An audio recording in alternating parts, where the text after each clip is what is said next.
Alright, I should be unmuted now. Um, let's see, make sure the stream catches up. I believe we're good. Does it show, is everything looking good on the other end? Alright, cool. Alright, welcome everybody. We are doing a team show match today. The Tavern Brawlers reached out to us and wanted to challenge us to a match for a friendly match, of course. Obviously, nothing on the line other than pride, which is the most important thing sometimes, especially if you're a warrior like Josh is. He loves to win and loves to take Bolton to victory. But anyway, so this is going to be the Tavern Brawlers versus the Card Guys. We have 5 matches for you. We're going to be 5 players from each team. Each team or each person is required to use a different hero.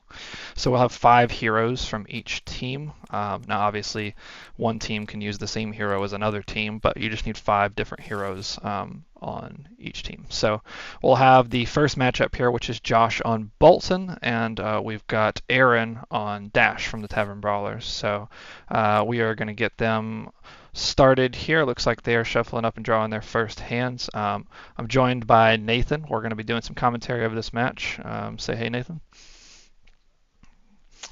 But anyway, this match is presented by Dragon Shield and Fabric. If you guys aren't familiar with Fabric, they are a super large database for everything you need for deck building. And if you haven't checked them out, we leave the link in the description for all of those.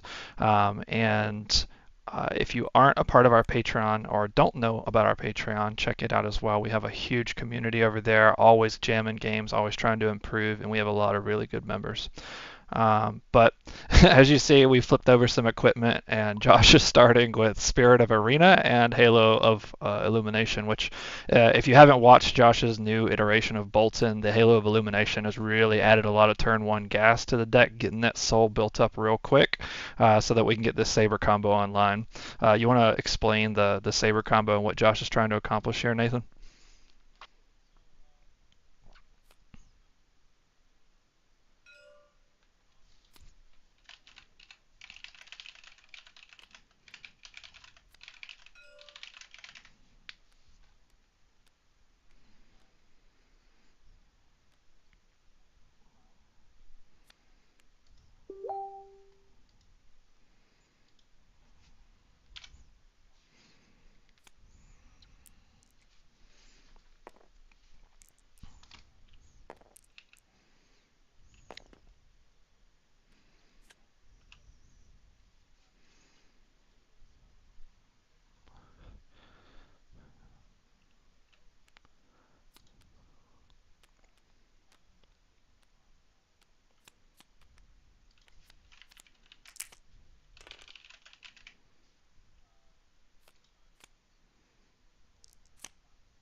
I don't mean to cut you off, but they're saying they can't hear you. So before you explain everything again, let me get that figured out. I don't know why they wouldn't be able to hear you. The desktop audio should be capturing you as well. Give me 1 second to try to figure this out. Sorry about that, guys. Working on it now. I know the sounds of like the dice and stuff are being heard, so that doesn't make sense that you wouldn't be heard as well, because you are a part of my desktop audio. Let me figure that out.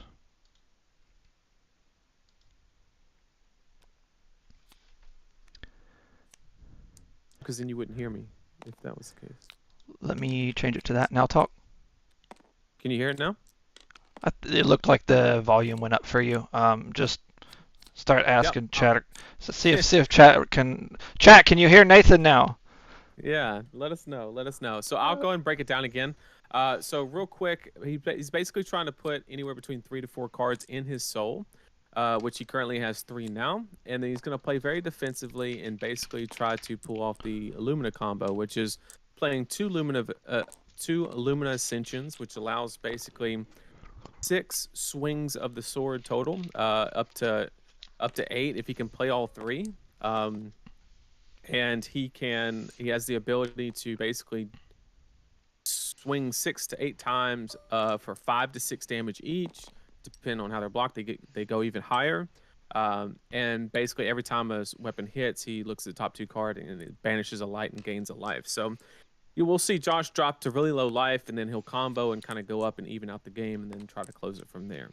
I think on the other side, assuming we're good on chat, for Dash, I think this matchup revolves around Pulse Wave Harpoon. Yeah. Can Aaron execute a Harpoon? I think that's like his highest priority arsenal target, is to kind of sit on a Harpoon, and anytime Josh takes damage unnecessarily, that's kind of should be like a light bulb that says, okay, he's got the combo, let me try to rip it from his hand. Right. Because he can only keep 1 in arsenal, he can't keep 2. Right. One thing I want to point out in a strategy that I've always tried to implore, especially if you're playing aggro into Bolton, is not taking any damage early in the game. Having 6 damage already gone through is a huge step in the right direction for Josh.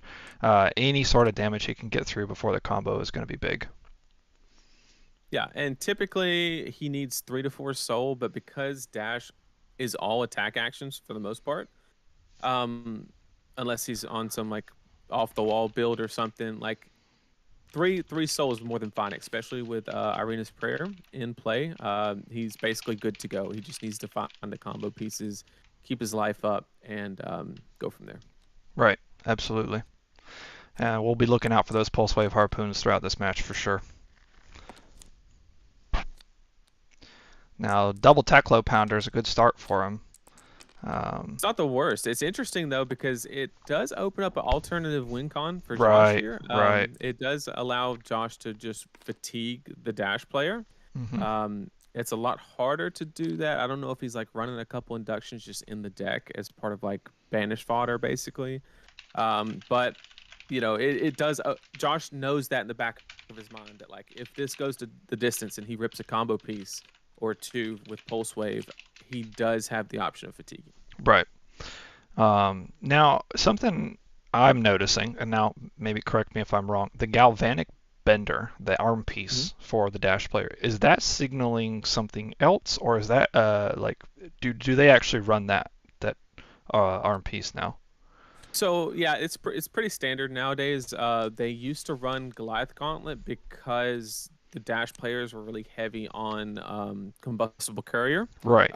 That card actually does not make the cut in a lot of lists. If they do, they only run like 1 or 2. So a lot of them have basically just played the arm piece that is defensive because it fits into more matchups as just a way to get an extra sideboard slot, essentially. That makes because they sense. need to run the CNC into the Rangers. Right. That makes sense. It also still gets that 1 block value, right? So Absolutely. so that's solid. And as you'll see here, Josh is doing his thing. He's built up 3 soul. He's got the arena on the board, and now he's just going to be blocking until he finds those pieces. Also, especially important to keep blocking as long as these pounders are on the board, because those will run out, and he doesn't want to take a bunch of damage. He wants to keep that alternate win con that Nathan mentioned open for the late game, just in case he needs to pivot to that. Okay, and we Good old 1 for 5. In chat that I can be heard, so we're good. Yep. Good. I had to change it to my headset. It was going through something that was cutting you off for some reason. Gotcha. Celestial Cataclysm and V for the Vanguard and Bolting Blade getting blocked with. Those are 3 big old 3 blocks right now, but good cards for finishing the game later on if we get towards post combo game. Absolutely. We're now, getting one thing go ahead. Very important is Josh has 1 card left. So it's going to be very interesting to see if he blocks. If it's a D-React, he's going to go and give it up here. But if he doesn't block with this card, it basically confirms that is a combo piece.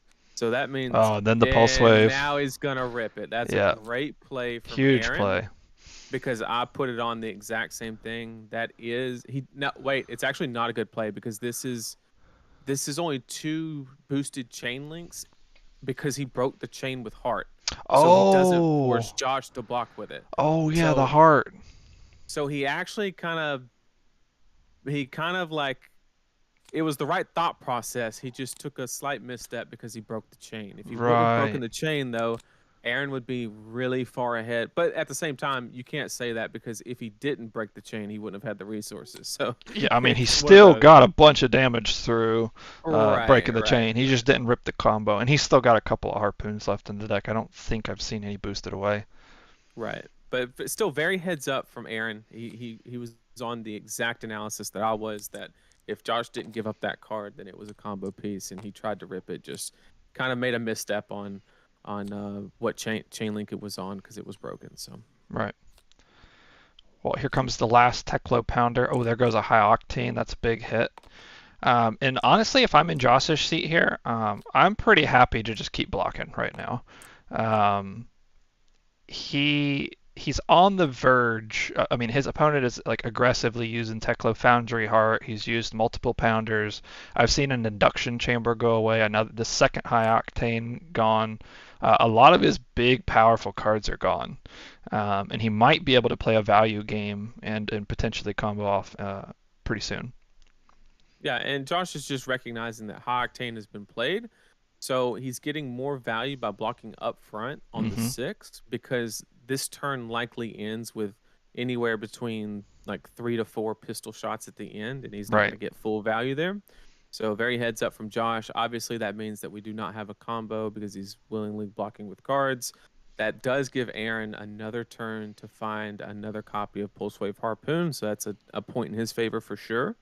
But right now, I would say the match looks like it's very one-sided, like Josh is losing. But I would say we're probably like 50-50 right now. I wouldn't Hmm. say any player is particularly ahead because you have to also keep in mind Dash is going to cool down because the pounders are gone and he's throwing Right. blues. Right. Absolutely. It's very important to in Flesh and Blood to know like where you stand in a match. The life totals a lot of times in Flesh and Blood don't necessarily tell the full story, um, and that's kind of what I really like about the game. Um, but Josh still got all his armor. He's still got 21 life. I think if Josh was somewhere in that like 25 to 30 life range, I think he would be pretty far ahead right now. But yeah, Aaron's done a really good job at chipping away.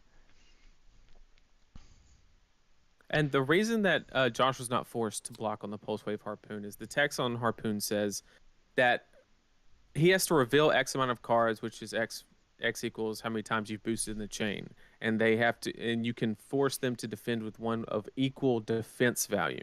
But Right. because he broke the chain, there was only 2 boosted chains, and Lumina blocks for 3. So if Correct. Lumina was a 2 block, he could have stole it from his hand, but because it blocks 3, he was not able to. Right. Exactly. Chain link's something that are it takes some getting used to in Flesh and Yep. Blood when you first start trying to figure out what the actual chain links mean and the whole combat chain and how many you've got and why they're important. I know when we first got into Flesh and Blood trying to figure out chain and breaking chain and how he Hmm. worked. That's kind of a weird he's a good hero to learn that on, but his name actually is pretty relevant in that sense. Yep. Trying to figure out when to break the chain, and that was before we had creepers and stuff. So it does take some getting used to. So how many pistol shots are we getting out of this high octane? Is it two At or least three? 3. This Three. is the third here. Okay. So, and this one will not have. And he's already used the heart, so this should be the last shot, right? Should be the last, but of course, he always has the option to pop Achilles if he really wants to. Sure, I sure. doubt that I don't think since he he has only the has an extra resource though, shot. right? Well, one thing that that would like be a really good move here is to pop the Achilles and then play a Spark of Genius. Go in and getting a Tekla core. Oh, he does have a card in Um, hand still. Yeah, you're right. that would be like a really good play Yeah. from Aaron if he could pull that off. But you got to have the card. That's Yep. the first part. If you guys don't know, Spark of Genius, probably one of the top 5 most busted cards in Flesh and Blood, in my opinion. Pretty good. The amount of value you get out of that singular card is phenomenal. Like you get to search a card, draw a card, like I mean, it's so powerful. It also blocks It's for 3, doesn't it? Yeah, it's the original Codex of Frailty. Yeah. Okay, so he basically did the same thing, Yeah. just skipped a step. Yep. We just didn't get the draw. Right, right. And you're just gonna send a 0 for 4. Now this looks innocent, like, Mm-hmm. but the difference between being at 30 and 34 when Josh combos, especially when you have a deck full of attack actions, Yep. which for those of you who don't know, the Bolton Hero ability says anytime you've charged your soul that turn, anytime all of your attacks, if they are defended with an attack action card, they get +1. So when he starts swinging the swords for 5 or 6, they easily go up to Centauri Saber says the exact same effect on it. So it literally just nullifies the block because they each gain +2. Exactly. So just be mindful of that. It looks like an innocent 4, but going to 30 is kind of scary because Dash has a little bit of armor, but not like Guardian armor. Right. And for everybody out there watching in chat, the stream is tweeted out, and if you guys would feel free to share it in any way you want, share it in your Discord, share it on Twitter, share it on Facebook, wherever you can share it. We've got some really world-class players playing tonight. A lot of good flesh and blood to be played. We've got 5 full matches. It's going to be a lot of fun, and get all your friends in here. Should be a good time.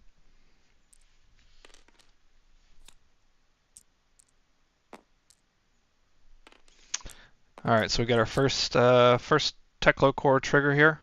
If I'm on the other side of a Teklo core, it's always pretty scary. That first activation just allows them to do like a combustible courier or something for free, which is really silly. Oh, there went a pulse wave harpoon. Ooh, That's a big one. yep.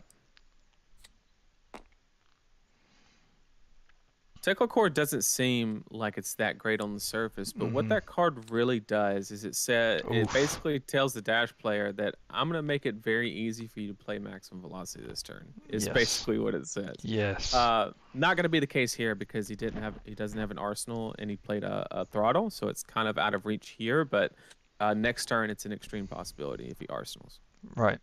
I think what there's the last pulse wave. So this is what the third chain link. I don't think he's going to get Josh here because he's already started to block. That kind of indicates, yeah. So he doesn't have it here. And he actually can't pick the Courageous Steel Hand. So he has to grab the Bolt of Courage, which is actually pretty decent because, well, actually it's not because Josh is just going to swing Centauri Saber to move it to the bottom of the deck. I was going to say that he's taking the only attack, so he can't play it, but he's just going to swing Sword and call it a day. Yep, absolutely. That's and I'm sure Josh is very aware that that's the third pulse wave harpoon. Yeah. And he's gonna send this last card in front of this pistol. He's just trying to keep his life total high enough so that when Aaron tries to keep the pressure on and he does draw the combo, that he'll be able to take a bunch of damage to play the combo. Yeah.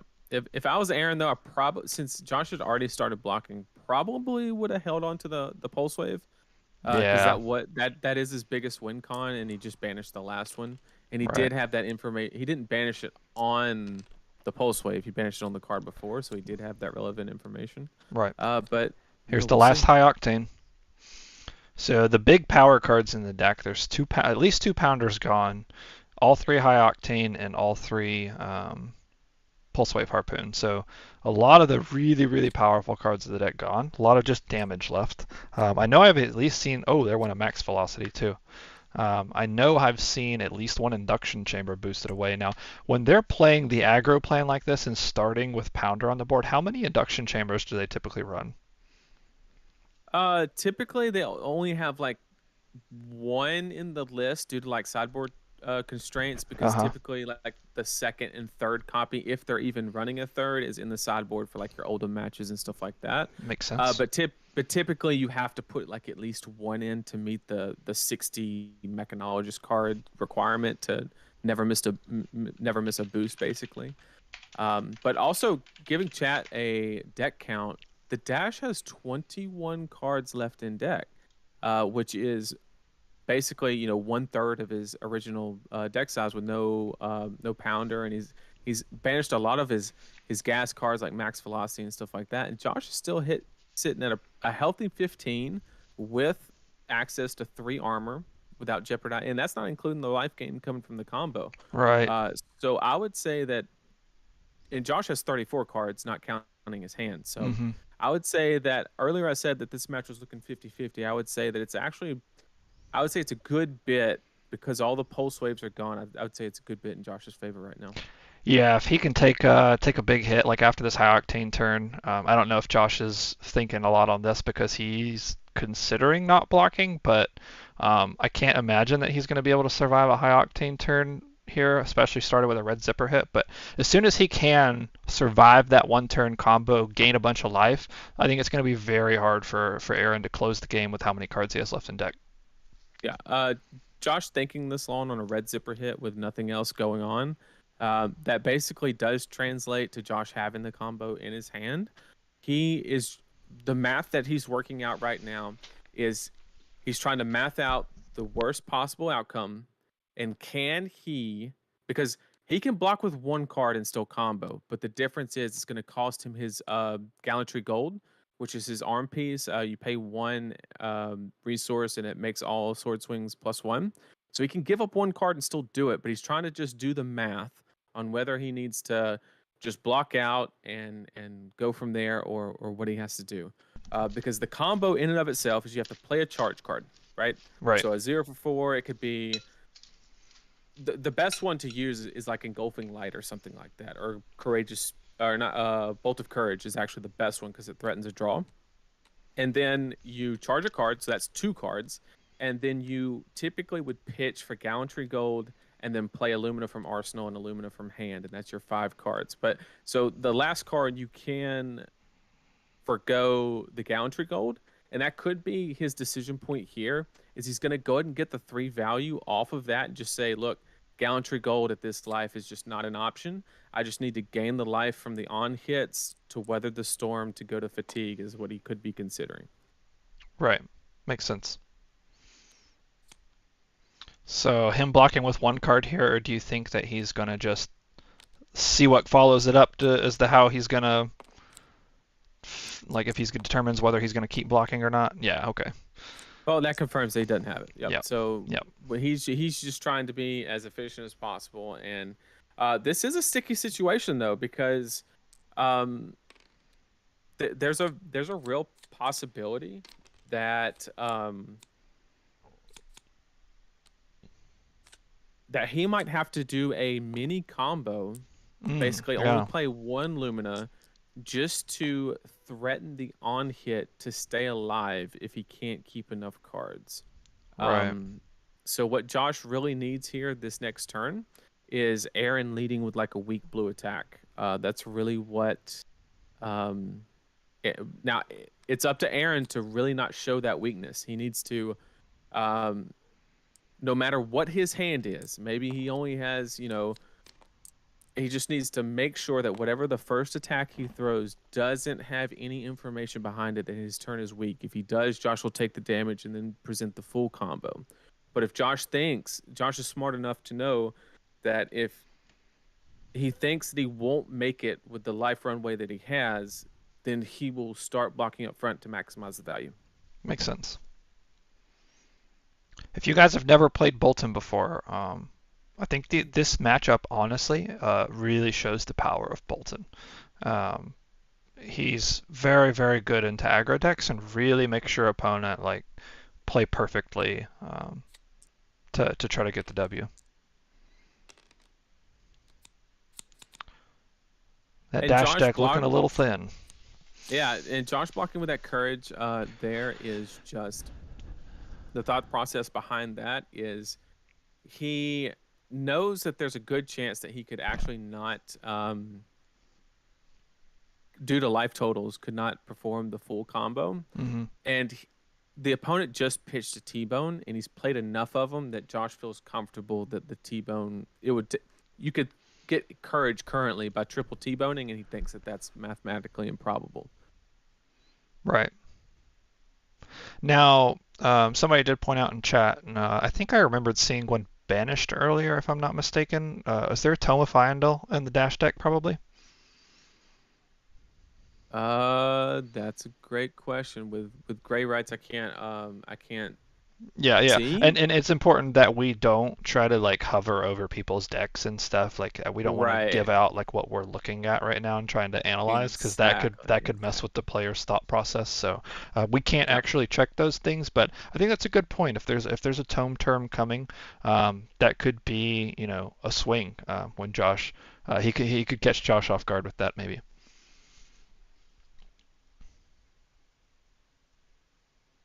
Just whatever Aaron does here, it needs to have the perception of strength and not weakness, or Josh is just gonna eat it and go about the combo. So T-bone for 2, that's kind of like in the middle there. Not great, not bad, but you haven't pitched a card, so you haven't like identified that like, hey, I'm missing resources or anything like that. So that's an okay move so far. Good old T-Bone. Uh-oh, he took 2 damage. And there comes another yellow Uh, card. I can imagine that there's no blocks coming on this one. What do you think? um, I don't think the taking the 2 means anything because all his cards block 3. So I think he's just trying to maximize value there. Um, Well, but if he go if he ahead. takes this one, then he's 100% got it. My main point was that that this yellow attack specifically means that maybe Aaron doesn't have the damage to kill him this turn. Right. Um, Exactly. Exactly. So right now he's thinking, okay, there's 3 damage coming. That'll put me to 8. He probably has another at least 4, 5, 6 damage to follow that up. That's still not enough to kill me. Really depends on what's in the arsenal, but he knows the harpoons aren't there. A lot of those red attacks are gone, but I think maximum velocity might be on the mind still. It's a real possibility with 2 0 cost boost. And Hmm. still, I mean, he's easily got it. Yep. He could theoretically he could even pistol shoot between. Oh, he could Oh, definitely. and he's got the Yeah. 0, so yeah, he definitely. Uh oh, With this the could be ugly. with those red attacks getting banished off the top here, I'm very inclined, if I'm Josh, to at least put 1 card in front of this so that I can put 3 in front of the velocity coming afterwards. Because I think, Well, he can cover it all up. yeah, Yeah, if it gets thrown it, here, he's gonna it, lay down 3 in gallantry gold, and then go from there. Because I don't remember how Lumina reads. Do you have to? I'm pretty sure you have to charge in some way. Some part of the effect involves it being charged. Let me look it up. what Lumina Ascension? Mm-hmm. And what question are you actually asking about the Lumina? There's a part of the text involves whether you've charged this turn or not. Um, if you charge, you may attack with an additional weapon each time. So okay, so theoretically, what he could do is if he's really put into a rough spot, he can play the Luminas out, both of them, just as a 2 card transaction. Hmm. Pump the swords and just swing 1 each, and that will like, it'll eat all the armor. Aaron only has 12 cards. You maybe get a couple cards, and maybe that's all you need to like weather the storm, Right. uh, kind of situation. Because I mean, So Josh isn't low on cards.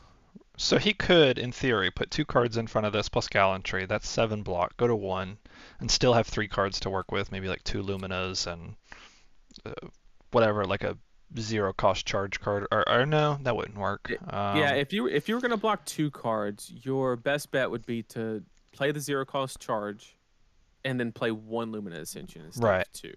Okay, that makes sense. And it looks like that's the line that he's taking. He's Yeah. blocking with the beacon. Hmm. I would expect like an engulfing light or bolt of courage or whatever the case may be, and then he will play a singular Lumina Ascension, um, and then do his little combo, which will steal some tempo, because every time it hits, he gets to look at the top 2 card of his deck, and if there are any light cards, they get to. But He still theoretically, does he still if have a you're resource? Yeah, he should pop boots here and then pistol to get a last card is what Aaron should do here. Yeah. Not sure if he sees the line though. I thought maximum velocity costs 3 for some reason. And nope, it's 2 all day. Oh man, that's Yeah, really this good. is gonna get. Yep, this is gonna get the last resource or the last one of the last cards out of Josh's hand, which prevents the little mini Lumina play. He can still double Lumina, but you can't swing an additional time. And also, that's even worse because you can't give go again because you haven't. Yeah, you Man, I can wish I because it could would see put how him at many a cards higher. were in the Dash's deck. Yeah, he's gonna do a little mini combo here. And he doesn't have to present the inference. So Aaron needs to be very careful here and read Spirit of Arena.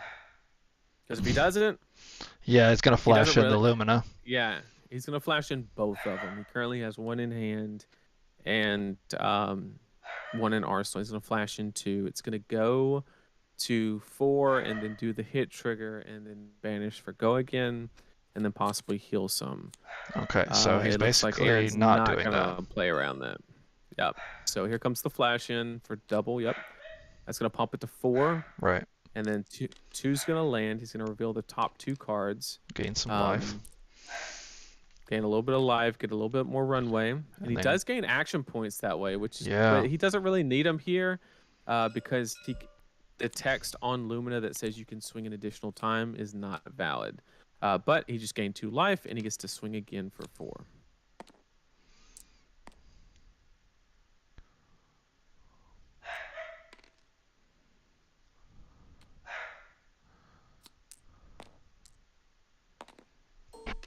But just so everybody's supposed to know, this is not the natural state of the combo. This is this is weak.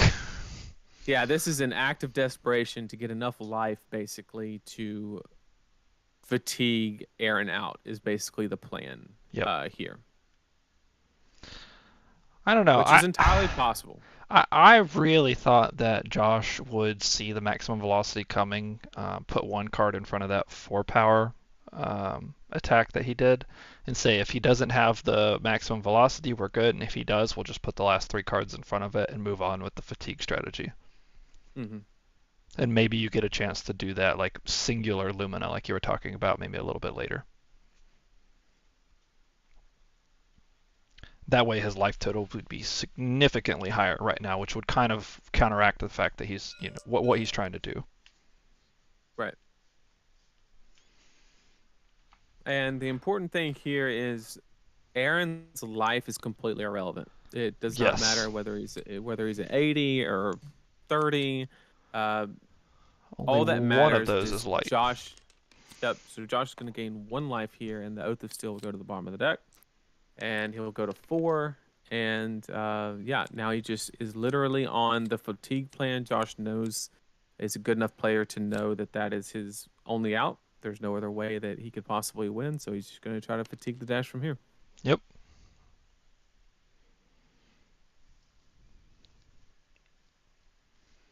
Ooh, I wish I knew how many cards were in that deck.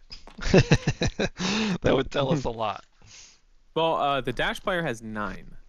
And Josh has 23. You say 9? The Dash player has 9 cards in deck and then 4 in hand. So a total of 13 playable cards. But you have to also remember that like at least half of those are blue. Oh yeah. So the big factor here is the boots are gone. Right, and he's banished a lot of reds. There were 2 red 0 for 60s, 2 high octanes, or 1 high octane. Mm-hmm. He banished a max velocity. Like I don't know. A red throttle I saw go at one point. Yeah, I'm not 100% sure what's left. Like, see, you're just not gonna get there throwing 2, 2, 2, 4 wide each turn. Josh will fatigue that every day of the week. Right. You kind of need to arsenal and make one last big push. Because there's nothing left in Josh's deck that will allow him to acquire life gain. But there is the situation where a card like Soul Shield can get Josh killed here. Right. It costs to get pitched. So this is good. Aaron's like presenting as much damage as he can while probably throwing a cheap red boost card in arsenal, and then just have one last hoorah on the next turn, right? To really try to get there. Got to pay attention to putting that tome to the bottom too, because that tome could really mess him up. Yep. Now the Josh taking 1 damage is kind of scary here because that means that not sure that's worth it. I'm not sure. I don't agree with taking 1 damage to send 4. Now I do think he has a D-Ract in his hand. I think that was probably some of it. Have we even seen a D Um, react this game? I don't know, I'm but not he's got sure to we have them, have. right? I mean, I would assume. And if he I've had a never D seen it. I've react, never seen. why wouldn't he throw the 4 and I mean he has the 2 cards to just block, but yeah, Yeah, I don't he wants to understand. save it. He wants to save it for the big turn. But one thing that Aaron has 3 cards down in his deck is a Tome of Findo, and Yep. without boots, it's gonna brick your turn. Yep. So that's something that Aaron has to keep in the back of his mind. But if Josh has a Sink Blow in Arsenal or a Soul Shield or something like that, he's in a good spot here. So Aaron's deck right now is currently this Teklo core that's going to go to the bottom. This might actually be his last turn that's It relevant. is. Yeah, Yeah. yeah. Because 2 of the 3 cards in his deck are Tome of Findale and some other just bad blue. So there's like 1 relevant card, and it's probably about to get boosted away. Yep. Now, I can't actually remember. Does the Galvanic Bender have any relevant effect? It's just No. a material, right? Yeah, the only relevant effect is if you're on the Mechanoid strategy. Right.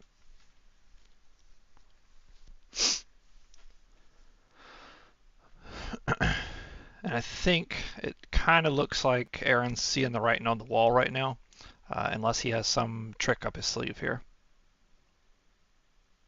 Because according to you, I think there's what, you said 2 cards now left in the deck after he boosted 1 off the top there? And the bottom one is the Tome?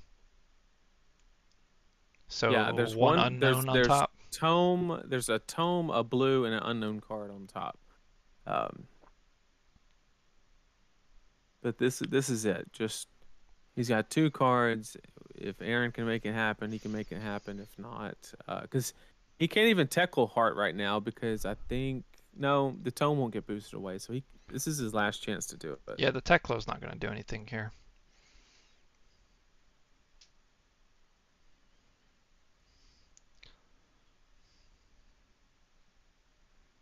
he has 3 cards in deck, and the tome is 3 cards away. So he can Teklo right now and get 2 resources if he needs it. I don't know because he could have a throttle and a max velocity to get there. That's that would true. work. I've only seen 2 max velocities. Yeah, so he is gonna heart here. He is gonna hit, and then the last card in deck is a Tome of Findale. So we could have a throttle. Yep, throttle, and then if the only reason he would do that. Well, the throttle is going to cost 2. That means he's not going to be able to velocity, right? And it's also he can't give it go again. Yep. So this is it, and Josh is obviously You're just going to give the last 2 cards to him here. Yep. And then the game's over. Yep.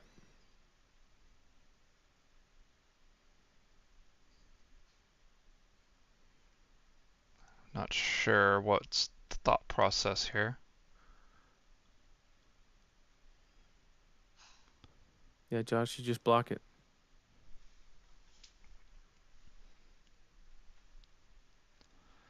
But this, I mean, honestly, this is a really it was a really tight game.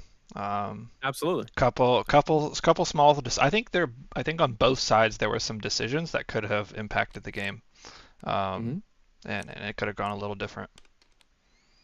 But this Teklo core, not super important, but it has no block value. Yep.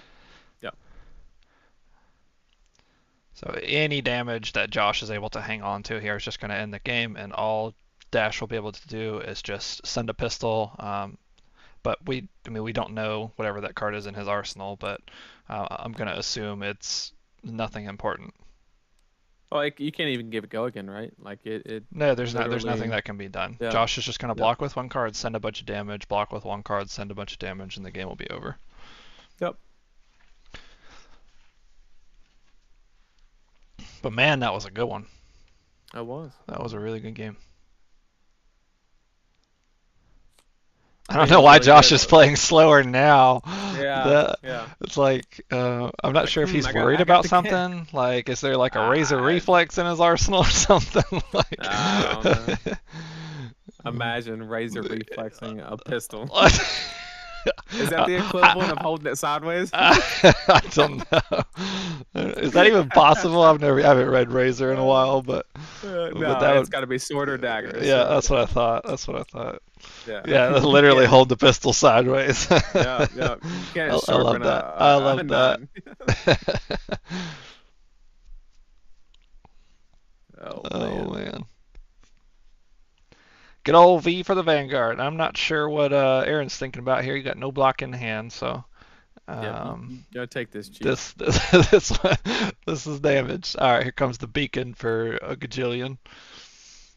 Oh, I've seen this play before. He's gonna go get a red Valiant. Yep. Or bolting or is it bolting blade? Whatever the other big attack is. Yeah, it's gonna be some beefy one. That's all. Yeah, a beefy boy. We're gonna banish 3, 4.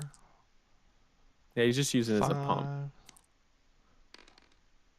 6.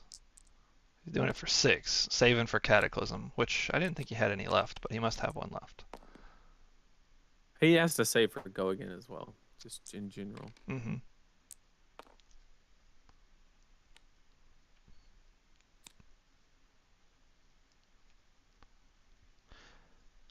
If Aaron hasn't conceded here, I feel like he must think that there's some way that he can trick Josh. I'm not sure, or if they're just playing it out for the viewers. I mean, this is coming in for it's the +2 from the V or +1, whatever it is, and it'll draw a card because it's guaranteed to hit. Yep. And then at worst, he can sword swing or do whatever on the draw. My favorite part here is that Josh is still representing the 5, knowing dang well that Aaron has no attack actions left. Yeah. Valiant thrust one time. Nope. And honestly, I like it because for those at home, if you ever heard the term practice like you play, like even when you know, like just represent everything correctly and play correctly, and then when the big time comes, you will play correctly. Yep. Pistol for 6. Dose. I think we're gonna see a block 2 here. Pistol for 6. What do you mean? I said pistol for 2. Or did I say 6? That wouldn't matter. That'd be a badass pistol though. That's a heavy duty. That's a heavy duty gun. It's a bop for 6.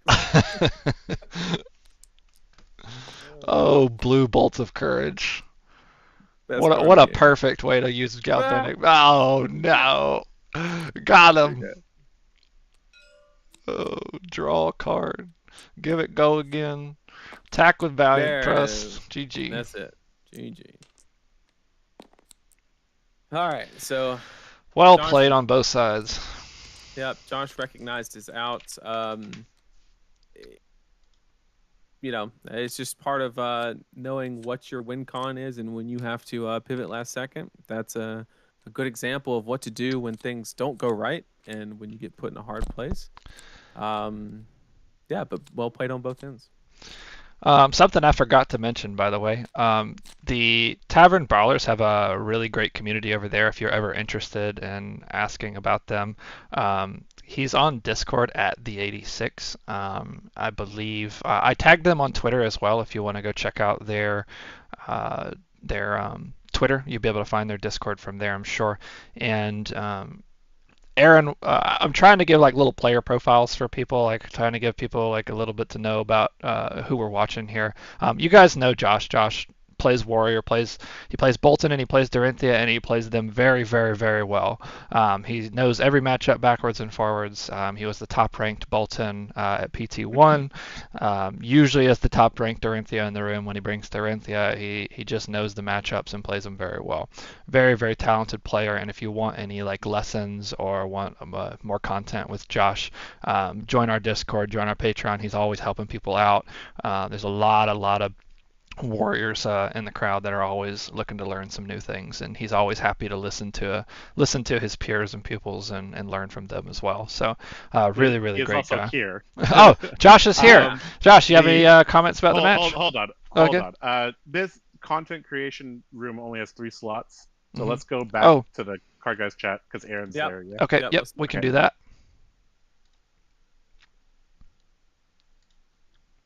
All right. Nathan's here. Alex. Is All here. right, so I'm joined with Aaron and Josh here. You guys want to have any comments on the match? That was a really, really good one. We really enjoyed that one. Did you? Good. That match actually was. I've played hundreds of Bolton games, and I've played dozens of games against Dash. I've never had a game go quite like that against Dash. That was a weird one for sure. That was a very, very weird one. Like, so how I used to play this matchup was if they flip Blaster or Talishar, I fatigue them, right? But he flipped Pistol, right? So I was like, okay, this is likely unfatigable. But then I saw he boosted a Chamber. So then I was like, okay, maybe there's a possibility, but he might run more than one Chamber. Right. Right. So I was kind of looking for that. And then we got to a point where I had a triple Lumina in hand, right? But he max velocity, broke his boots. I had to give him a bunch of cards, right? And so I was like, okay, I guess there's only one path to victory now, is to try to fatigue him. And just pray that he doesn't have a Chamber. Because if he had a Chamber there, the math gets very, very, very fuzzy. Yeah, absolutely. Yeah. So I basically just had to, try to combo off and heal as much as I could. And there was a point, Aaron and I were talking about it. Like, if he had kept the combat chain together and like pulse waved my hand, that would have like set me back so far. Yep. I think that was like turn Yeah, I 5 or thought 6. Lumina Ascension blocked for 2, so I thought I was safe to break the chain, and found out pretty quickly it did not block for 2. Yeah, warrior cards block with 3 except Courageous Steel Hand for some reason. There was one play I wanted to ask you about, Josh. There at the end, it felt pretty telegraphed that Aaron was going to hit you with a maximum velocity. He hit you with 2 yellow attacks and then a red attack and then the maximum velocity. Yep. You chose to take the 4 off the 3rd attack. And in my head, I felt like maybe it was better to block for 3 on the 4 attack, and then if he has the maximum velocity, then you can just block it out and just move on with the fatigue plan. But if he doesn't have the maximum velocity, then you still keep the cards to be able to do like a little mini combo.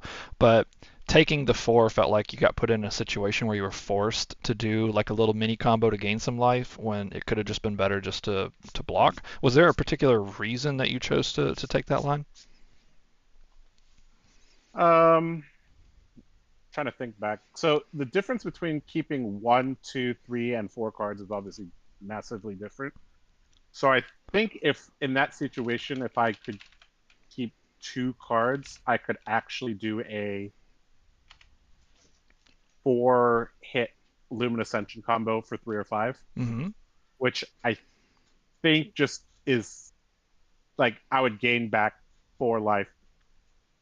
1, 2, no, I would gain back possibly 8 life, right? So it's basically like take a chance to gain. The EV on that I think is just slightly in my favor to take that line, because if I could keep a single card there, like if he didn't break his accelerators there, I would have ran away with the game. But he did.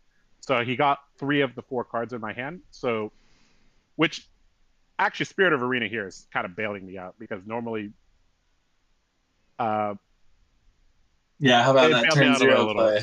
Yeah. Halo into Spirit of Arena. Halo into that's actually something that hasn't come up in a while. The Halo, ever since you've included the Halo into the game, it's really increased that like turn 1 consistency of being able to like actually do something. Yeah. Yep, for sure. But Aaron, did you want to talk about the match at all, or say anything? Yeah, just at the end on that that last play. So when you were the same turn, actually, the yellow into red.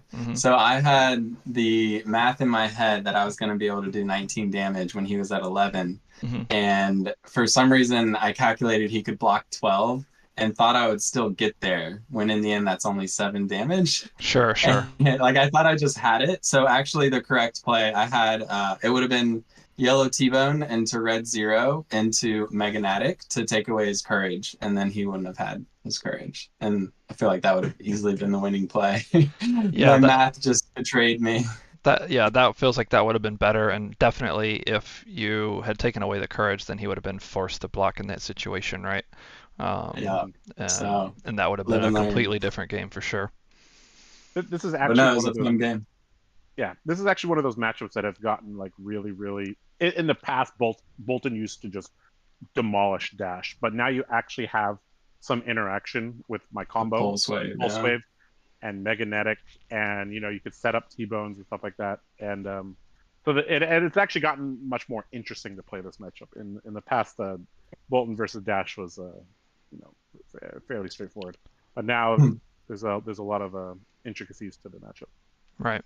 Well, thank It you was guys so fun. much for watching or for playing, and we really enjoyed watching it. And we're gonna set up here for game number 2 of the series. Still got a lot of really, really good matchups coming.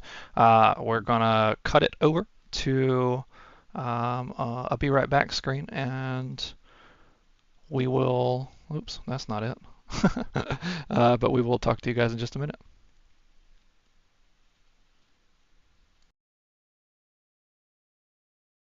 I'm gonna leave the room so somebody can sit down. All right, good game, Josh. That was a really, really weird game. I never really had.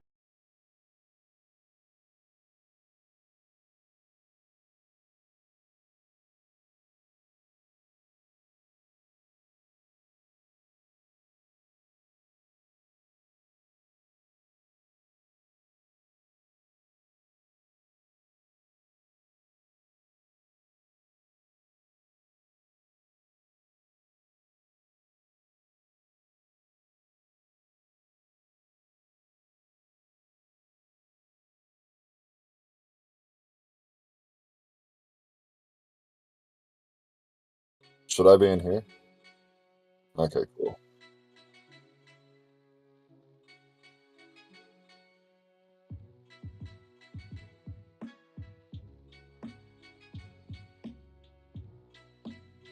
I guess I should bring up the stream so I can read the chat.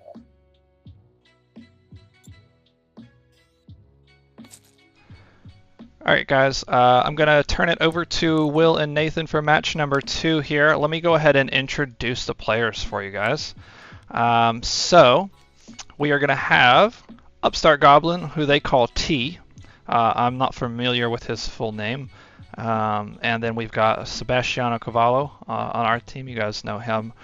Second place with Chain in the very first Las Vegas calling. Been a member of the card Guyz since the very, very beginning. Very talented player. He's going to be playing some spicy deck for you today. I believe this should be a pretty quick match if I'm looking at this correctly. I won't spoil it for anybody.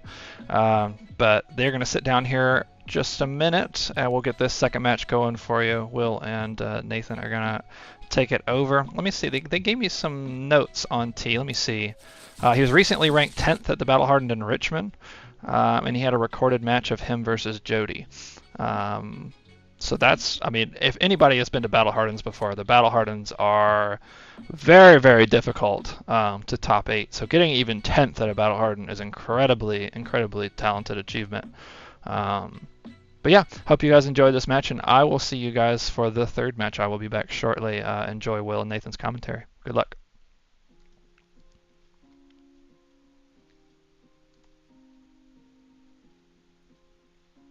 All right. What's up, chat? Hello, Hard Guys Nation, Flesh and Blood Believers. This is Willie B and Nathan C coming to you live.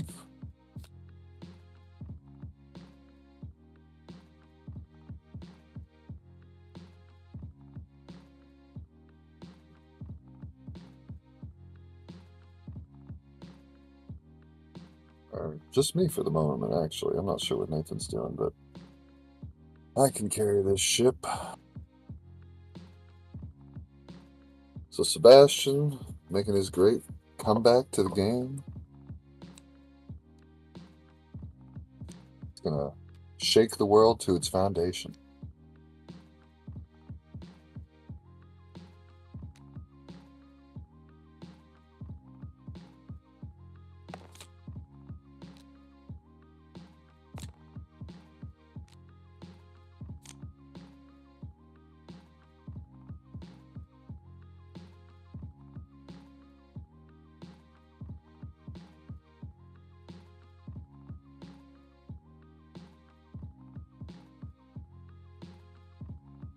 Sebastian's playing Viscerai today. Not sure who his opponent is on.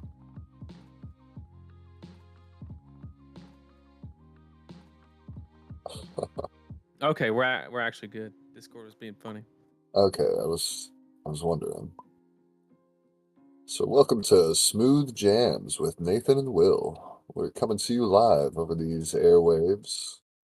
What is it we said at the Battle Harden? The silky tones. The silky smooth tones from Willie B and Oh, Nathan. man. That was pretty fun. That was fun. I enjoyed that.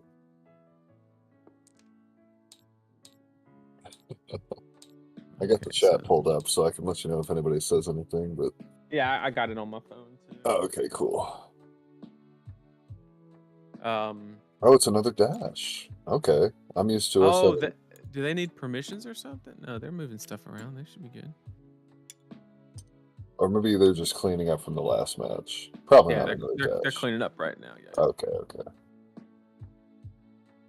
All right, so I know Seb is going to be on Viscerai. I'm not sure what's his. Let me go in the other chat and figure out his name so we don't keep calling him Upstart Goblin. Goblin. Yeah.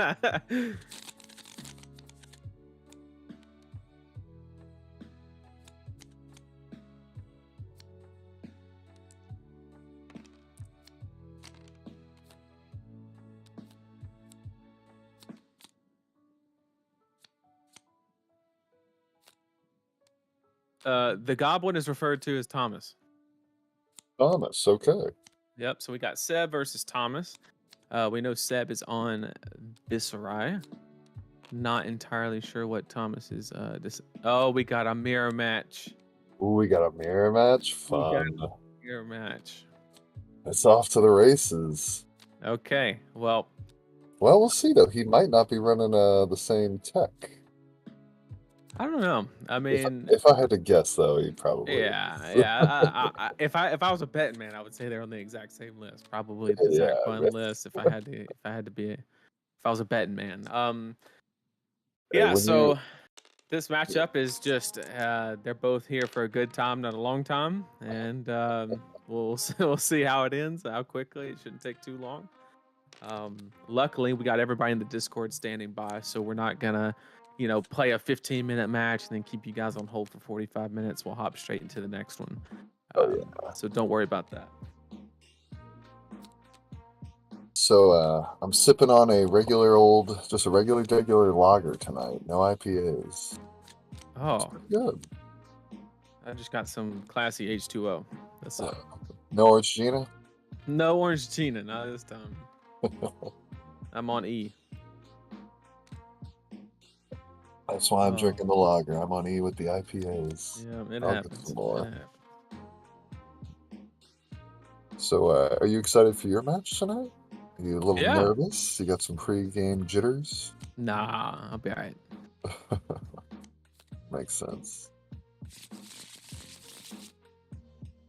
Okay, so I was about to say we got Viscerai with no arms, but let's go. Okay.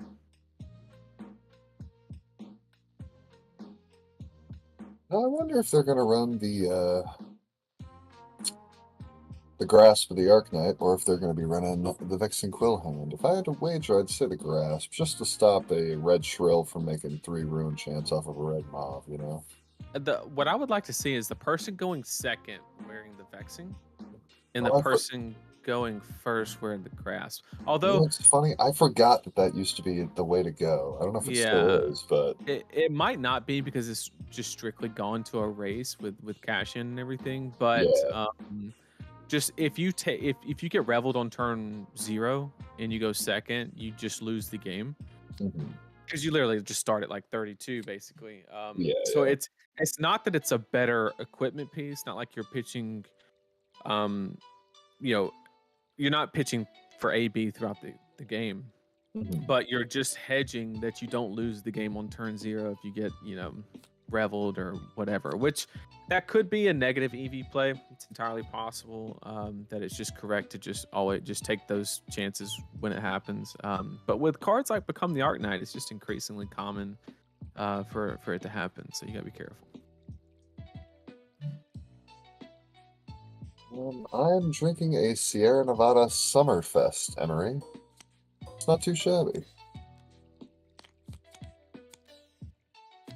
It was Emery's Phyllis that I actually played at the Calling in Baltimore. I really liked his push the point tech, blue push the point. That was really nice, very fun.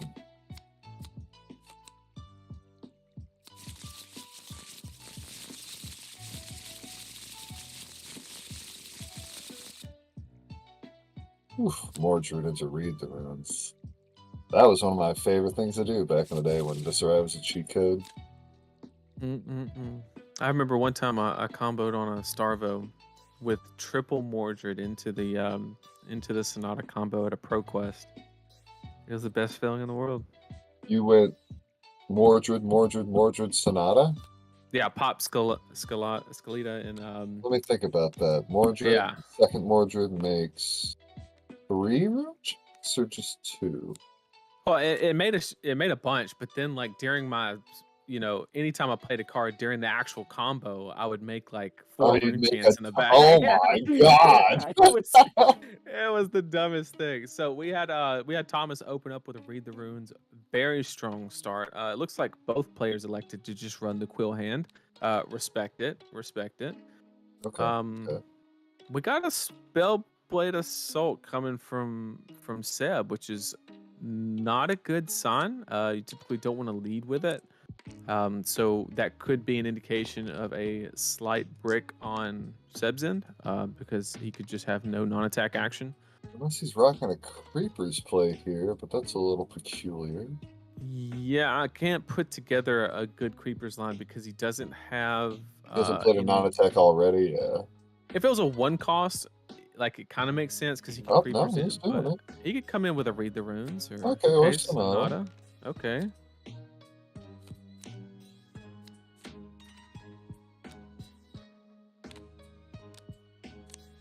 Okay, that's good hit. Great hit. It's not bad. He does not trigger Viscera because that's the first non-attack, so we have to keep that in mind.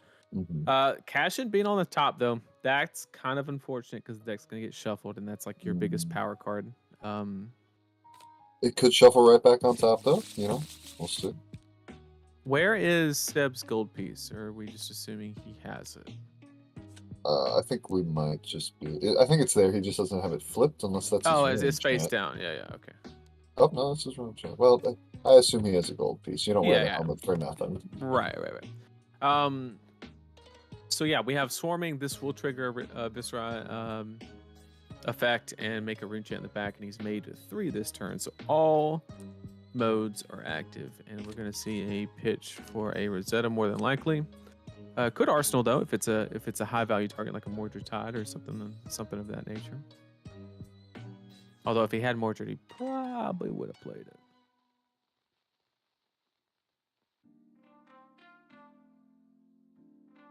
But the important thing is, arcane damage has been dealt. Creepers are secured for the next turn, so he doesn't have to worry about that.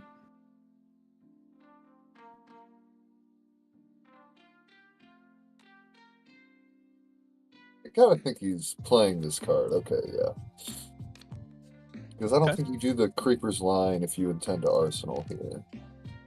Heads up from Seb, because he realized that playing the Swarming is worth 5 value instead of pitching for Rosetta, which is 4 value, because you make the rune chant in the back. So now, do you crack the chest here and forgo the 1 block? It really just it really depends on the deck composition. If you run like a lot of Runic Reclamations and cards like that, then it could be worth it to hang on. But he never really had a chance to block with it, so it's like not his fault that if he does pop it, that he wastes the block on it, right? Because his opponent didn't attack on turn 0, so there was no opportunity to use it. So it really just depends. It really just depends on what he feels like. I kind of am in favor of holding it, but 4 value out of equipment is pretty good. Make this a 5-card hand where he starts out with Mordred. Oh my goodness. Yeah. Okay, taking it all.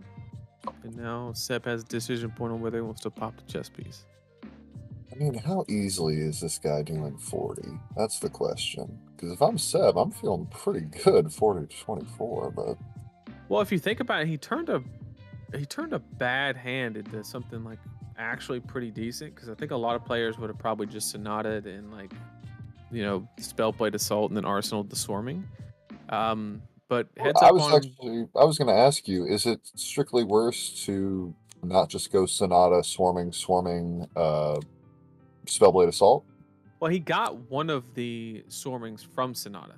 So And I guess the Spellblade Assault turned it into a 4 automatically, which is pretty nice. yeah, I mean, basically it ended up, knowing what we know now, that is the better line to do it that way, because he didn't ever swing Rosetta, and that's the whole reason you would use creepers in that situation, is to gain the action point to keep going. But if you just save Spellblade for Assault for the end, then you don't need the go again, right? But just depends. This is definitely a block though, because this is this is where the chest is screaming, block with me, block with me. yeah. The And only it did problem keep it. is Viscera, unless he has a blue and a Rattlebones, doesn't do a lot on a 2-card hand. So I think if Seb had a blue and a Rattlebones here, he would have snapped. Unless he doesn't have 2/3 blocks, he would have snapped the blocks down, because that's yeah, that could be the issue too, because he'd have to give up creepers too. Okay. Yep, there's the 7 block.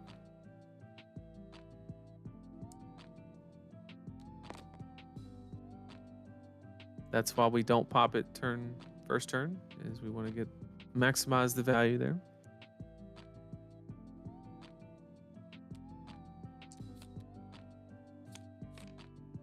It literally just blocked for 4, so pretty good. Rune Flash, that's pretty good. It's great to have here for Tom, or T, I believe they call him. So how does he have 3 rune chants? Did I miss something? Oh, he made them at the beginning of the game by playing Read the Runes. Yeah, but they would have fired on the Shrill. Oh. So he should only have 1 in the back. He should not have paid. Hang on. Oh yeah, he got that Rune Flash shouldn't have been free.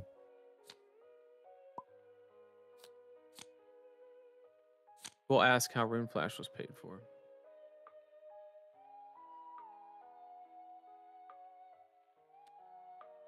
Oh, he vexing. Okay.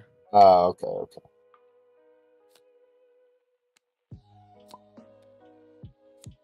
Yep. I missed that. Sorry, my apologies. So yep, he popped vexing, gained 2 rune chants, and then that put him to 3, which allowed for. I guess that's the main reason why you run that. Let's see the swarming. Ooh, and that's a whiff. Even worse. That's pretty bad. That is a whiff. I would love to see her read the runes here to kind of recover a little bit, but more than likely it's going to just result in a Arsenal pass.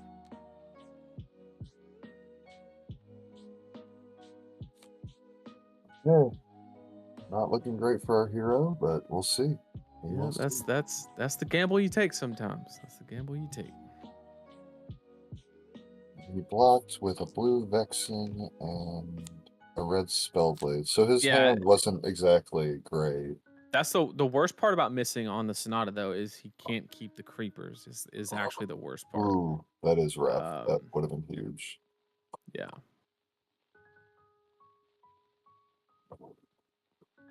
Like it's not that he obviously wants to use creepers as many times as he can, but it literally, he spent a whole card, didn't do anything, and lost he was armor. sitting on a chant. He could have maybe just swung the sword there, but he could have.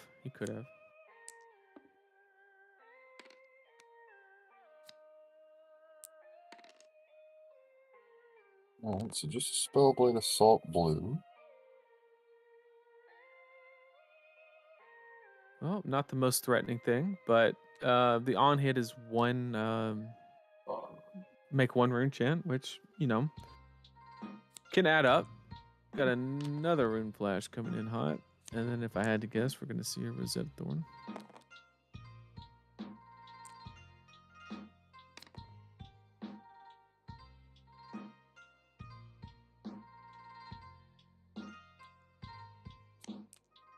Oh, well, maybe Seb's hand is like nuts. I mean, yeah, it more than likely is just a Mob Shrill line, but because he blocked with a card, if he had like cash in or anything, he probably just holds on to everything just to be 100% sure he's gonna have enough resources and everything.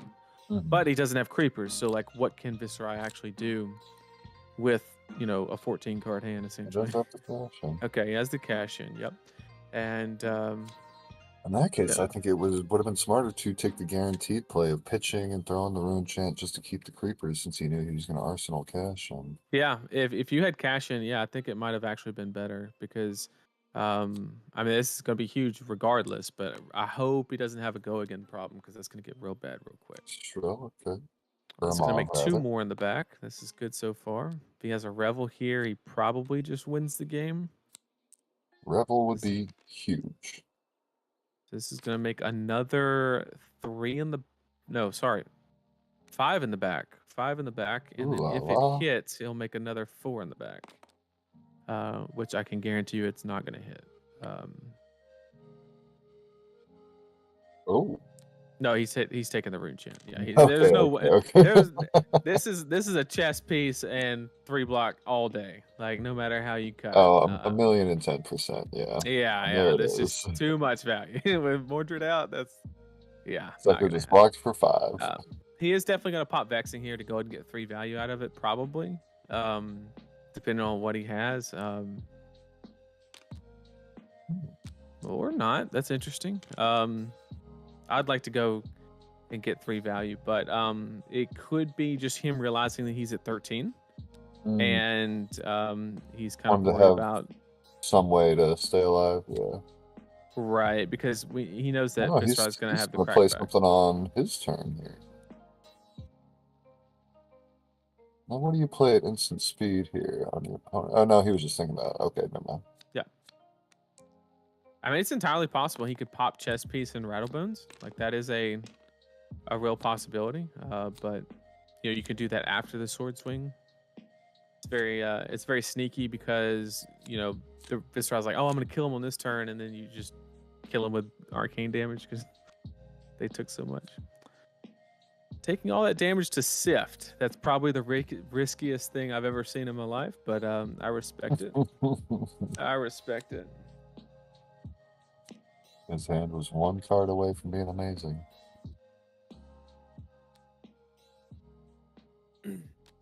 Well, it's gonna get go again. Yep, so we got a 3 go again. Do you block this just because you can get a full 3 block of value off of a card, or do you wait?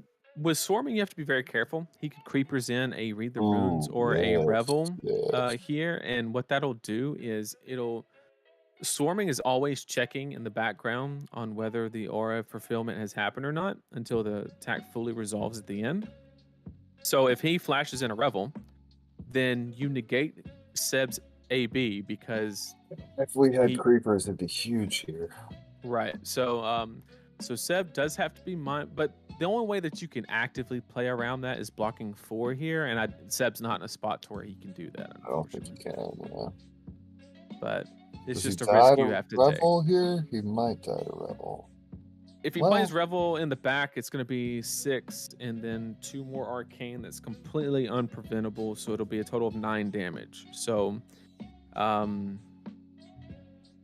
he'll be 1 off from just if he eats it. If he blocks it, he'll still be in like rough territory, but it just depends on what the opponent has. With the chess piece being live, it could literally be anything. We just don't know. Yeah, that's true. I think you might have to give it some. Is that action speed or instant speed to break the chest? Chest is action. Okay. So he would have to pay for the creepers out of hand to activate them if he's going to do it in reactions. He can always do it after, but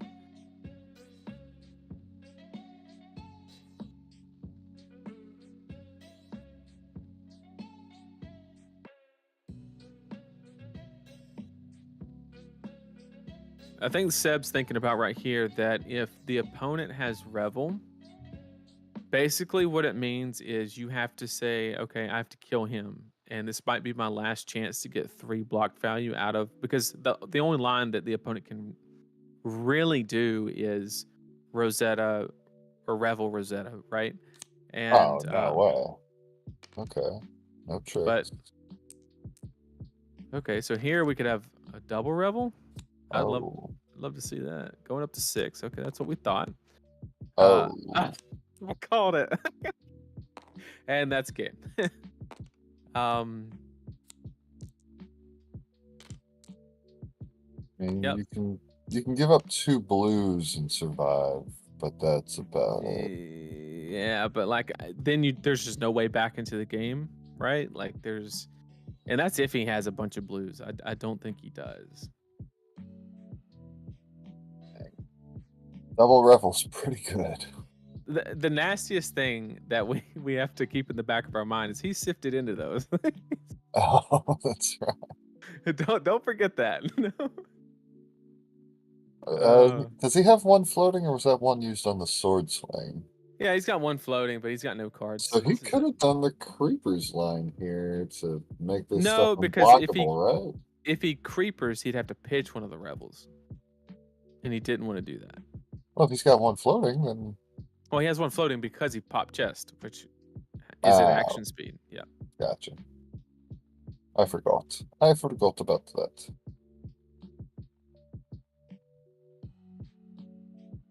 So looking a little rough here, but Not great for our hero. I think Seb's only out is if he has 2 blues, and If he had 4 blues, I'd believe in him.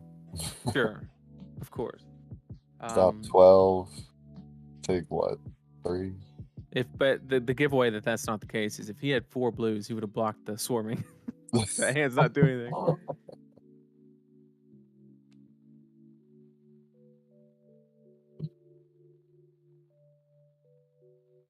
But if we go back and say, oh, Got a that's not it, yellow. yeah. Oh, Set pitching the another yellows. yellows.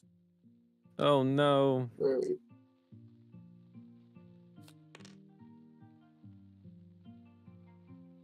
So taking 8 essentially. I'm taking Going to 9. 1. No, 8. Okay, thought it was 8. No bueno. No Yeah, bueno. I mean that's got to be curtains unless Tom here draws a literal brick. But It would have to be all attacks. 4 literally. attacks. He needs to have 4 attacks for a set to have a chance. Specifically, he needs to have 4 shrills that are red. Is what he needs to have. Because he still has like a gold piece to bail him out, right? Like if the hand's that bad, he can pitch for the gold piece. So like this just isn't it. If he has an action point problem, he still has access to creepers. I think he's thinking about pitching to the gold piece. That's hilarious. Yeah, and like that's what Seb wants to see. That's exactly But like you said, the fact that he still has options, like it's still trouble.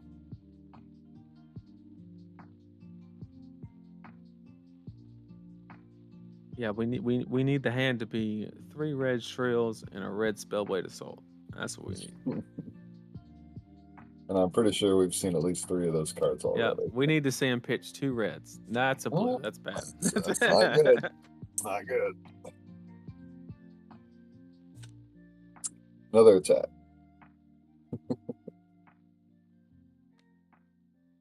Just one time. Does that gold technically go to the graveyard when you break it? The tokens don't, I guess, huh? Yeah, I don't think tokens do. Ah, That's bad because he has really he has a bad. swarming, right? Doesn't he? Has he seen a swarming?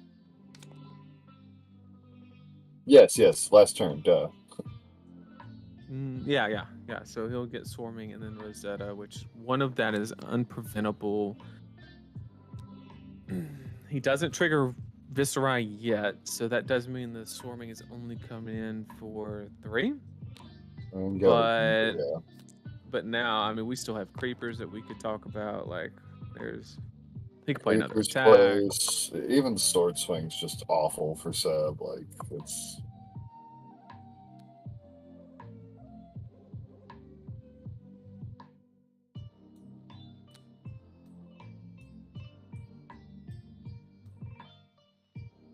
I'd like to see a Creepers in or Read the Runes, though. I think that'd be That'd kind of be spicy. pretty impressive. Oh, we might just see it. That would be spicy. Read the Runes. Come on, once. That's just as good. That makes another one in the back, which makes does it a 4. Yep. make it 4, which means the Arcane is unpreventable. Right? No, No, that's only the yeah, second one. no, That's only the second one. It just That gets does an it. extra That- damage, and then, yeah. Yeah, and then we got Rosetta, so it's just Oh, gonna wow, be so too wide. his hand was actually nuts. Unless he got really lucky off the gold. Oh, maybe he got the mob off the gold. That'd be right. Maybe. Yep. But that is game. That is game. Very well played from Tom. Impressive game. Thomas took that one down on Viscera, of course, because it was a mirror match. I think Viscera is favored in this one 50-50, right? I would imagine. Yeah.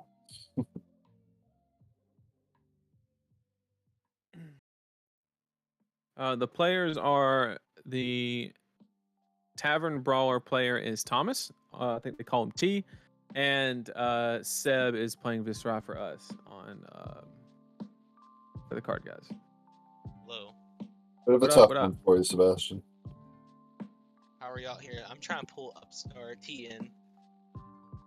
I think Nathan can do that. I'm Yeah. maybe you can. Yeah, I got him. What are we in? We're in content. No, we can't because there's a maximum, right? Oh, okay. Is that what it is? Got you. Yeah, let's go to left. him. Let's go to him. Got you. Cool.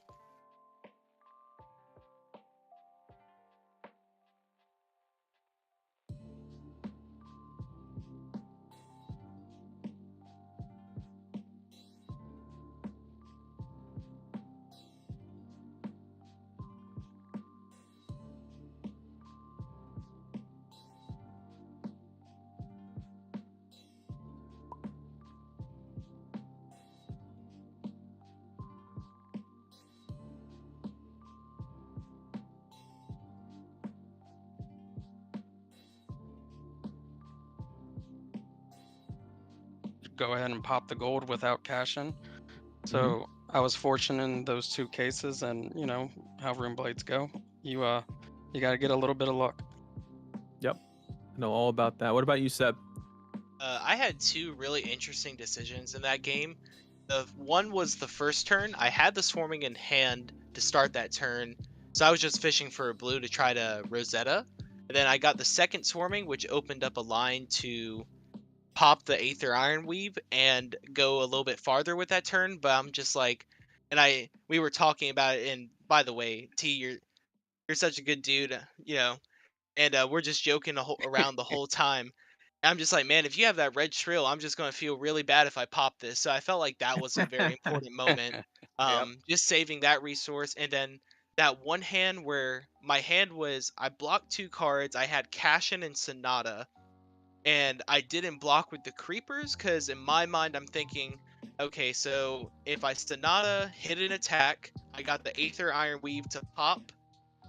He's most likely taking 1 from the Sonata, which keeps creepers alive, which I think is important in this matchup to try to keep that resource around as long as possible.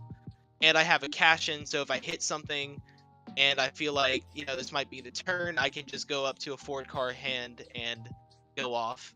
Didn't hit anything, so it was kind of a risk, but I feel like in these kind of matchups, sometimes you have to take a little bit of risk. So I feel like those were the 2 big decisions for me in that match for a little bit of value. Absolutely. And then not popping the Vexing Quill hand on the Mordred Tide turn for 3, and then having that to block out Arcane, because I felt like, you know, if you have to do it to like make a Rune Flash work in this mirror match, go ahead, do it. To fix a bad hand or like to make it amplify free, I think it's worth it. But if you can keep that resource around longer and you can be the Viscera with the AB, I feel like if you can get tempo, you're in a way better position to win if they don't have AB in any Rune Blade mirror. Yeah, I was definitely worried when I had to pop mine to get that rune flash off so that I could swing Rosetta and still Arsenal card. Mhm. Um, yeah, that was one of the moments that I was like, we got to press here. We got to press, and Right. but it was a concern. Yeah, Rune Flash is one of those cards that can be so clunky, but the Vex and Cool Hand could just bail you out of that situation. 'Cause Yes. you always got the one in the back from Visceri, so it's always it's a clean transition, even for Amp on the end. Although Amp's a little lackluster because you nullify the effectiveness of Rosetta Thorn unless you creeper something in. But absolutely, great match from both of you. T, congrats on the win. That Thanks. takes us to 1-1 on the series, and I'm not sure who is up next. It might be me. Congratulations. I can get that handled for us. Up next, we have Nathan, and let's see, who is it? Poops Live. Nice. This is going to be a guy named Derek. So Derek and Nathan will be playing match number 3. Yep. Just make sure you leave your seat in TTS. Oh, yep. All right. Let's see. All right, we'll Am go ahead I and get already this. out, Nathan? Yeah. Sebastian, do you wanna hop in? Oh yeah. The booth. Yeah. Let me just hop back into TTS. All right. Thanks for the match, guys, and good luck to the rest. Appreciate y'all.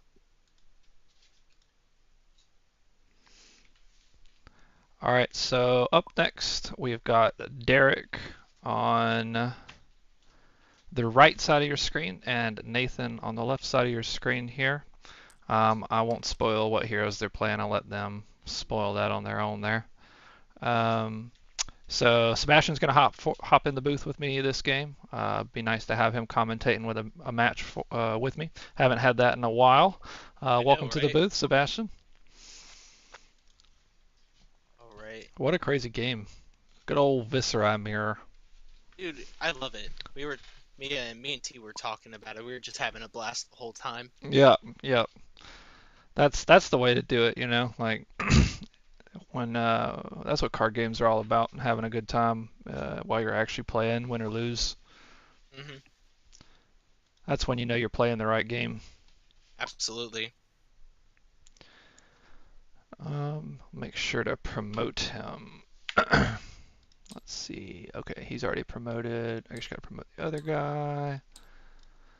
I will move you to spectator. Awesome. And we should be good after that, as long as he sits down in his seat.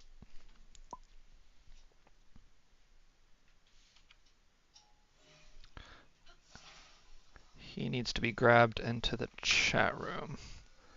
Let's see. Oops. Didn't mean to zoom that.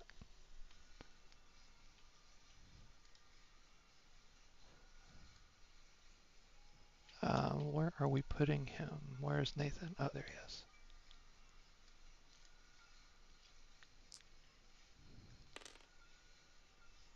There we go. Okay. They should be good now. I'm excited to see. Yeah, what let me see your guess. What guess do you have for this match? What hero is Nathan playing? What hero is his opponent playing? I wonder what Nathan's playing. I don't know. It could be anything. What do you think his opponent's playing? Do I know his opponent or? Nope, you do not. It is a wild west guess. All right, he's gonna play Lexi and beat the crap out of Nathan. All right. Off Ringblade. You heard it here first. Lexi about to beat the crap out of Nathan. Nathan said before the match he just doesn't want Icelander or Azalea, so he'll be happy unless it's those two. Well, I know what hero his opponent is playing, but I am not going to spoil it, because that would be just no fun. How crazy it is, how hard Icelander fell off.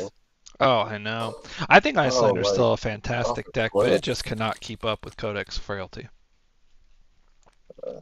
And then, are they still running like Lace of Inertia and stuff? Because I feel like that was hurting. Oh yeah, there's tons of cards that really impacted them.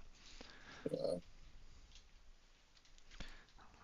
inertia tokens and just I mean, there's just it's just so much that like. It seems like Ooh. Lexi just has a better time dealing with frostbites.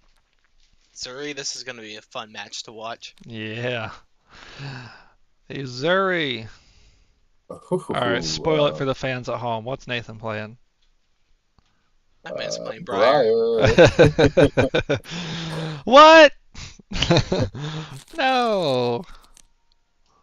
It was like me in every league battle, and the people. I'm just like, I'm gonna play Chain because that's what I have fun with, and they're like, let's put in D reacts to fatigue out Sebastian. Oh Like, man, I'm just gonna do. I told them prior to this match. I said, here's here's our team, here's our heroes or whatever. I said, all I ask is that you don't metagame against whatever we're playing and everything. And they're obviously a really nice team, so they provided their hero selections as well, and we'd already had that picked prior, so like nobody could like really change anything to metagame against somebody. But for those that weren't around back then, because we've been in Flesh and Blood for quite a while now. Like it's weird to think about how long we've actually been around. But but back then we had the first season of the league that Tyler Broughton had set up, and we played against, I don't even remember who your opponent was. Was it like Joe Cologne or something? I don't know. I can't remember who your opponent was, but they absolutely built a Visceri deck to fatigue Chain and that had no non-attack actions or something like that. It had like almost no Runeblade cards in the whole deck. Rather than it was just a bunch of block threes, whatever blocked for three. It was like Rainbow. What's the generic card from WTR that blocks for three? I can't even. Wounding Blow or something. I don't remember what it was, but it was just the 0 for 4, yeah, Wounding Blow. Yeah, it was something. It was like Rainbow, just block 3 generic, whatever. It was really, really sad to watch because, like, I don't know what made them think that was like an acceptable way to play the and I get it, right? Like, they could have, like, you knew the hero your opponent was playing, you have the ability to do that. There was nothing in the rules that said you couldn't, but like, let's be real here. Like, that was not very some low integrity. I didn't realize how many D-Reacts Runeblades could actually play until that game. What was he playing, like Unmovables and stuff too? I don't even remember. Well, Runeblade has reduced to Rune Chant and yeah. Sigil. Yeah. He was playing all those, wasn't he? Yeah. So he just had Sync, Fate, Sigil, Reduce. I didn't even know Runeblade. I was like, oh yeah, I guess it can just play like 18 D-Reacts if they want. I know from your side of the board it was like really frustrating because we made the conscious decision not to like play decks that were metagamed towards what our opponents were playing. Like, we were gonna play whatever we would play at an actual tournament, and then they chose to do that. So it was like pretty unfair match, but it is what it is, and they fixed the league after that. So yeah, season 2 was way better. Oh, absolutely. And I really like these like team matches where we just kind of like have a good match, have fun with it. Nobody's really like trying to win a gold spring tunic or anything, like, but we're still out here like playing for pride, playing for our team. Like, we still want to win, but we're not gonna get mad at each other for like misplays or whatever. We're just here to learn from it and have a good time. Like my Prism game in season 1 that we'll never talk about. And people definitely shouldn't look at that. I remember that match. That match was awesome. or my Briar match that I played against that Oldham, where Nathan made fun of me for like 6 months straight after that. Dude, that was kind of like the time I played Alex's Visceri deck when I forgot my Prism deck. Oh, like, man, I remember that. I literally just blocked. Like, I didn't know what I was doing. Like, you knew a little bit what you were doing, Seb, when you played Prism that one time, but from me looking at it, it was like, what is he doing? He's just playing so weirdly. But if you don't know a deck, it's like, yeah, it's weird. Really know? Absolutely. Fun fact here, Derek grew up playing in the Junior Olympics for swimming, and now he's playing cards. So he's awesome. A born athlete. I think you find that a lot at the top tables of big card events. There's a lot of people that are just talented in a lot of regards of their life. It really does translate well to card games. Well, I mean, I also think it's like the work drive. He knows how to Yeah, put in enough work to see results in, Oh, totally. sports. So he knows how to translate that into card games. And I feel absolutely. like a lot of people they say, I mean, even myself right now, I'm guilty of this where I'm like, I want to do super well and be at the top tables, but it's like if you're not putting consistent work in, and it's not going to happen consistently. Right. You might spike something if you're a good player and have good fundamentals. You're always going to have the ability to spike something, but to be as consistent as some of these guys, like Yep. Michael Hamilton and just all the big names who are just All the Michaels. all the Michaels, yeah, playing as their job.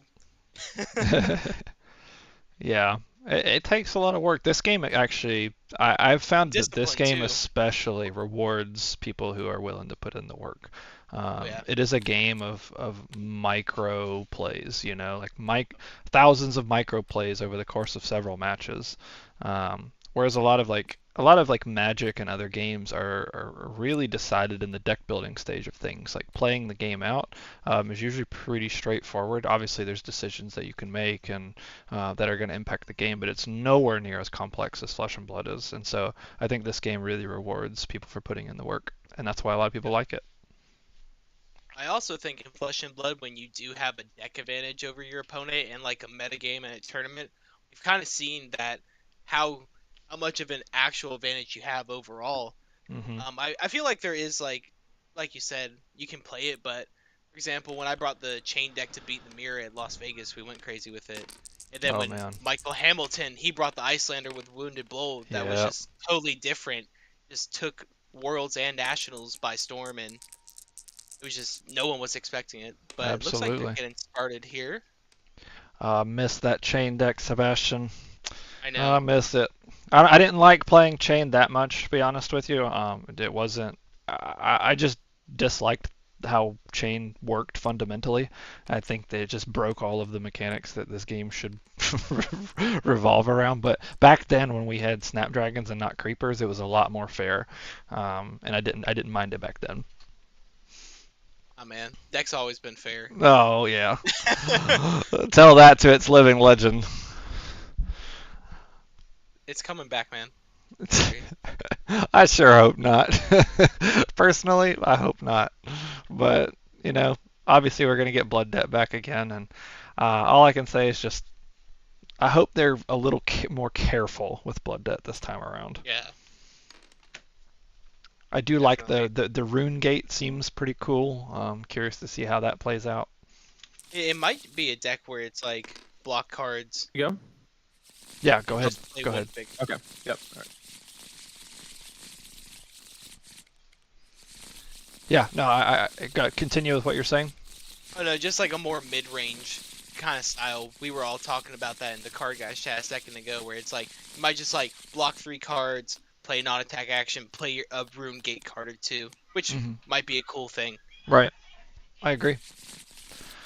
All right, so we're getting started with this match here. My buddy here forgot to sit down in his seat, so he drew cards into oblivion. We will put him in his seat.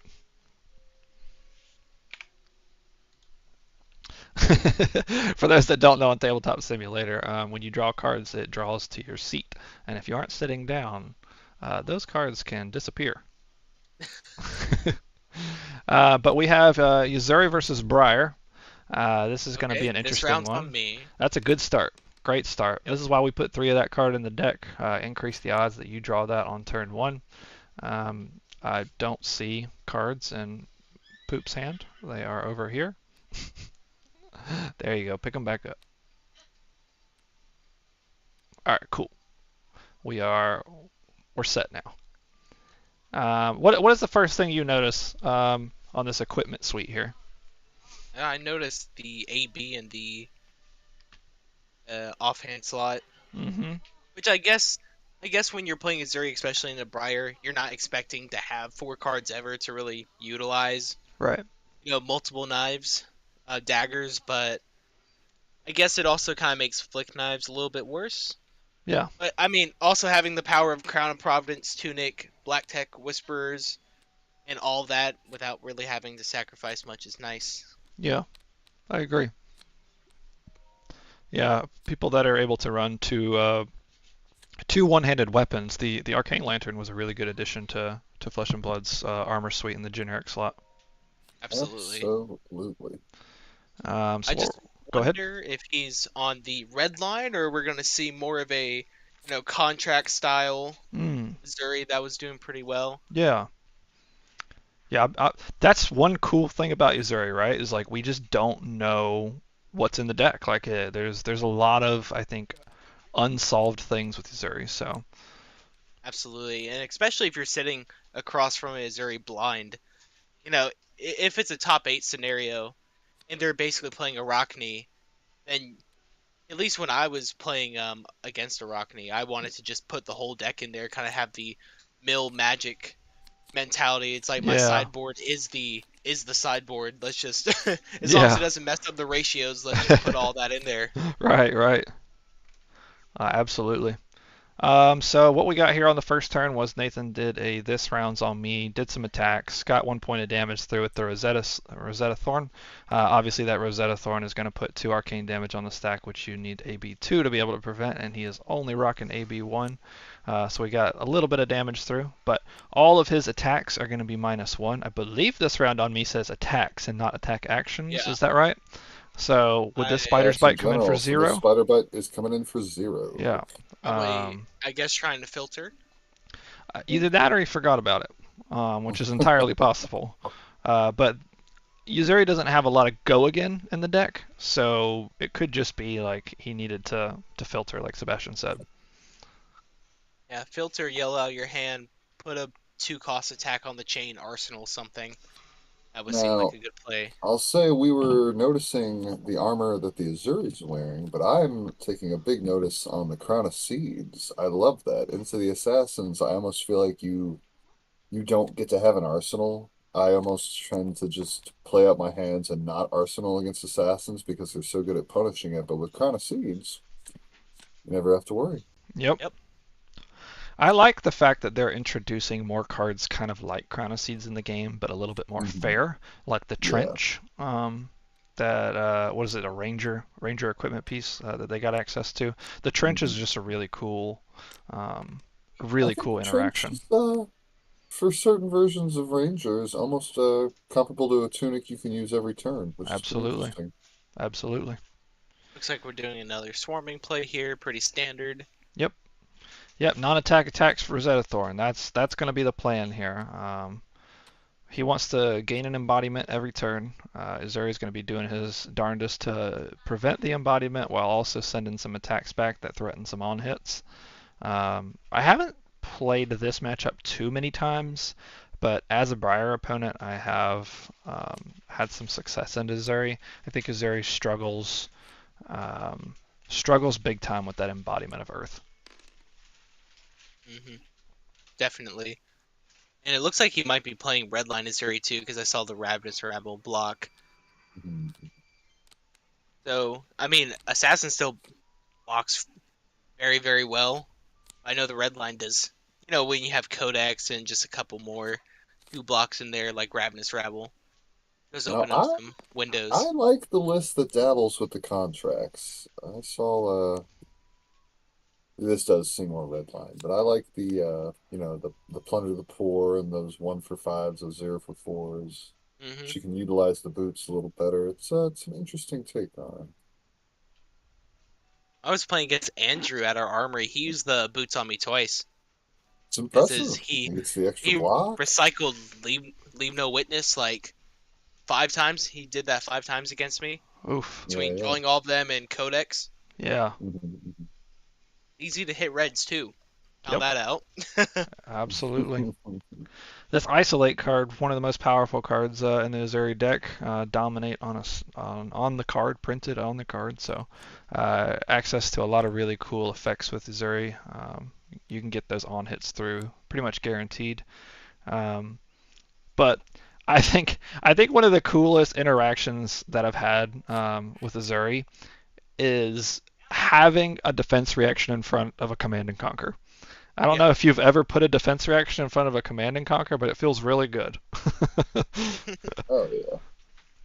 And for those that don't know, when Yuzuri activates, so it'll put its first actual attack on the stack, and your opponent is given the window to react or block or whatever, and then once you've moved past, sorry, the window to block, and then once you've moved past blocks, Yuzuri can do an attack reaction, which banishes the card face down, which then gives you another window to go ahead and use a defense reaction, especially if you think it's a command and conquer or something that is going to really, really hurt your ability to block in the reaction step. But it actually gives you a window to block a command and conquer with a defense reaction, which is really neat.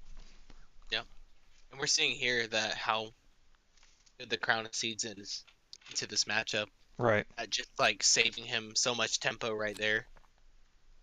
Leave No Witnesses is a fantastic card. So good. Yeah, I'm curious as to, as Nathan puts it, when his friend arrives to the fight. So for those that don't know, there's the his channel. friend just arrived at the party. Yeah. So for those that don't know, the way that Nathan likes to think about Briar is you're duking it out with your opponent until your friend arrives, and then then it becomes an unfair fight. And Channel Mount Heroic being the friend. Briar is just at a bar fight against somebody who's a little bit tougher than her, a little bit bigger than her, but then in walks Channel Mount Heroic and decks the guy in the face. Exactly. With that said, but how Nathan builds his Briar decks, they're just so consistent, and even without the channels, they're just putting out such good, consistent damage turns. I just really love how he looks at Briar and how he builds the decks with the even splits and the ratios he puts into it, and the math of counting his non-attack actions, his attack actions throughout the game. Absolutely. It's a very mathematically built deck. Oh yeah. It's trying to beat the odds in card games is the name of the game. Absolutely. Now here's an interesting spot because his opponent was able to block out that snatch, but I don't think Nathan had any plans to use the Snapdragon Scalers regardless of whether his opponent blocked it or not. But if the Uzuri decides to activate Uzuri, and yeah, so I figured he's not going to have an arsenal this turn, but he can potentially have some sort of really devastating on-hit effect, kind of like this one. You want to explain what Leave No Witnesses does, Sebastian? I mean, it's command and conquer, but you don't have to pay for it. That's pretty good, huh? Exactly. That's pretty good, huh? And this is where the Crown of Seeds Nathan does its having work. the tunic there, my God. Getting that arsenal replaced for free. So good. Almost like totally negating these Leave No Witnesses. Absolutely.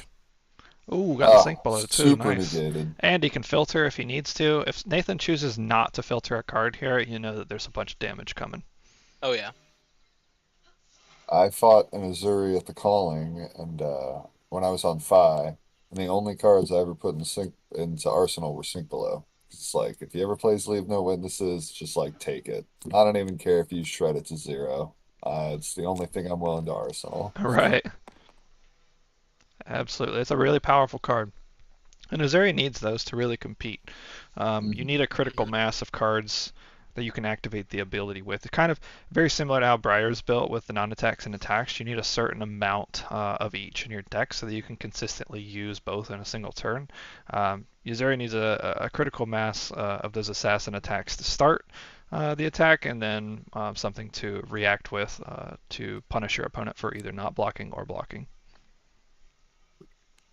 Exude Confidence, a fantastic starter against a deck that loves to block. This is one of my favorite cards ever printed. It's won me so many games, I can't even count them. It makes your opponent really, really think about what they're doing. And I don't believe the Uzuri deck really even has a way to put an attack in front of this that's big enough to allow him to react. Exude Confidence is one of the few 0-cost attacks that makes Sink Below a bad card, which is just saying a lot. Absolutely. And with the Uzuri being off of an arsenal here, he's limited in his choices of what he can do. Especially starting the chain with this. Yes. Yeah, that's usually where the exude shines. Now there are some tricky spots where against ultim matches and like blitz and stuff, I've done the exude as like the second attack to really get my opponent. And man, it's great. Oh, see, Ooh, this is okay. why exude shines so much in Briar. Is because not only can Nathan's basically saying, okay, I'm going to make this Exude Confidence attack for 11, so your opponent's going to take 8 here when they really thought that you were going to snap this and go into another attack and then lose the Channel Mat Heroic. But instead, you're going to take 8, I'm going to get my embodiment, I get to keep Channel Mat Heroic and an Arsenal, and you just lost value from your hand. So And this got rid is of so CNC, good. which is if he doesn't have another like. He's already been through 2 Leave No Witness, and that was 1 CNC. I know they're playing a lot. I Yep. think 3 of each, He but he just gave up some primo disruption because he was so convinced exactly. those snaps were coming down. Like this is Yeah. very heads up play from Nathan. Again, he's got the hand to see it coming, but the pitching the 2 Earth cards there, I'd love to see that. Now, the CNC does lose quite a bit of value if your opponent is Nathan and is playing Crown of Seeds. That's true. Forgot But about that. but it is still, like you said, very primo disruption. Even if your opponent's playing Crown of Seeds, they could still be trying to Arsenal something that they want to keep. So Pitching, I believe. But again, Crown Two. of Seeds. Yeah, this Crown of Seeds is really throwing a monkey wrench into Missouri's disruption game plan. Absolutely. Man, it's a good card. I love seeing Briar could actually take advantage of it because I feel like there's not that many matchups where she wears it.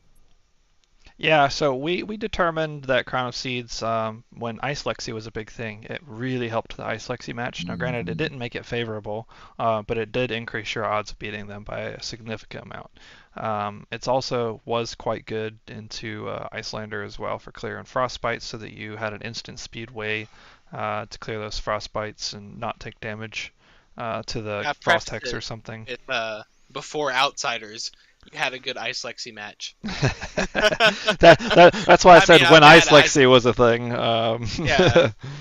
But now the game plan against the fuseless deck with Briar is just 0 for 4, get an embodiment, and block as much as possible.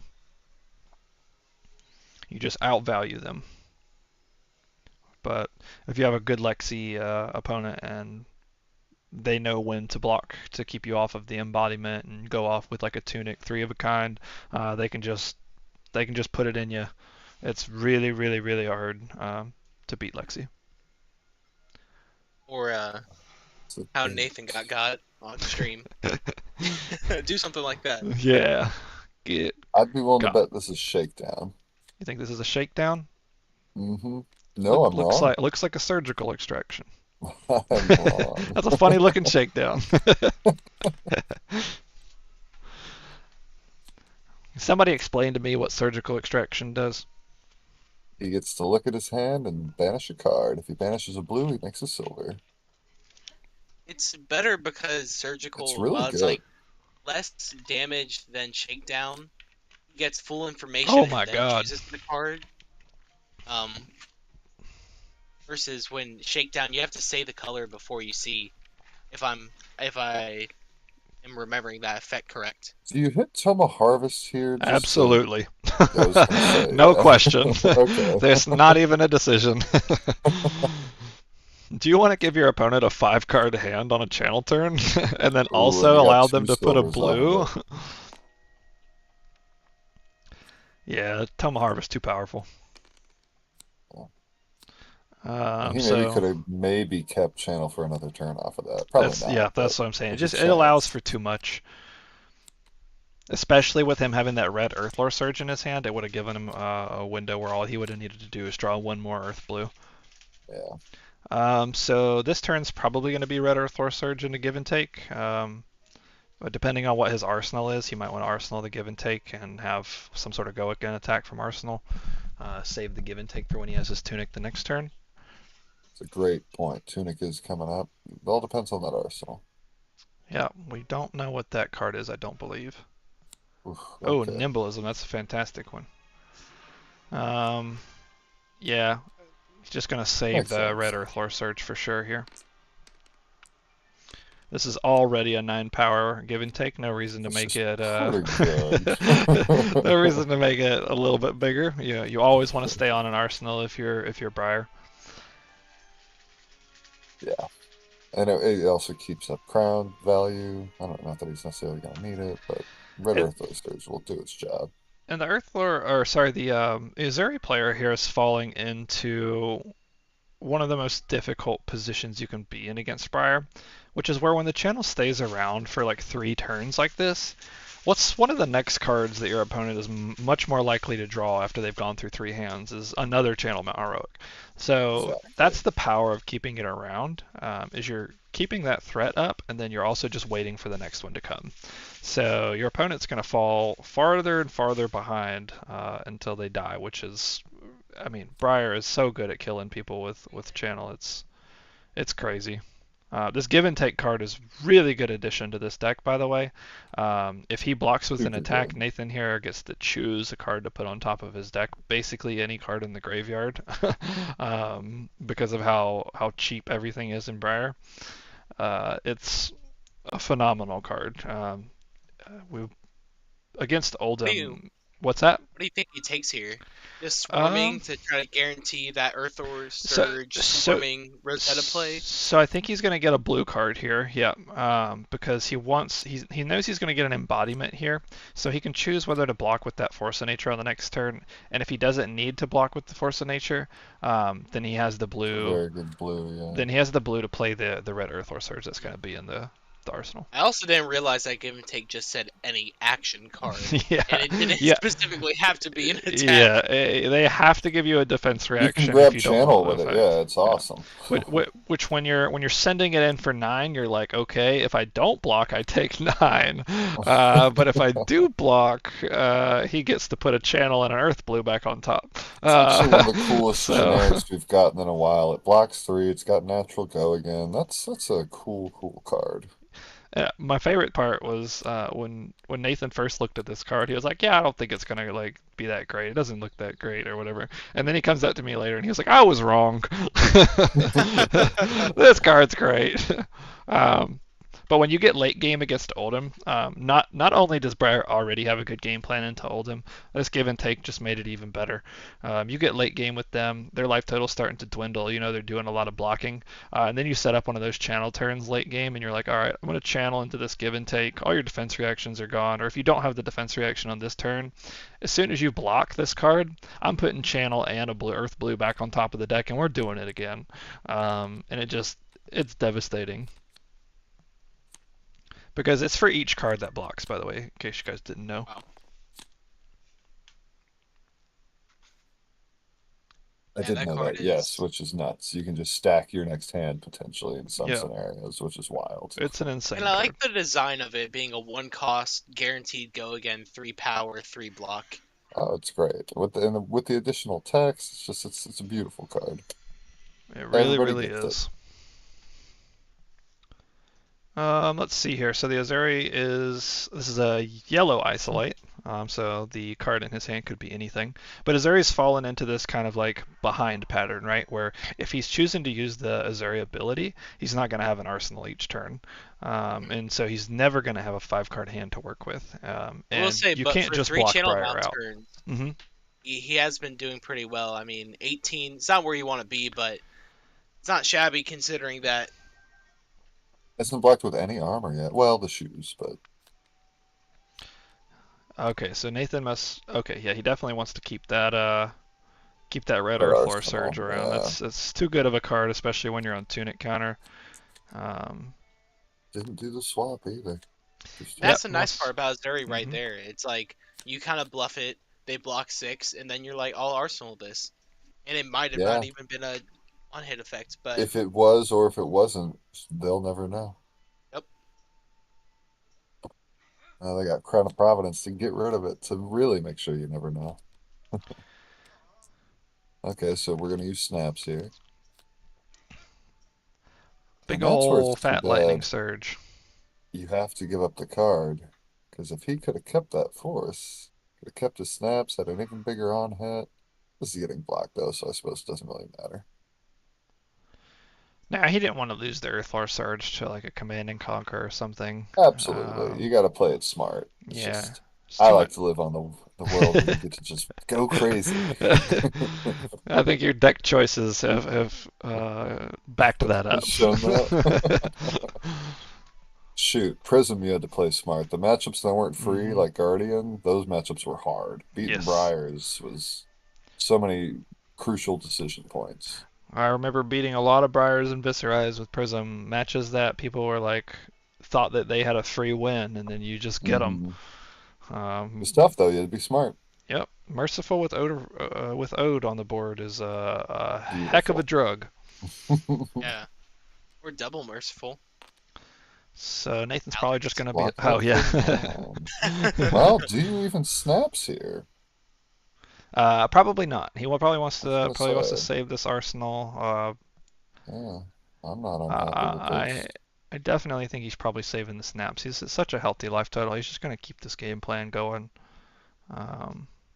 Like y'all said, eventually he's gonna hit the second CNC. He's already like more than 20 cards in the deck. Yeah, the channel. Gotta Yeah, be absolutely. Oh yeah, gotta be sorry, a stealth CMH. card in the arsenal to actually even do an Azuri swap this next turn too. He's thinking about it though. Yeah, That's I just don't think the he's next gonna do story. it. He knows he's on Tunic here, so like if he has a card that costs one in his hand, he's kind of inclined to do it, but I really didn't think that he would. So he throws the lightning surge, which tells me whatever it is, it's got to have some type of go again. That, Or unless not go again, right? well, he would have kept the lightning surge to arsenal it. So whatever he's arsenaled is like going to be a good card. Well, what I'm Lightning saying is surge that is the such a card good in his card. hand could have been another attack, right? With like a no on hit effect. So like, Mhm. but it was probably more important than the lightning surge. It was a second lightning surge, guys. Let's just leave it. That's probably correct, actually. I want to say it's a channel, unless he had a blue earth that he pitched. He did, channel? didn't he? I think he did. I think Sebastian's right. I think it's a second lightning surge. It probably is. Knowing Nathan, they usually come in twos. Just like the channels, like they're like your backup buddies.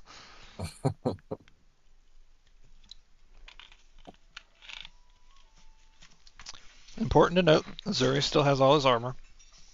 He is far from dead. There's still plenty of things that he can get done. I'm gonna What did cash this? in that hat. Yep. It revealed a blue, so Blue? it's only Okay. coming in for 2. Nice clean This block. This hat's gonna cover it up. No embodiment for Nathan, not yet. Hard to resist a clean block. It's kind of odd to Especially me if that that- he's trying to get a 5-card hand. So maybe this is just because it is more red line. Maybe he does have like a nimblism, a go I again think attack. that arsenal into was something. junk if I had to guess. I think he was Okay. just trying to get rid of it. But maybe not. Yeah, you're probably right on that.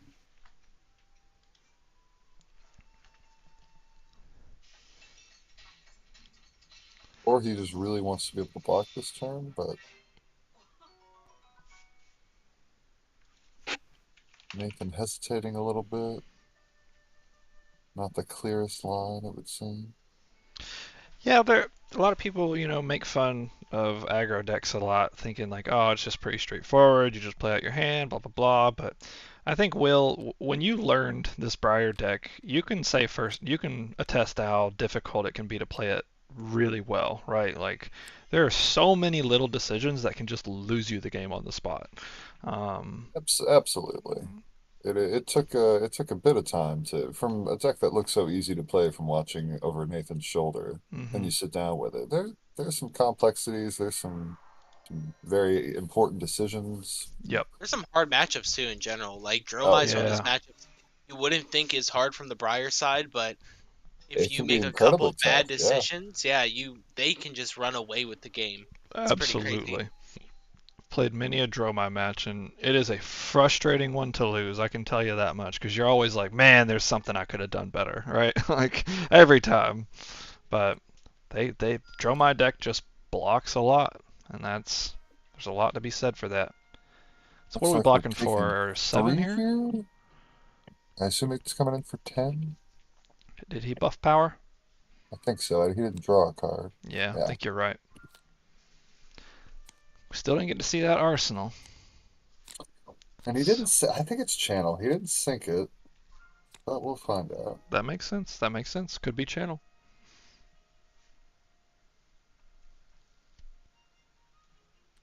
He's just waiting on a blue earth card. What? Huh?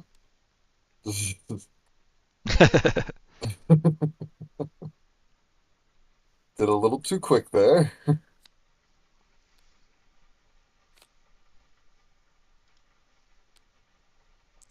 Oh, maybe Nathan said no blocks like right away. Oh. Yeah, that could be it. Still, though, Crown of Seeds just looking beautiful here. Say we're taking 6. We'll never get to know what that Or arsenal is. 5. We'll have to Yeah, ask we're him. taking 5. Crown of Seeds OP.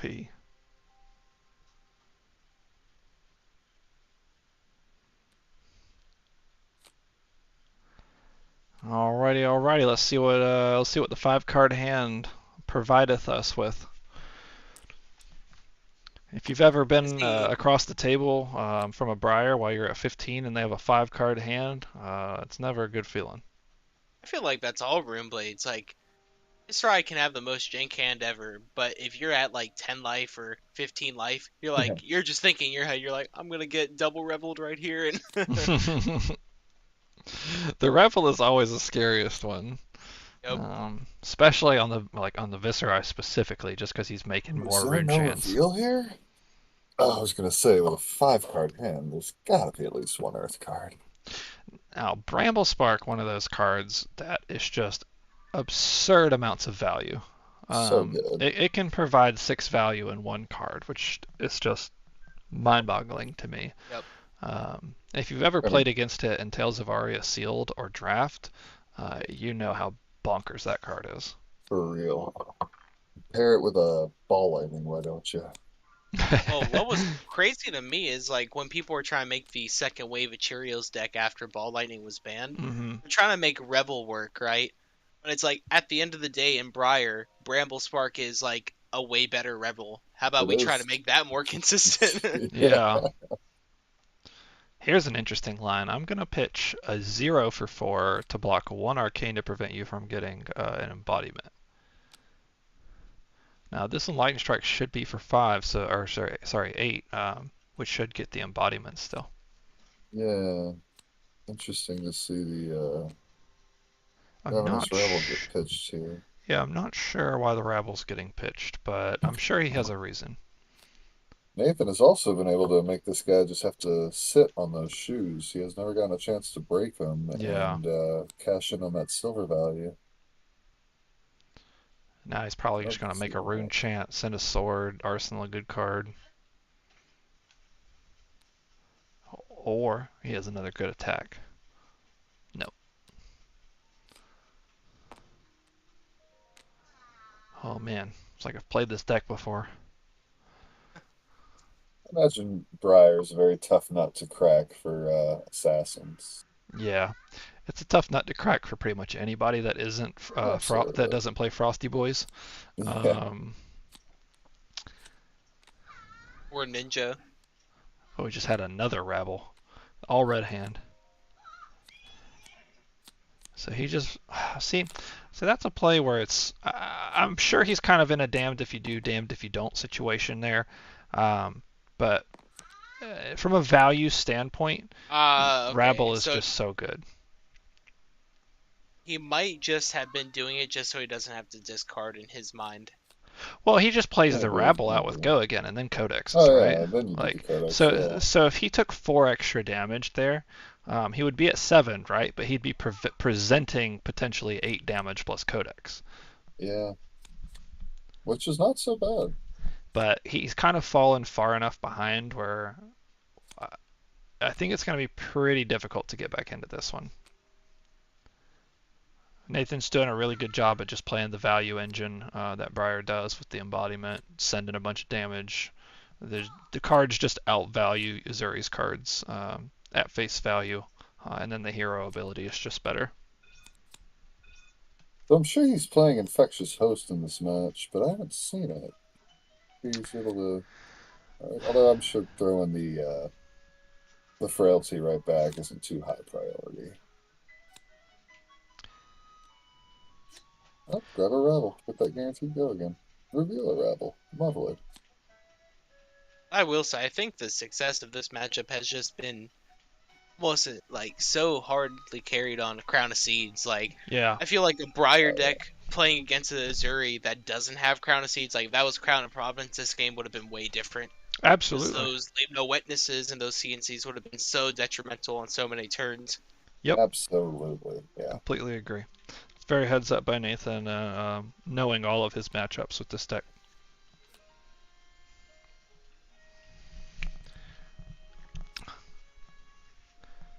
I believe most of the Azuri decks are playing 9 Isolate, right? Definitely the red line ones, because it's just the best attack to switch out to guarantee your hit effects. Yep, correct. And the cool thing about it is even if it's the blue or the yellow, right? It doesn't matter its attack power. It's just there for the effect. Yep. What is this? A Spike with Blood Rot? That's a very good card. Oh wait, hold on. Are we blocking? We're blocking currently, aren't we? Yes. Now, I don't believe this swarming has go again, because Nathan hasn't made an aura this turn. Oh, there he goes. Right. Giving it a go again. Man. I'm Very drawing interesting. another really good arsenal target. Interesting use of the Snapdragons here. He must have had a really bad hand. Yeah. If I had to guess. See, in that situation, and now Nathan's better than I am, so he could probably tell me why this is wrong. In that situation, if I'm planning on doing the go again in Snapdragon, he gave himself a window to not use the Snapdragons there, right? Like if his opponent didn't block, but if your opponent knows what swarming does, they're going to block. So I would probably send the Lightning Surge just to get the embodiment, but I think the outcome is the same either way. Yeah, it does seem pretty similar. Now here's the blue Isolate, so he must be He playing had Rainbow. Arsenal, I think. Oh yeah, absolutely. I think they do. I mean, the yellow's also good, just because it pays for Spider's Bite too on Yep. the weird turns, and if you Absolutely. draw multiple. Absolutely. I think one of the coolest parts of the Azuri effect is the fact that the card actually stays in your deck, right? Like you're not losing 2 cards to make the play, in terms of like a long game. Yep, and that's why that fatigue deck is so efficient, because you're putting, in that case, like red cards on the bottom of your deck, or you're putting your resources on the bottom of your deck for later. And they're annoying effects. People forget that sometimes these stealth cards actually do, like, annoying effects. Yep. Or dominate at the end of a game. Yep. Yeah, that's great. And then you make it bigger with an attack reaction or something like that they're not expecting, and then they lose to a 0 for 3 dominate because you made it 0 for 6 when all the armor was gone because you stealthed it out earlier in the game. Using the boots there. Probably doing that just so he can buy them back and get another block out of them next turn. Absolutely. So he must have another attacking hand, unless that's an arsenal target.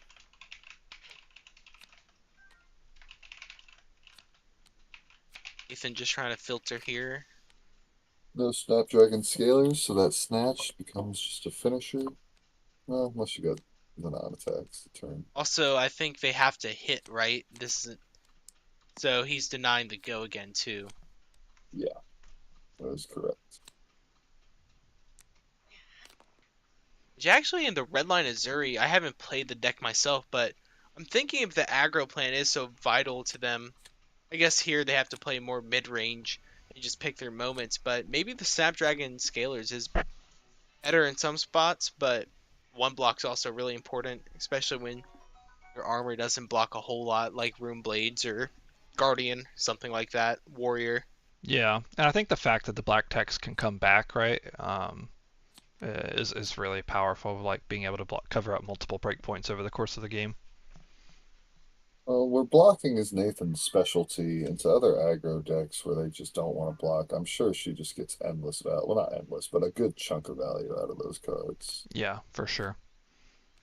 The fact that Rites of Replenishment is in his deck in this matchup shows that he's respecting the fact that the Azuri might be on some sort of fatigue plan. Which I think is smart. Absolutely. Does it cost 2 silver to bring back? Yes.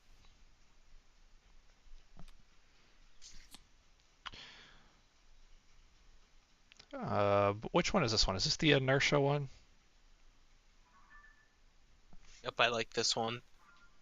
Just want to say for the Azuri player, he's doing a great job at like trying to stay in the game, keep control of the match, doing the best he can. Trying to. Nathan's had a couple weird hands, trying to make him get punished for that. So blocking well. Yep. Blocking is something that Briar does very well. We often call her the Guardian Runeblade.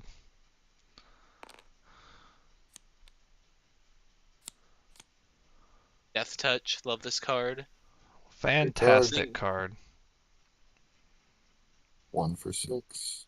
1 for Awesome 6. on hit. I think Azuri's, she just makes the best out of it because like you can cheat in like this, or with Codex, just putting that in your arsenal, then throwing Tunic, using the Tunic counter to throw 6 damage at someone. Just really awesome with that hit effect. Put in a blue to Spider Bite into it as well, if it's an arsenal. Death Touch is also a phenomenal Codex target. Yeah, that's what I was saying. If you have the Tunic up and Codex that in. So good, right? Like, what kind of value is that, right? Like, you're making a Ponder token, right? That's like, you can assume that's like 3 points of value or whatever. The Frailty token generally gets a couple points, and then Death Touches with Tunic counter is like 6 damage with an on-hit effect for like the Blood Rot, so like 8 damage. It's just so much value. Yep. At the Road to Nationals in a couple weeks, we're drafting. If you can get a Codex of Frailty and a Threadbare Tunic and a Death Touch, you'll be off to the races. The dream. Oh man. There we go. Yeah. Oh man. Put it back in the arsenal. Tunic. Oh, it wants to go for the Leave No Witnesses. Fun fact, Codex to Arsenal is a non-attack action, breaks the chain. He could have put the Death Touch back on the chain there. I think he wanted the potential arsenal disruption. Oh, absolutely. You know what? But unless there was another channel, Nathan probably doesn't mind doing that. Yeah, I think there's two lines of thought there, right? Nathan clearly did not want to block, so making him cycle that away could be the correct play. But at this stage in the game, with the life totals, he actually just did a solid chunk of damage, and he's been playing the value game pretty well.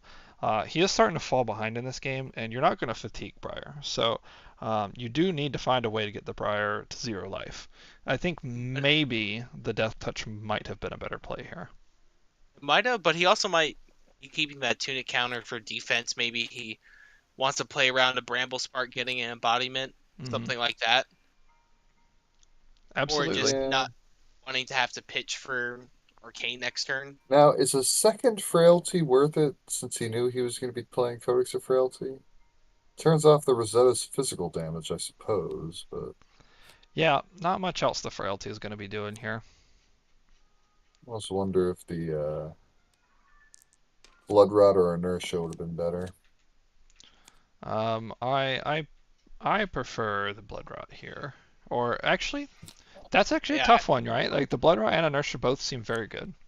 I was gonna say. Oh goodness gracious! Oh no! We all know I think Inertia token's really good. Oh, that could be curtains. You ever seen a 13 power Exude Confidence? I believe that's what that is, right? Exude Confidence you've ever seen. Oh, it's 10. Was it 10 and 1? 10 it really is a good card. I love that card. That's how you turn off Crown of Seeds right there. Well, you can do it before. He's taken 1, basically forced to give him the embodiment here, or else he might just have lethal on board. Gonna put some block in front of this one and hope for the best. Death Touch only blocks for 2. Nimblism only blocks for 2. Always leaving himself wide open. That's an exact block of 10 there. Another fun thing that Chrono Seeds actually allows you to do, by the way, is add another blue Earth card into your pitch. So Exude Confidence, Earthlore Surge, things like this are like really good ways to like use up a bunch of resources and get those cards in the bin.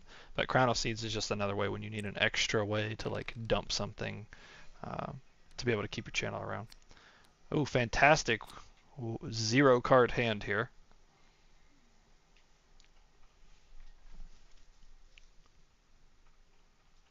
That's what he drew off the Ponder token? That's insane. What What did did you he draw? The Death Touch. Okay. So off the Codex turn, last turn, he popped the Ponder and arsenaled whatever he drew. That's about the perfect card to draw there. Oh, I was on the wrong screen for a second. Wow, that is a pretty darn good Somebody's draw. asking if he had an Inertia from Sedate. Wasn't Sedate Sedate got swapped. Yeah, I it got think, swapped right? out, I believe, yeah.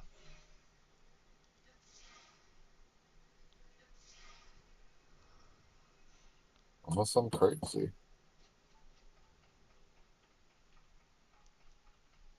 No, I'm pretty sure you're right. I'm pretty sure the Sedate got swapped out.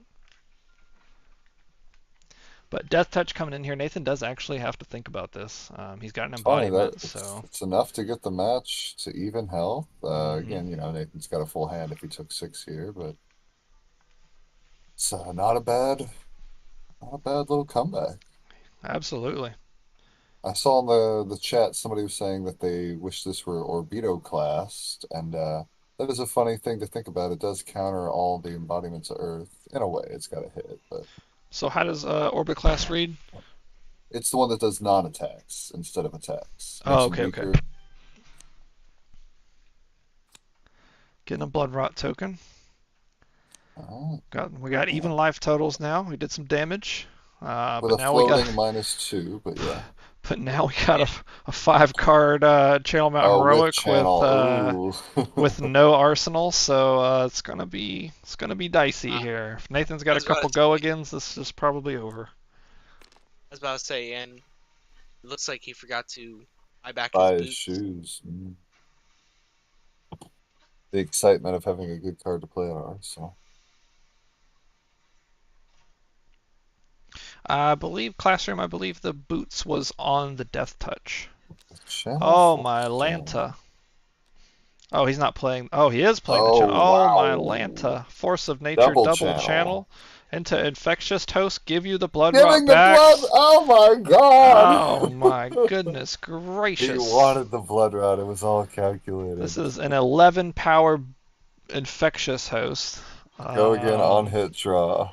On hit draw. Oh, my goodness. You know what's That's even more funny pretty about that? good. Nathan had to think about that. He thought about the Death Touch well, for a second. It's like, so- you're taking it. There's something to be said for having 2 channels. Well, there's something also to be said for like having Force of Nature in your hand that blocks for 4 damage. Mhm. Yeah. But yeah, it And is. he also had the Tome of Harvest to think about as well, actually. So he had a lot of options. He did. Block This is for even swinging for two, right now. there. There's a 2 4, block. 7. This is gonna take 4 currently. Oh, Ah. perfect cover up. Wow. Very good nice. blocks. If good this blocks. card in hand is a 0 for 7 go again, then that's a wrap.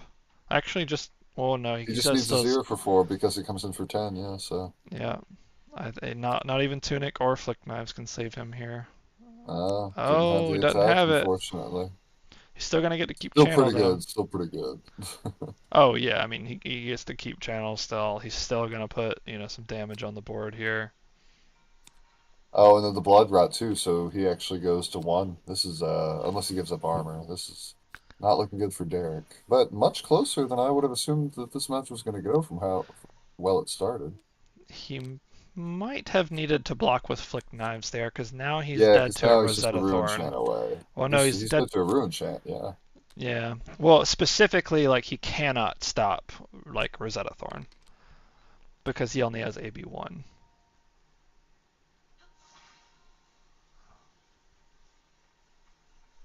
Oh, I forgot about his lantern. Duh. I was just looking at the armor. Should be at 1. At the end of the turn, Yeah. he's buying back his boots. Oh, I see. I think Nathan will remind him. Oh, yeah. Very, very close match, though. Man, what a match. Definitely came a lot closer than I figured it would. Absolutely. I think that's the cool thing about Azuri. Like, her cards are relatively weaker power, weapons a little bit weaker. But just like the flavor of the weapon being so detrimental, the hit effects. I love the class. I want to play it. This in a is couple it. Talishar games. This has go again into sword, and he cannot stop the sword. Unless he has Oasis. But yes, I completely agree with you, Sebastian. Oh no, I was just going to say it's way too expensive to buy in paper right now, though. Yeah.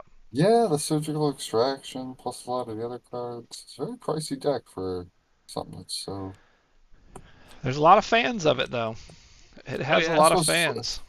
Flick Knives is cheap. Those shoes, I guess, are a little expensive for some reason.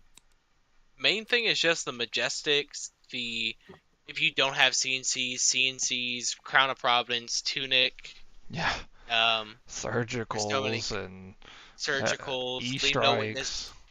E-strike, yep. Codex. All of the value really cards. Good there. All right, let's go Should ahead we on go over hop to in? let's go ahead on over. You guys are coming to us, right? Yep, we're coming. Okay. Oh man, what a game! Yeah, that was a hard one. Yeah, it is typically, I think, hard for Azuri to keep up with the value engine that Briar has. Just the embodiments and split damage. It's just you have such good value yourself, but you find yourself off in Arsenal quite a lot if you're using your Azuri ability, is what you were saying. Yeah. Which allows you to be susceptible to a big channel turn, or you just don't have a little extra block to keep up with it. Yeah.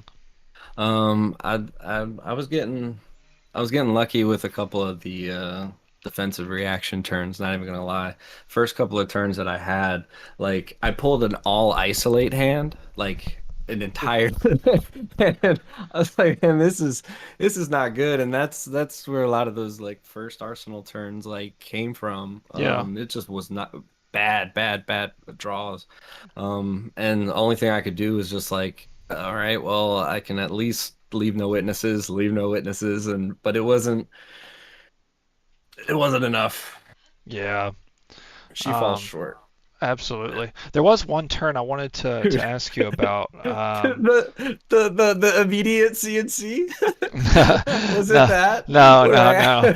There was one hand where you had two Rabbles. That one you pitched to block Arcane, and one you pitched to actually just block the Rosetta Thorn.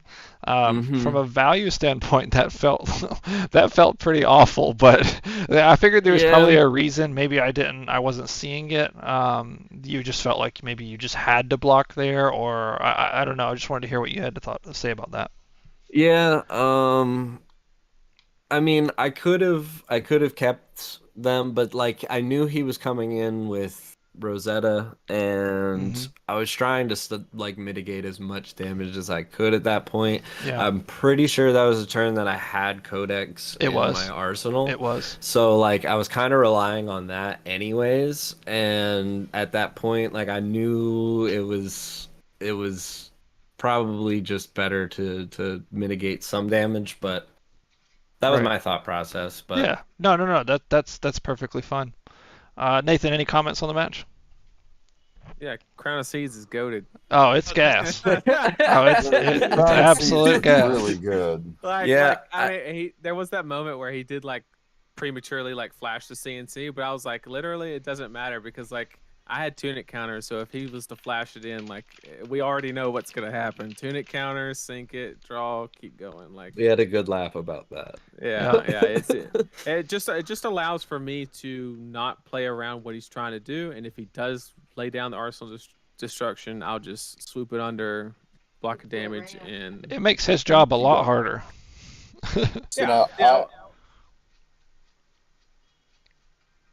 Hello. Hello, Nathan, you still there? Yeah. No, I'm Okay. done. Yeah. I was just gonna say, I thought you just very quickly were like, no blocks, and he's like, whoop, but then that wasn't how he was playing the entire match, so Yeah. probably not. Whoop-bam! Yeah, no, it was. We were just grinding toward the end of the match, and we were just like, yeah, let's just speed through it, basically. Yeah. Yeah. Quick question for you, Nathan. There was a card you had in Arsenal for like a couple turns, and then you finally seedsed it away. What was that card? I Red said it was. Earth or Surge. I stumbled on both of them. The Oh, turn that I played a Red Earth or Surge into the Lightning Surge, I had another one. So it was kind of clunky there, and he had the Arsenal Disruption on the CNC, so I had to crown it away. okay. And I also, at the very last turn on the Force of Nature, I know a lot of people are probably like, why didn't he play the Nimblism? And the thought process there was, if he was at such a low life, and I knew I was given the Blood Red Pox, that I valued the 4 split damage on the Rosetta over, because if he has another D-React there, he has 2 armor in the back that he actually covers up the Nimblism. Or he didn't even actually need a second D-React. He just needed that Codex to be a 3-block with the armor covers it up. So I chose to mitigate the risk in exposure by not pumping the infectious host with the Nimblism and instead pitching it for the Rosetta, which allowed me to just clean the game up on the last turn. Yeah. And it's worth 4 if you do that instead of 3. I guess the draw is something. But Yeah, the draw is big, but I just didn't want to. I was in a position where I didn't have to risk it, so I didn't. Gotcha. Makes sense. Much closer match from how well it started for you, Nathan. That match got very close. Pretty impressive stuff. Yeah, that first CNC, it stayed around for 3 turns, but it only pumped 3 attacks. It was kind of weird. All right. Well, thank you guys so much for the match. That was a good one. I think Thank you guys. I'm glad we're showcasing some of these matchups that maybe people don't get to see quite as often. Yeah. But I had a blast. I appreciate you guys having me a part of it. absolutely. Wouldn't have it any other way. But we're gonna get your buddy Dakota in here. Do you know if he's ready to go? All right. Sounds good. Could you let him know that he's up? Yeah. All right, Hold on. perfect. I'm actually gonna head out, y'all. I have All work. right. Sounds good, Sebastian. Well, we appreciate you stopping by and playing some matches and commentating with us. Yep. Y'all have a good night, all right? You too. Hasta luego. All right, next Good night. up we have got Dakota versus the Willie Brad. That's me. The Willie Brad Shaw. I will leave you in here. I'm going to head on over to the other channel. Nathan, do you want to keep commentating? Yeah, I can. Yeah. All right, cool. We will head on over to the other channel, and you guys just let us know when you are ready.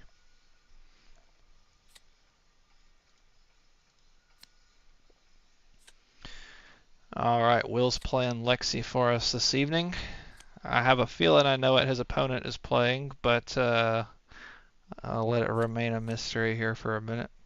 Let's see. Let's introduce the last player here. I've been told his name is Dakota, and he runs events weekly at 3 different stores. That's dedication. Heck yeah.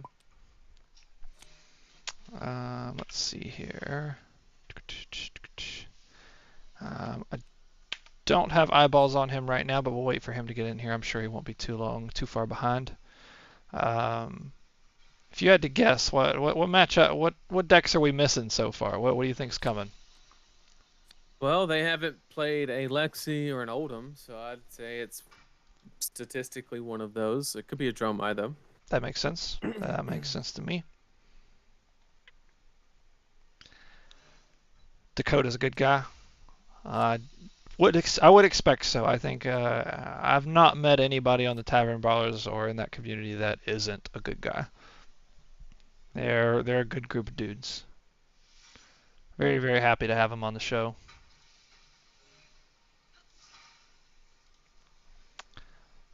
Let's see here. But yeah, we're just gonna hang out here and wait for their opponent. If you guys haven't liked the stream yet, we'd appreciate it if you'd hit that like button if you're enjoying. Subscribe to the channel. Also, go check out the Tavern Brawlers. They have a Discord that you can join, hang out with. They run all kinds of events for all kinds of games. Really nice group of people. Good community over there. Lots of prizes to be won in weekly online tournaments, etc. If you haven't already, check out our Patreon. We do all kinds of fun stuff in the Patreon. Run tournaments for people, provide deck advice, play matches. We just have a good group of people in there that are constantly playing and wanting to learn. So if you're trying to improve your game, we've got a really good community for that over there.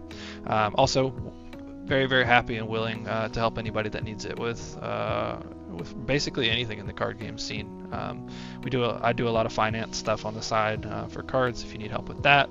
If you need help deck building, you need help deck choice, figuring out how to get to events, anything really. We're happy to help. We've got a few specialists on the team, warriors, rune blades.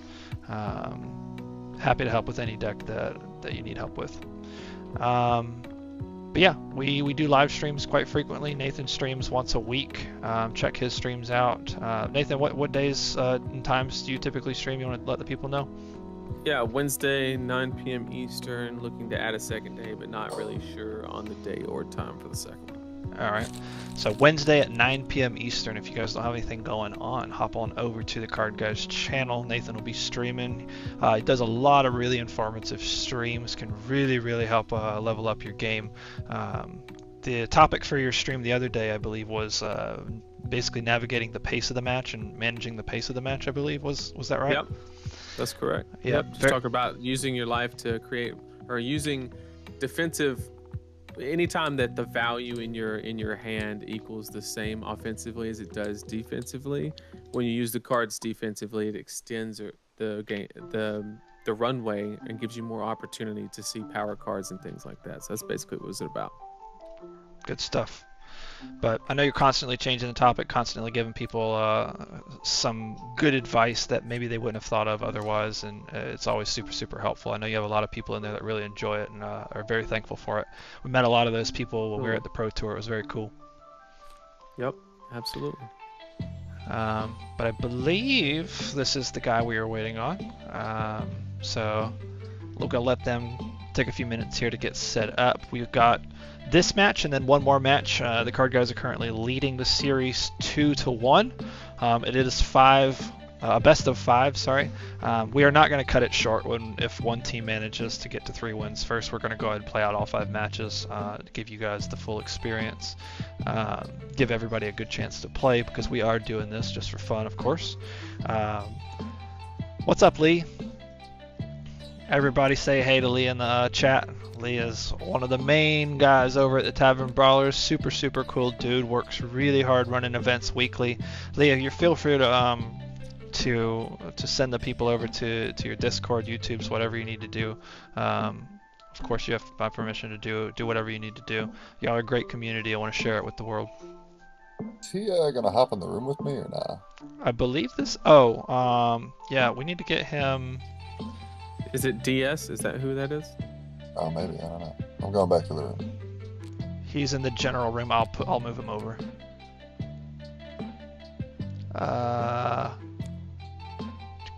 It must be him, right? He's not the other guy, so yeah, it's got to be DS if he's in there. I'll just move him over and hope for the best. Sounds like it looks like that dude just randomly pops in there. He's in the general room but muted, he said. Okay, so that was the only person that was muted, so that's got to be him. Okay, cool. Alright, so they have played Azuri, Viserai, and Dash. So yeah, this has got to be Alexi Oldham or Dromai. Unless, they have specialists on their team. Just nobody expects us to bring Bolton, of course, but Josh has got to do his thing. So Lee, commentary is myself, Alex, and Nathan. We're going to be running some of these matches. Sebastian was in here. He had to leave. Will has hopped in the match right now. Josh had to go pick up somebody from the airport. So we're locking it down right now. Yep. And if you ever have anybody that wants to hop in and commentate with us, happy to have you from your squad over there.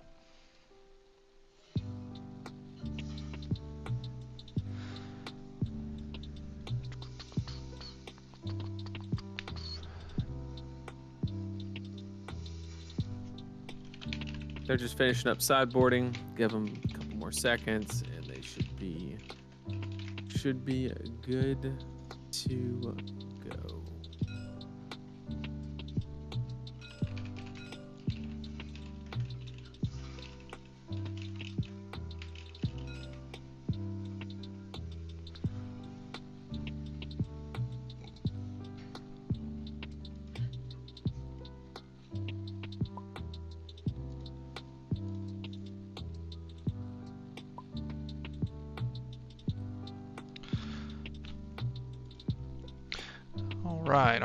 All right. So for our team, I know the last match is going to be Nam. You guys know him as Dallas calling champion Namfo.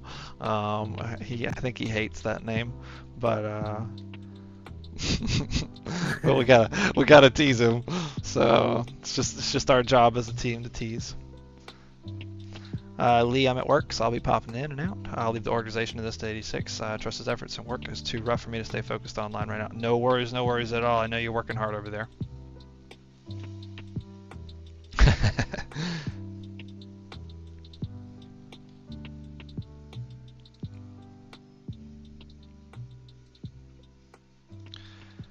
Alright, looks like...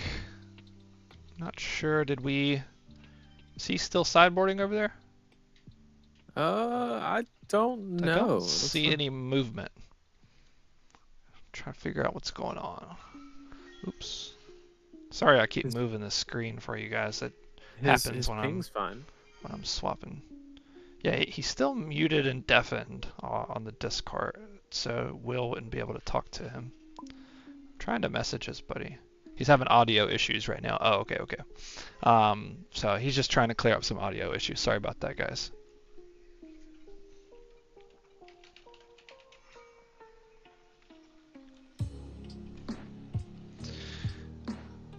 What are you expecting for this RTN season, Nathan? Are you most looking forward to the limited environments or the constructed environments?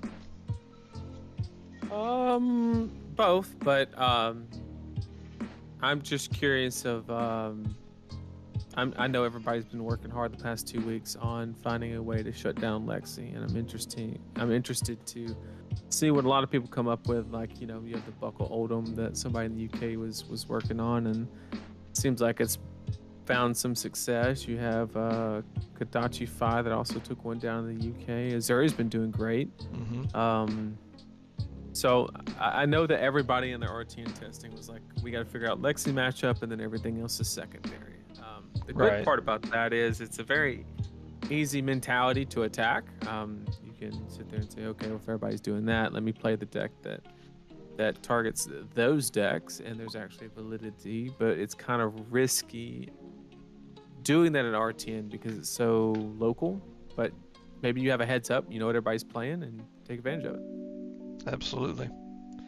I think we have a lot of Rangers in our meta before Rangers was even good. So we had some Azaleas and some Lexis and things like that were doing a lot of stuff. Did I just hear Will? Hey, they disconnected my opponent. Oh yeah, he's having some audio issues. Oh, looks like he's back in there, and he's back. Looks like yeah. Hop back in there. Looks like he's not deafened or muted anymore, so maybe he fixed it. I'm gonna go pop in there just to check on him real quick. Yep.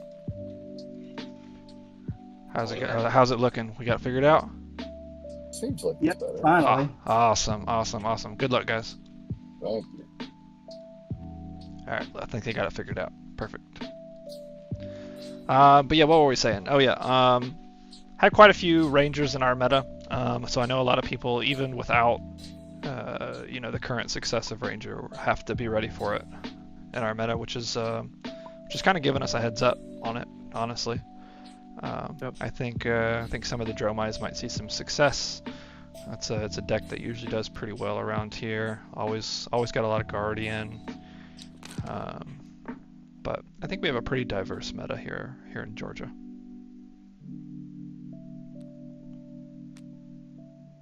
Okay, looks like we got some action on the table. Moving some cards, finishing the sideboarding. We'll be up and running in about 30 seconds to a minute tops, and be good to go. Yes, sir.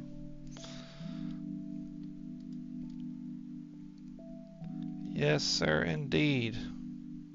I like how Josh is the only one that cares enough to change the playmat he's playing on. He has to be on his warrior playmat. It would. Now, I saw him flip over a quiver. So does that mean it's a mirror match, or is I'm sure hoping not. running Azalea? It's either Azalea or a mirror, or it could be Riptide. Oh, that would be kind of cool. Or it could accidentally be Will's deck that he left on the table. Ah, it all makes sense now.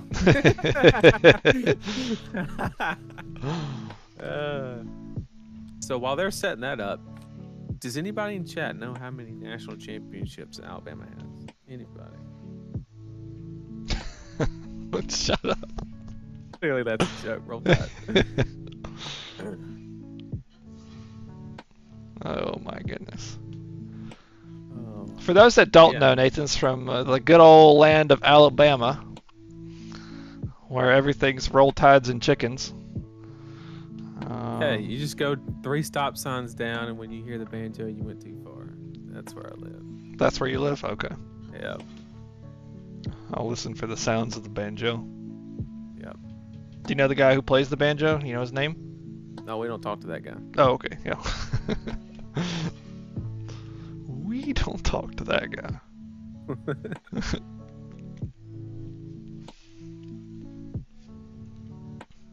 How's everybody in chat doing? What are y'all playing for Road to National season? Y'all got a deck already selected? Are you going meta, playing what you just like?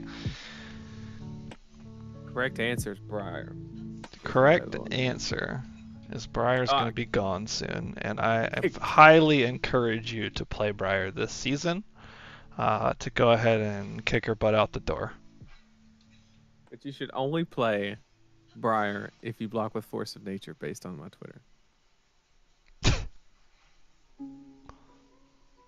If you're ever playing Force of Nature, you're probably doing it wrong. Yeah, it's just when you literally have to have it to get an embodiment to make like a really big play, like when you have full tempo, or you like the last turn that I played it. The only reason I played it was because it was the only way I could play a card, and because it was in Arsenal, right? I would have loved to have pitched that for the Rosetta instead of an embolism, but yeah, for sure. It was in Arsenal, so. For sure. I think so. We got a Katsu, a super janky high roll OTK Briar. That'll make Nathan proud. Bravo, because the numbers on his cards are the biggest. That's fair. Big number, do big damage. Patrick Shaw says, when you don't have real football, you take what you can get, I guess. He's right. Get wrecked.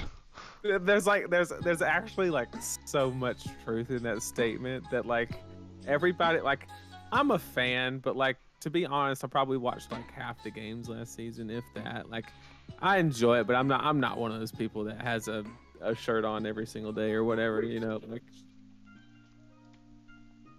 you enjoy the footballs, but you don't live the footballs. Yeah, but something about Alabama, like, I think it's exactly the way Pat put it. You know, like, we just don't have an NFL team, so we're like overly prideful in our college team, and I don't know if he meant it as a joke, but it's actually very accurate. I'm sure. Well, most humor, there's some truth to, right? Absolutely. You think Will's getting bored over there? Anytime you're spinning your hero in circles, it's what is happening? I do apologize for the delay, guys. We are just waiting on Waiting on this guy. I think he was having some audio issues, so let me go double check on him, make sure they're all good. Yes. Everything all good over here? Having a hard time getting the deck. Getting the deck? Yes. The link's not working or what? Communication's pretty tough too. Uh-oh. Hey, DS, can you hear me all right?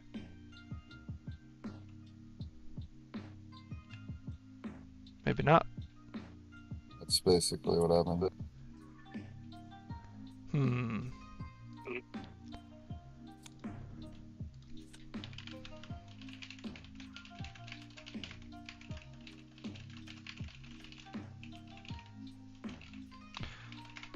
Let me check to see if our other two players are ready to go, and maybe we can wait for him to try to figure his stuff out for a little bit, and then come back to you if that's all right with you, Will. That's fine. Let me see if Nam's ready. Hey Nam. I'm not. Hey, Hey, are you ready to Hey, play Nam. by any chance? yes. Okay, I'm gonna move you back. You might be up. Just give me a second. Hey, they're still having issues. Yeah. Okay. I'm gonna go ask them. Let's see if they have their last guy ready. This life counter is like cemented to the table. I can't believe it.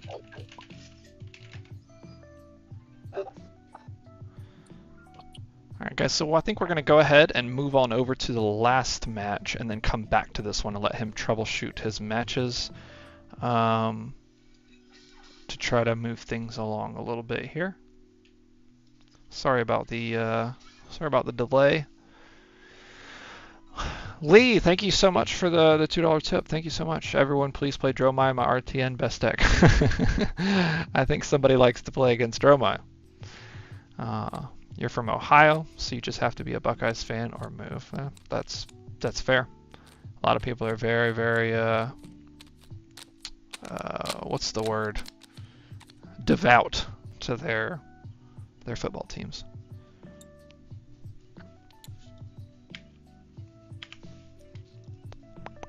I thought that was my deck. He was telling me that I moved his deck, but I think it was just another copy of mine.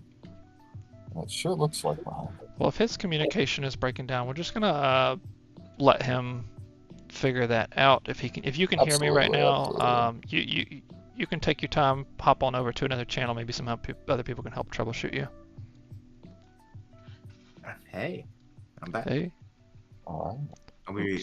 Am I getting promoted to match 4? Yes. All right. Both of you are being promoted currently. If y'all want to go ahead and hop on in and set up, Will, if you could stand up from your seat. Oh yeah.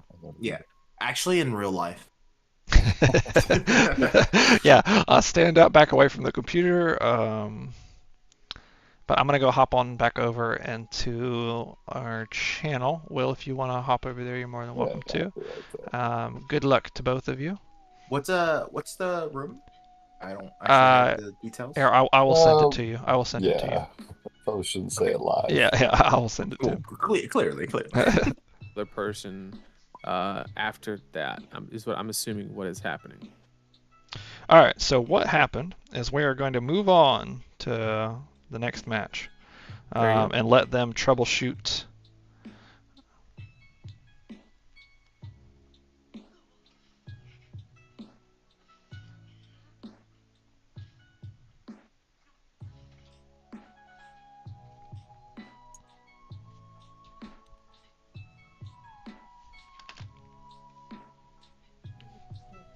So who is Dom's opponent?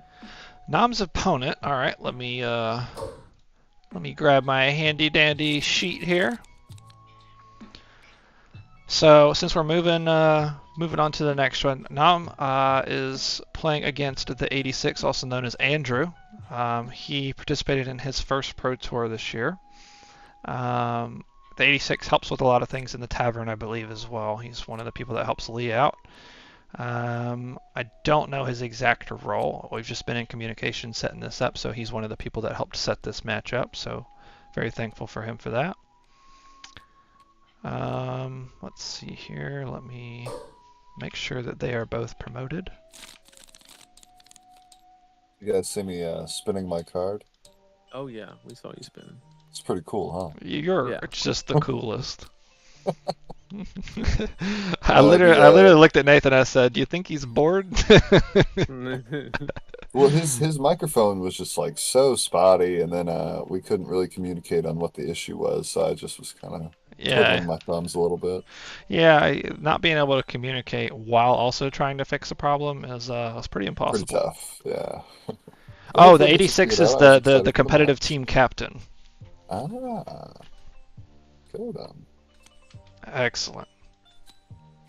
So Well, Nam is. we're Go ahead. putting our premier player on top.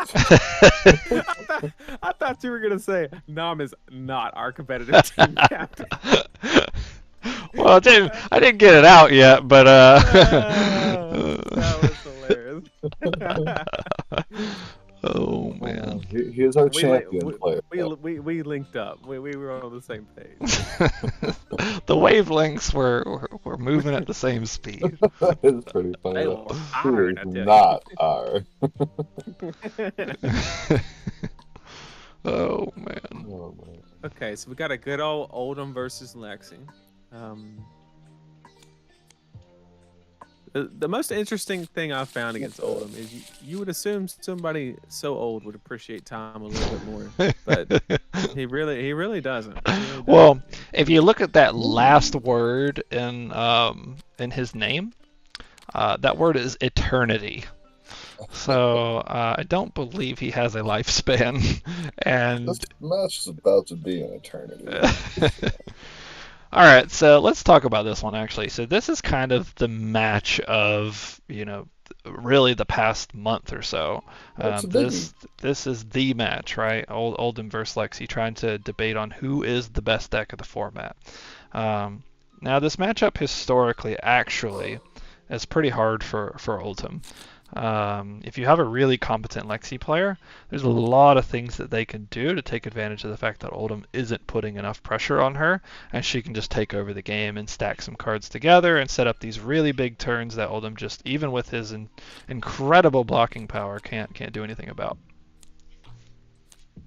I'm very curious to see if Nam has introduced the buckle plan to his sideboard. Love to see that come out. I've been hearing good things about that, breaking new horizons. Oh my god, you said that, and I just pictured Nam with like a giant belt buckle. Tell you what, yeah, that's the new tech. Ever since the UK RTN. For anybody that doesn't know, Buckling Blow is a 4-cost Guardian attack action that comes in for 8 with a crush effect. Crush is obviously you need to deal 4 damage to execute it, and it says that you put a -1 counter on a piece of equipment. Is the crush effect. Then you have a card, Blue Pitch, Buckle, that costs 3, that says the next Guardian attack gains +1. And if it hits, not if it crushes, if it hits, blow up a piece of equipment that has a -1 counter on it. So Get that good old New Horizon. It also says Dominate. Don't forget about that. Yep, and has Dominate. So the idea is you just slap those two together. You don't have to. Don't get me wrong. You can like pummel the Buckling Blow to put the -1 counter, and then you can like buckle the hammer. Like you don't have to do it in a very specific way. Just the whole game. Ooh, do they work if you do them together? Yeah, they do work. Like that's the most convenient. Yeah, way they're to on do it. hit triggers that you can stack to put the counter first and then blow it up. Oh, that's awesome. Right. But it's really just up to how the hands line up, and you do need with the Tunic counter, it's a 4-card move. So yep. And the rule of thumb as far as life total, if Oldham is at 10 life, maybe 12 or so, and he blows up New Horizon, he can basically fatigue from then on out, because Lexi, it's very hard for her to consistently throw 3 arrows. Most of her turns are going to be just 2. No, I'm winning the die roll. Look at that. All right, with the Rampart. The Abyssal Depths, Oh, and the shoes. Now, that's a curious thing. I think the Snapdragon Scalers are pretty important in this fight.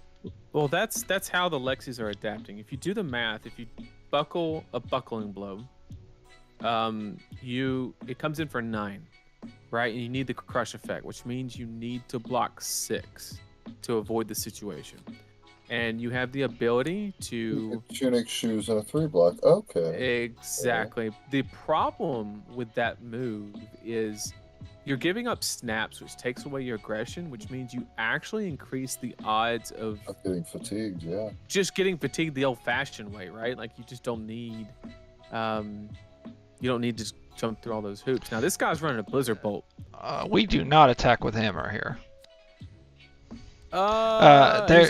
There's one card that the Lexis are running that says you cannot attack with hammer here. Now, it's unlikely, obviously, that they're gonna have it, right?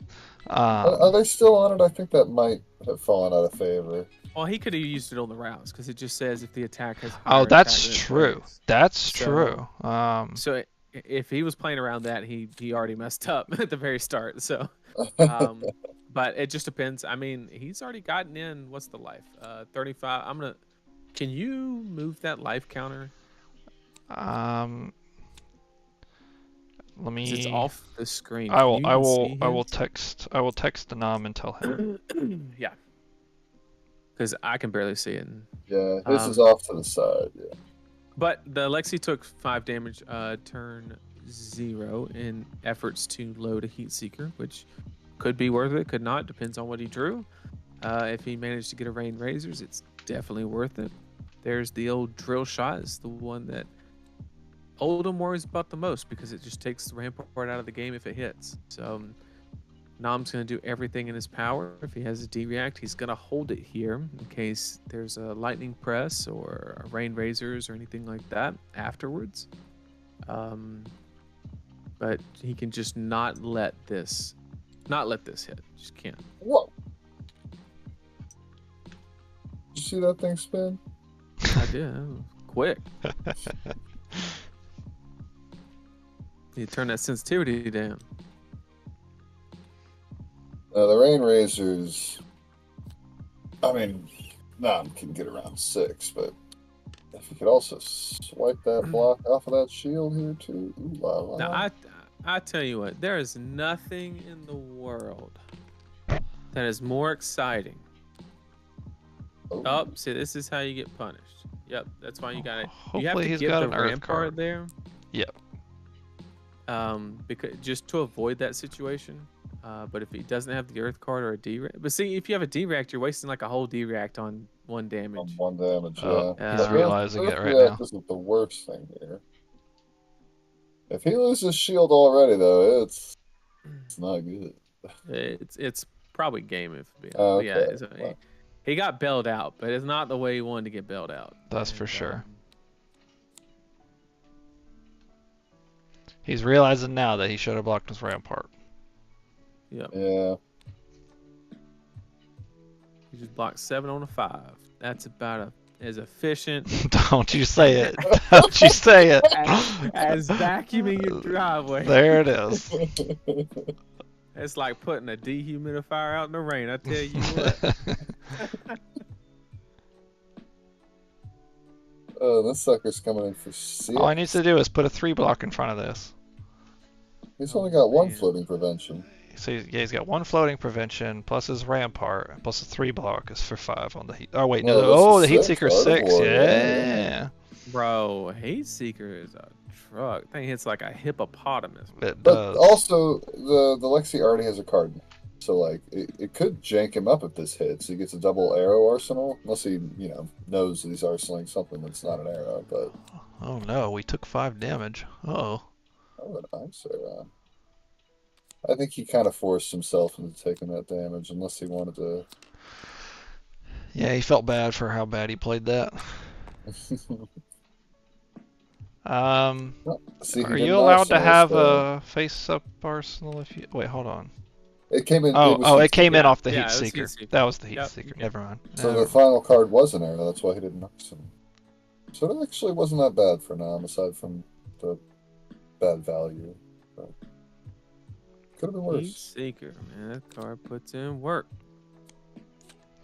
So So not the worst outcome there. Still having a Command and Conquer to get rid of that Blizzard Bolt. Or Chilling Ice Vein, sorry. Good old Fatigue Shot. Very, very good attack against the Guardians. Big Shot is a great arrow. One of the ones that let her compete with Starbow. Funny side note, Absolutely. my buddy used to think that word was pronounced fetiche. Fetiche? I had to unfortunately let him down. That was not I happening. wish you would just let him go through life with ignorant bliss. He was playing one of those Elder Scroll games or whatever. And he's like, I can't keep running. I'm fetishade. I was like, what the hell are you talking about? I love it. I'm fetishade, bro. I'm tired as hell. It was the funniest thing, bro. Is this gonna be a stance response? It's gotta be. What is not? Nom needs to chill out with that mouse. He's just wiggling all over the place. He is a wiggling worm. He's trying to figure it out, man. He's trying to play catch the fish with Granddad over there. What? I love it. Run that by me again. Catch the fish with Granddad? It's when Granddad's holding a big wiggling fish and you gotta smack it out of his hands.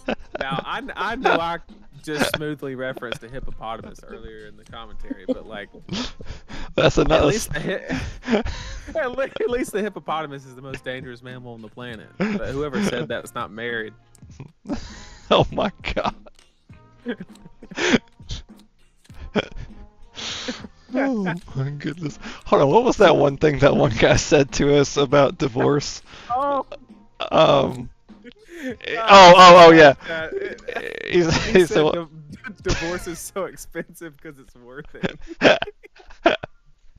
I couldn't breathe when he said that. That guy was, oh man. All right, everybody, welcome to Flesh and Blood After Dark. we go unhinged. Yeah, it's officially 11 o'clock, so Yeah. we're in After Dark mode. This is the Adult Swim version. It's a new channel. Is Everybody's that like, still go a back, thing? go back. Probably. Adult Swim still a thing? Probably. Most of those cartoons they got on there look like are made to be watched while you're on some sort of drug. They Right. look really weird.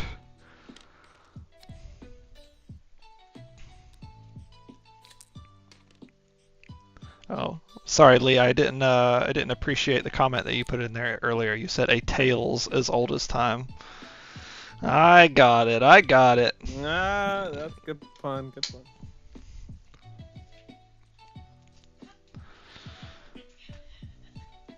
All right, so let's talk about this game for a half second instead of Yeah, divorce. let's Oldham versus Lexi here. Now, the fact that Nom is still at 35 life, do you think that this is on 86's mind, obviously trying to pitch stack and set up for the later game? I'm noticing a lot of ice cards in his deck, so he's got kind of an ice package built into the deck, which I thought was specifically for the mirror match, and obviously like it would be good into Briar and things like that, any sort of aggro match.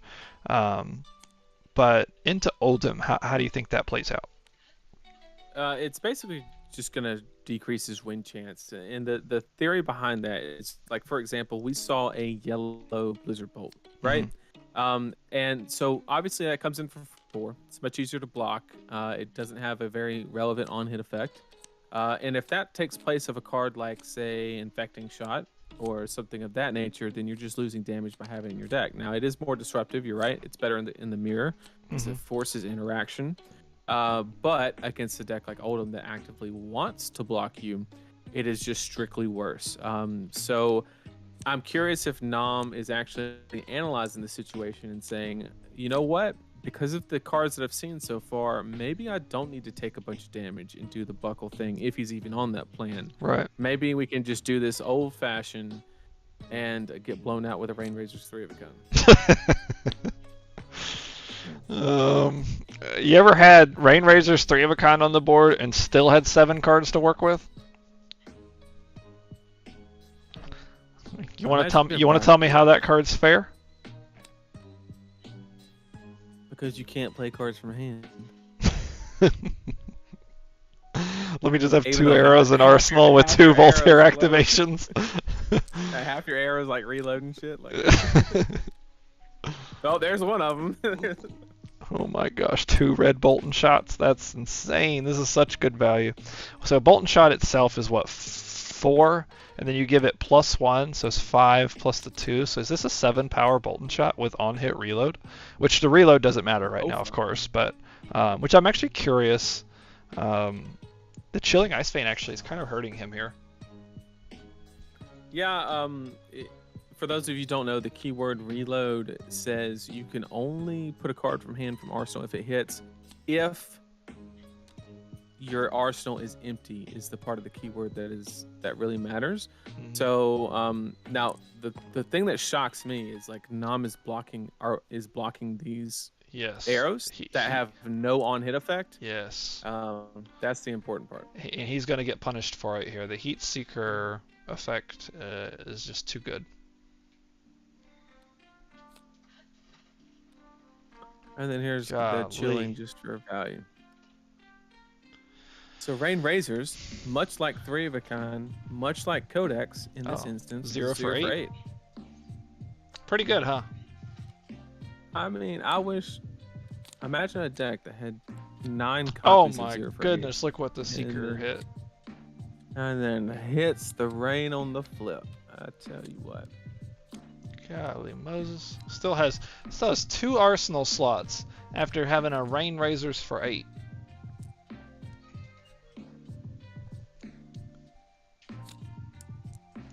Yeah, so I don't wanna like start any like controversy or anything like that. I like get like, oh, this card should be banned or this card should be whatever. But we did look at Lexi and try to analyze for a little bit. Like, okay, is it a fair deck? Is there something that should be done, etc. And I think that 3 of a Kind was one of those cards where it was kind of like Plunder Run. In the beginning of the game, the card was fine, right? But there just becomes this critical mass of cards, like when you Art of War 3 of a Kind Rain Razor somebody in the same turn, where it provides too much value. Getting 1 card for 3, or 1 resource for 3 cards is too much in this game. And I believe that is the specific card, if any, that should be affected. I think most everything else is the Lexi would still be such a powerful deck, have so much, going for it still, even without 3 of a Kind. And I think it would fall right in that really good balanced range without that card. Absolutely. Unban Plunder Run, let Briar be great. says the guy talking about a deck that's like 19 points from Living Legend. How many points away are they, actually? They need to win 17 RTNs. 17 RTNs, what, at 2 points each? Which means, yeah, so 34 points away. Gotcha.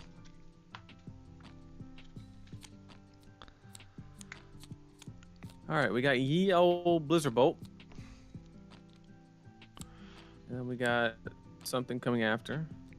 Another Heat Seeker. Why not? Why not? The old hippopotamus. So this is going to have Go again, naturally. Because why wouldn't you be able to shoot 4 arrows, or 3 arrows with Art of War Rain Razors? So how much is this coming in for? 5, 6, 7, 8? Plus, if he did +1, it would be 9, but I'm assuming it's Go again. No, he did +1 on Art of War. Sorry, not on Voltaire. Yeah, on Voltaire's Go again, because he's got to fire the chilling, unless he plans on doing like a Perch Grapplers move or something. I've actually played quite a few matches into Lexi as Ultim, and never in my games have I seen such power so early on like this. Yeah, this is just stumbling on the Stone Cold Nuts is what this is. Absolutely. There's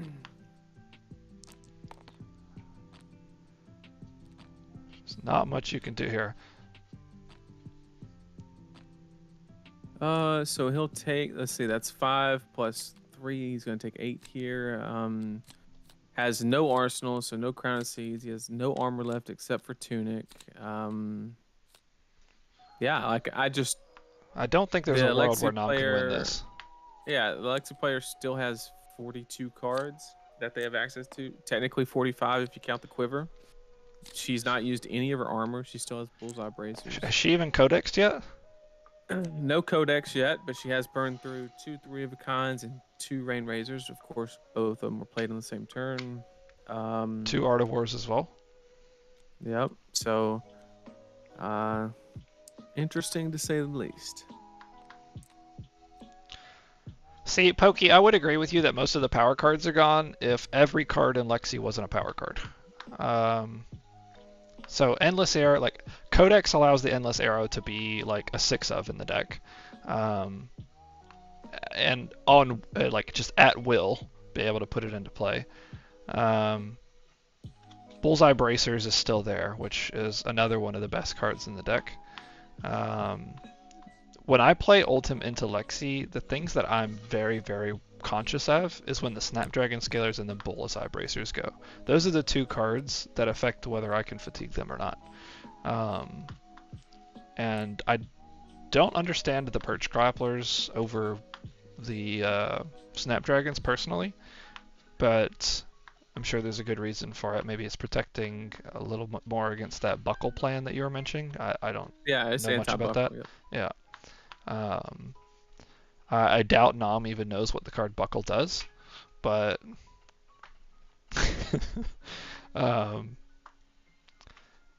Frostlock here, not too impressive against Ultim, but this that card matchup stonks, man. Like, gotta pay for D-Rex? That's broken. it's okay, but when you're on a 4-card hand and not a big old 6-card hand, it's just not a very it's really hard to resolve and get a lot of value out of, because a lot of times they're like Crown of Seedsing and already have the resources floating, etc., etc. Staunch also would just require a blue, which they have access to.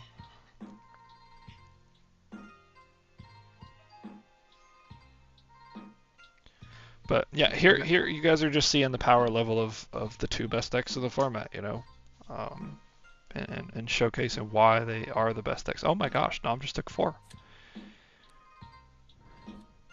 Well, he can't pitch 0 cost.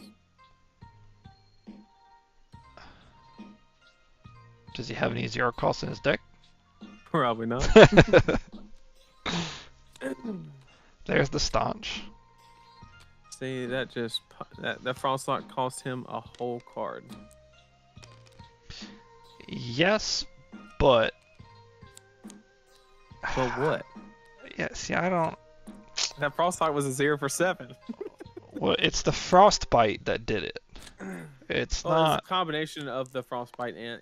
Imagine if he had a Sink Blow, right? He would have to pitch to play it. Oh, sure, yeah. I mean, yeah. if you get into those situations, but I'm saying if you have Crown of Seeds, right? Like you can Crown, have 2 floating, use the 1 floating for the Sink Below, and oh my goodness gracious. At least there's no Rain Razors here. I would never play poker with this gun. Just look across the table. He goes all in, fold. He's always got it. I don't think I've ever had a 6-card hand with an arsenal. I mean, that guy had access to 6 cards in hand, or sorry, 7 cards after he played Rain Razors and 3-of-a-kind. That's the way to do it.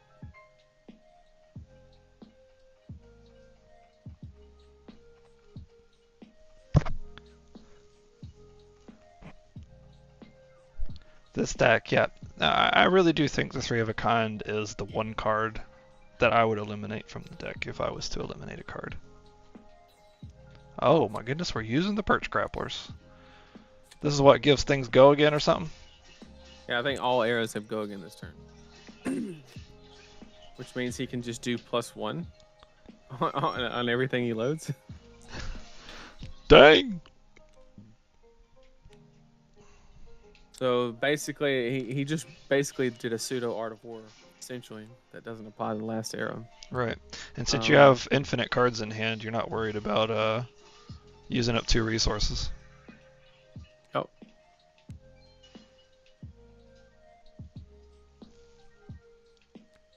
So he basically just said, I don't care about your buckle, you're at 10.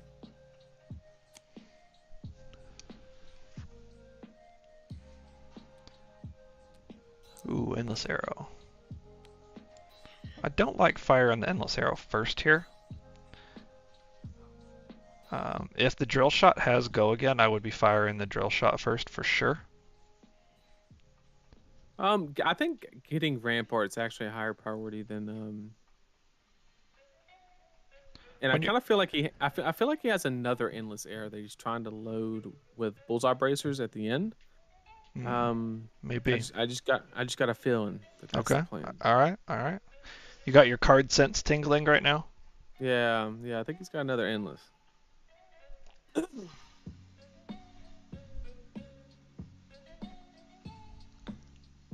So Tunic, Rampart, block.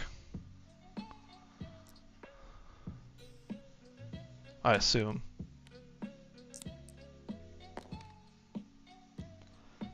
So you have a 2 block in hand or something? Arouse the Ancients or something?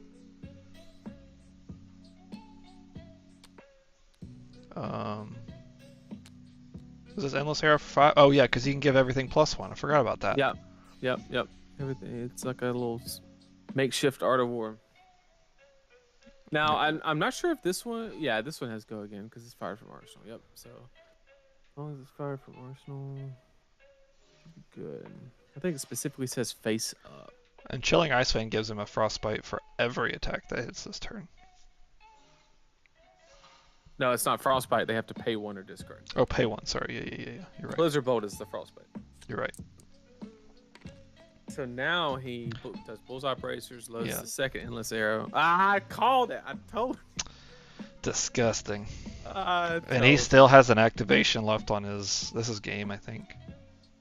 Or wait, does he not have a Voltaire activation? I thought he just did... Oh no, he did it on the Chilling and the... Oh, never mind. Yeah, he used it twice. Why didn't he fire it? He Bullseye Bracers. I have no idea why he didn't fire it. Wait, no, he did fire it. He fired it, it went back to hand, and he arsenaled it. Oh, it just happened so quick. Yeah, he just cycled it real quick. Yep. Wanting to ban 3 of a kind is the most low IQ take. That makes me laugh. I mean, they could do a lot of things. They could like hit Bolton Shot or No, like... so we I talked about this with several people, and there's several targets in the deck, right? Like you have Voltaire, you have 3 of a kind, you have Codex, and you have Bolton Shot. Those are like the main targets that you can hit, right? Because you're not going to ban Rain Razors, you're not going to ban Art of War, you're not going to ban the arrows, like you're not going to ban those sorts of things, like outside of Bolton Shot. If you ban Bolton Shot, they lose 9 cards in the deck, and you just cripple the deck. Right. If you ban Voltaire, you're just banning the weapon, and then you're crippling the deck as well, and they gotta go. You might as well just go play Azalea, because Death Dealer, whatever. Like you can still play like different strategies. It'll still be kind of good, right? But like you're just banning like the core, like aspect of the deck. Like why you play Lexi? You play Lexi because of Voltaire. Right. And then if you ban like basically anything else, like nothing makes sense other than 3 of a kind. 3 of a kind breaks the actual premise that Flesh and Blood sets on having like these like cyclical 4-card hands and like setting up 5-card hands and stuff like that. The actual real thing that I think they should ban, which everybody knows that I think this at this point, is Tunic. But they can't ban Tunic because obviously uproar of the community would be heard. I think that Tunic is the real problem in this game, but yeah, going Tunic into 3 of a kind and it just has too much value. That I think that's the card, because you can still have a really powerful Lexi deck and still have a really good chance of winning without 3 of a kind. Right.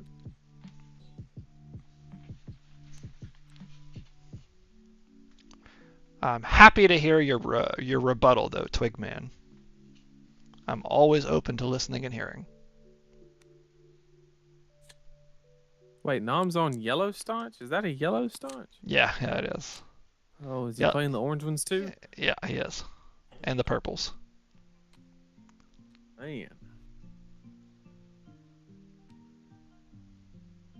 Don't ban Tunic, take my 3 of a kind.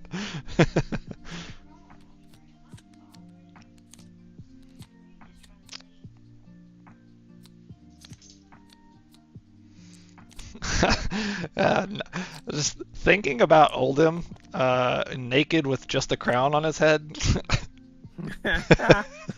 Just the shield covering his body. Yeah. Might get a little chilly out there, huh?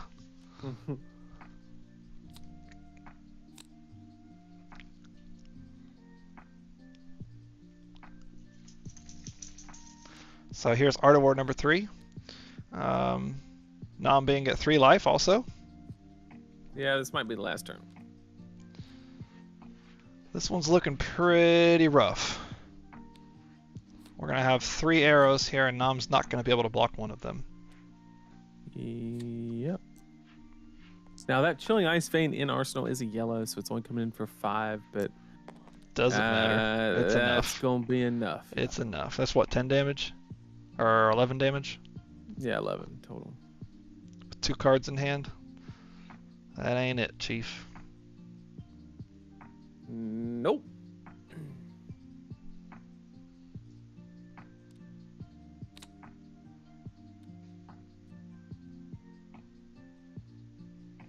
GG. All right, Nom goes to -2 for game. That one wasn't even close. No, not at all. Well, that does tie the series up at 2-2, so we're going to have to see how this last match goes. I think I know the matchup. We'll see if they've got it fixed, but I'm going to go pop, like, if you and me can go pop over into the other channel, you can talk to them. I'll try to figure out if the other match is ready. Sure thing.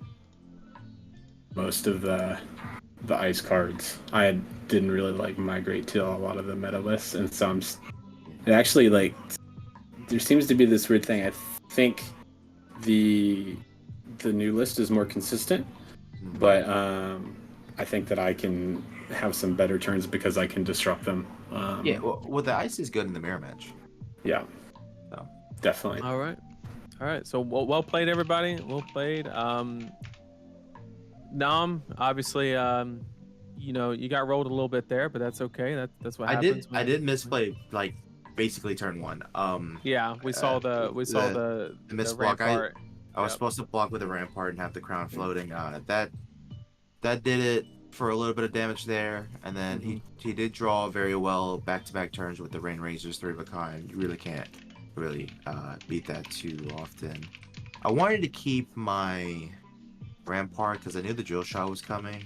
Right. But, like, all the other arrows coming in at once, just like he got to keep the endless arrow cycle for at least one more turn. Yep. It really hurt. Yep. It was a lot of pressure, and it was back to back. You didn't have time to, like, reset, get an arsenal, and it was really good fluid pressure. Yeah. What about from the other end? Did you say, sorry, cut out there a little bit. Did you say the other end? Yeah. How did you feel, like, with your draws, or like? I think, I don't know if I did the right thing turn 1 because I had the endless arrow after the Art of War, and I could have banished it to draw 2, but I think the goal was really to, like, see if I could sneak in that drill shot. Like, if it looked like it wasn't being respected, like, to really let that go. And I think in the end I maybe didn't get the drill shot to go off and target Rampart, but I did get a Sink Below out of his hand, so I was like 2 cards, and the Heat Seeker came in and hit, and I wasn't, like, too thrilled about it with my hand, but right. When he came with the CNC, I was like, okay, well, I can just clear it out then. I was like, is the 6 damage a big thing here? Against Oldhim, I was kind of worried because it was still early game. So I didn't want to be locked down. But then I drew a couple of, like, the Rain Razors 3 of a kind turns. And I didn't see any Codex of Frailties yet to get any cards out of his hand, but I got consistent pressure. The thought was, like, okay, if I just keep the gas on, as long as once he got to a certain spot, I was like, I just need to chip away, and that'll bring him to 0. Okay, and did you do anything to play around the buckle strategy, or did you not? Did you not factor that in at all? Well, he told me right at the start that he didn't have the buckling strategy, but that's why I'm running in this list in Bravo. That's why I have the perch grapplers. Usually I don't do that. Yeah, but I'm sure he's formulated a plan to combat it, coming up with all the RTNs going on right now.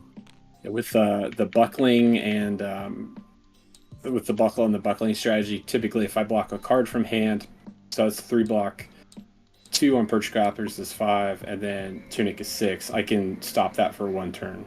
Or if the other option is if I have Ardvor, play that in a way that I can load the arsenal, defend with cards from arsenal to get around the dominate and just kind of keep that going. I'd really just need to stop the crush effect. I think probably the most damaging card that I'm worried about with Guardians is Chokeslam, because that stops so much of the deck. Just not having buffs, because I'm still on a yield ice list, and I have a lot of like the Ice Quakes and the Rain Razors and the Bolton Shots. I can just give them a go again, but then it feels kind of cheap. Right.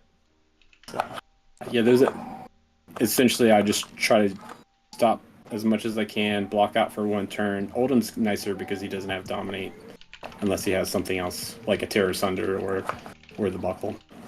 Right. Makes sense. Well, thank you so much, guys. That was a good match. There was very one-sided, but it still demonstrated the power of the Lexi deck and what it can do, even against the blocking power of Oldham. So, very happy to have it on. Very good right now. All right, Will, I'm going to have you go ahead and sit down. I've got your opponent's deck loaded at least, so hopefully we can get some communication going. And even if he's not able to communicate properly, hopefully we can figure this out. Because we got a big match. So this is the decider. Yeah, I mean, hey, listen. We had to make it interesting, right? Absolutely, absolutely. You can always count on Nam to make it interesting. Of course. That's all I'm here for. All right, best of luck, guys. Good game, guys, and good luck.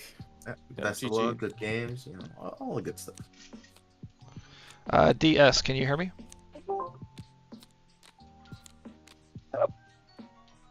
Okay, I'm going to take it that you can hear me and that you just can't communicate very well.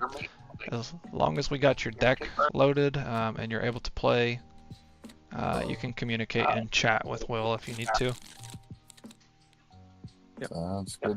Also, Will, if you need to, if the audio is an issue, remember you can do the whole, just put a dice in the middle, and then you can use it to just pass priority. Anytime you put the dice on their side, you're passing priority and so forth. That's smart. Yeah, I'll just do that. I'm still not hearing. Oh, we can hear you now. Hear you better now, yeah. Okay. I'm trying to figure out why it put. Yeah, it's going in and out. We can always just do the dice trick. All right. Well, we're gonna hop in the other room. Y'all, good luck and have fun. Good luck. All right, for the last match, looks like we got Lexi versus Dromai. This could be a really tough one for Will. Dromai, one of the main reasons to play it in our current format is because it has a decent match into the best deck, aka Lexi.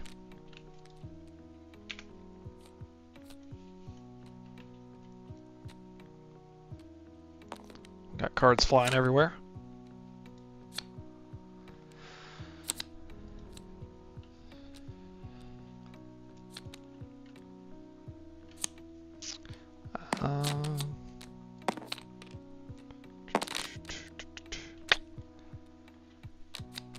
Alright guys, as we load up this last match, we do appreciate you guys watching the stream tonight. It's been a really good one. We love to do these team matches and set up these things that can give you guys some extra entertainment. That's the first time I've seen somebody just literally toss the cards over. Yeah, I'm not sure what's going on over here. I love it, love it. Just yeeted those cards. Just wet.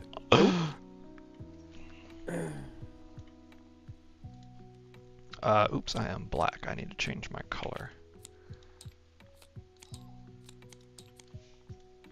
so that I cannot see everything. So chat said, what did Hunter say? Thoughts on Ben's set so far? It's very tricky because we don't know the hero power, right? Like Right. we need to figure out how she gets cards into the banish zone, and then we can actually formulate a consensus on it. But from what I can tell with the room gate mechanic, because it's all or nothing, if you read the text on room gating, it's basically, it's not like AMP where, oh, I can still pay 1 to play it. It's either all or nothing, and it's the only way you can play it from Banish Zone. So it really seems like a deck that's going to utilize methods of like take a turn, make some rune chants, play very defensively, and then have a very aggressive turn, and like operate on like a 2-turn cycle where it's very aggressive and then it stops, defends, makes a couple rune chants, then has an aggressive turn, and then just flip-flops like that. That's my knee-jerk reaction. I just know that some part of her will be defensive. I don't see just making rune chants like that doesn't make sense if you're just trying to be like balls to the walls aggressive like it. Right. I think her offhand will be a shield. I don't know what it'll do. Don't have a clue. But I just, yeah, I'm expecting this Rune Blade to be very defensive, which I'm happy about because that's kind of how I like to play Briars. So it kind of fits my my play style. You need another Guardian Rune Blade to replace her. That's right. That's right. If she has block 4s, I'm in. Yeah, I keep waiting for them. Like, there's a lot of room for expansion in Flesh and Blood as the game, progresses, and especially with the pitch system and the block system, they can do a lot of really interesting things. I think, potentially like producing cards that pitch for like 4 resources, but have some sort of like major drawback of some sort, or block like way over value and have some sort of drawback. Like, there's lots of like interesting things they can do.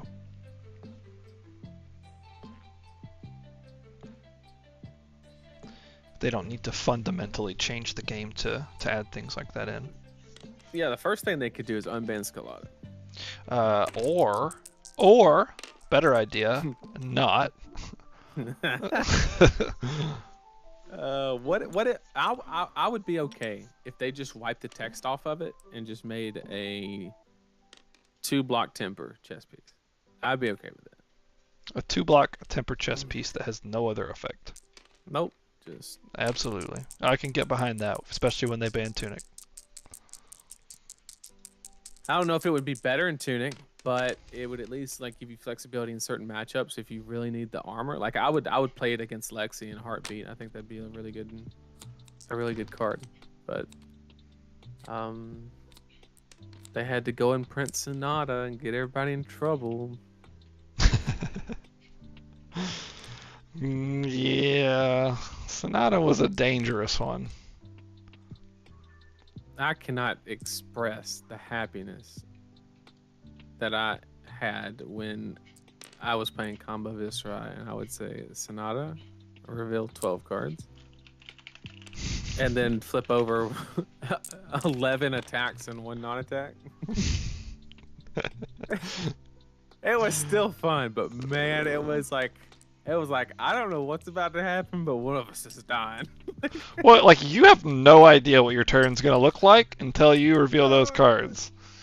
Not a clue. I would count the graveyard and the cards that I recently, but you don't really pitch, so you can literally just count your graveyard to get like a split count. Yeah, you haven't pitched anything, you've just been blocking. Yep, you just block and make rune chants, and so you can just go through your graveyard and say, okay, there's an even number, you have an even split, bam, run it. Yeah, that's all you can hope for. Yep, that's all you can hope for. It was just so much fun. Love that deck. But on to this matchup. We have a Alexi versus Dromai, the match of Tomotai, if you will. Yes. Basically, this matchup revolves around how quickly can Dromai blow up New Horizons. Wait, what? What is happening? No, that's interesting. I mean, it's a free damage, right? Because he's just gonna banish the sigils. So I mean, if he attacks with the dragon next turn, it is a free damage. But okay, I'll tell you why I like this play. I'll tell you why I like this play. On the surface, it looks terrible, but I think it's actually very good because I think your number one priority is just finding Tumultai as quickly as possible, and by doing this, he's getting. Well, no, you just pitched it to Furnace because you played a red card, right? Yep. No, maybe not. It also lets your Alexi opponent know that they are safe to Voltaire. Yeah, that's a good point. I'd rather have the Ash, but we'll let the Dromai player play Dromai, and we'll sit here and talk about it. yeah, because I kind of saw where he was going. I was like, you know Right. what? You need to make sure that you draw 4 cards every single turn because you need to get to that Tumultai as quickly as possible, to the point to where if you ever Fate Foreseen, you look at the top card, oh, it's not Tumultai, to the bottom it goes. Like Yep. it's literally that important. You're just trying to get to that card as quickly as possible. Put it in Arsenal, wait for the double blue, and run it.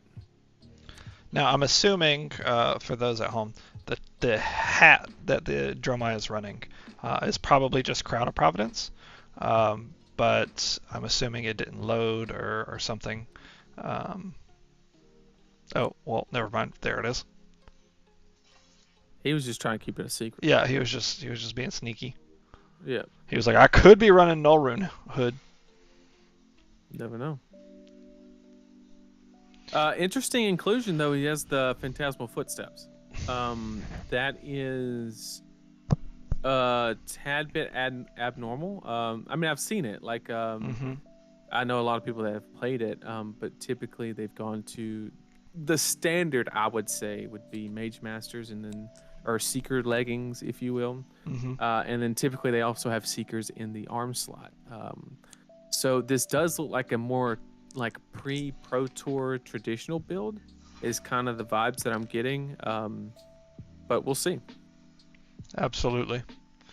Dromai is a very difficult deck to pilot correctly. Not difficult to play and keep track of, but very difficult to navigate perfectly.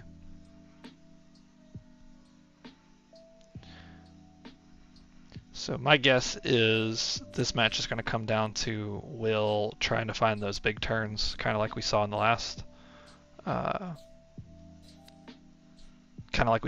game against Oldham.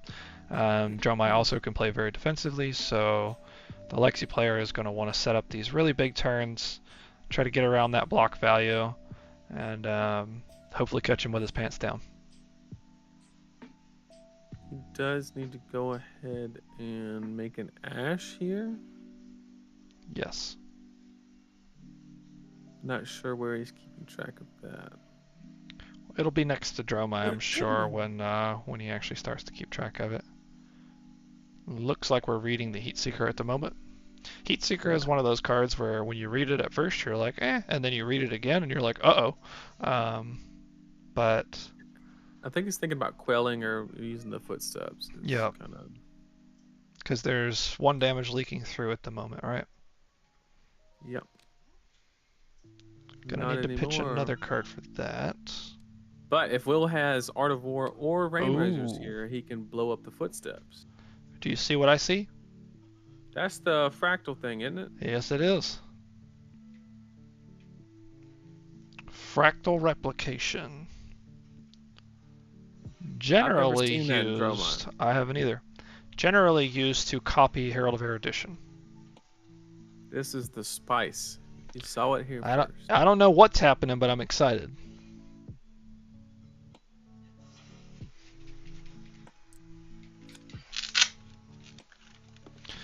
I don't know what's going on, but I like it. Okay, so he has 1 no rune boot and progress in the game state. Should have 2 no rune boot, right? For those of you who don't know, the no rune boot is representing Ash. 2 no rune boot. Yep, he got 2 booties on. He got 2 boots. That's a whole lot of kicking ass. Oh, the press to pop the footsteps.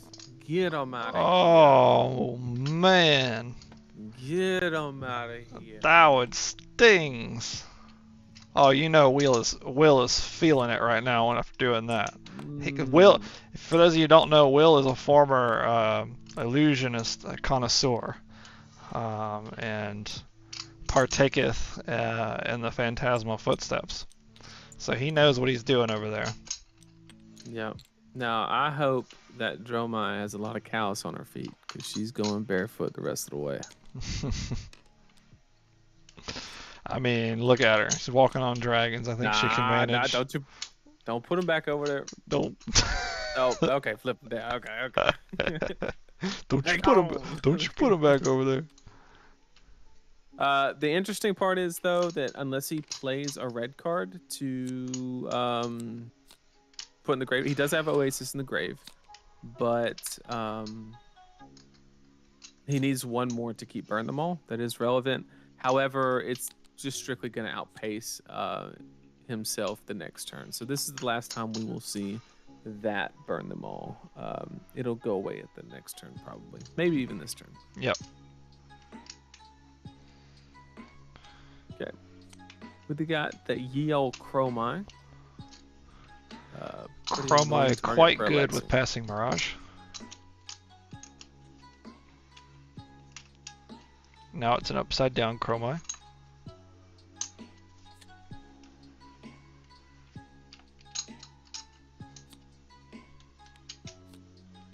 You right click to invoke, right? I believe so, yeah. You can change the object orientation or whatever. I can't remember what it's called. There they go, they got it.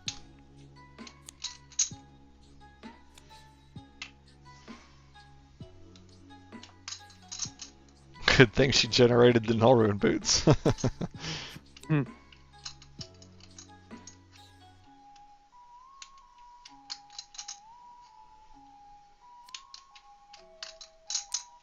Do we really not have Ash? You can change your color and then spawn tokens over there and then pull one out.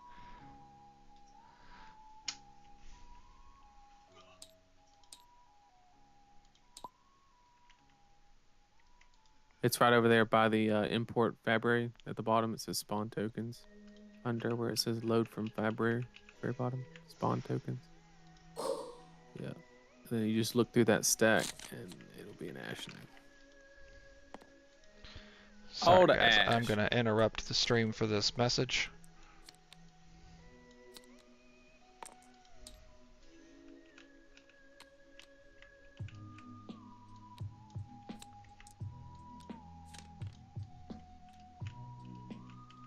No more boots. No more the boots.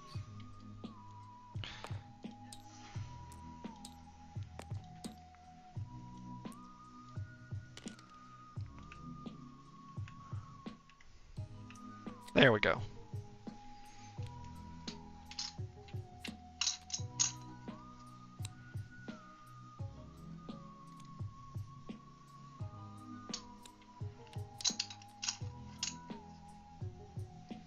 Now what's happening?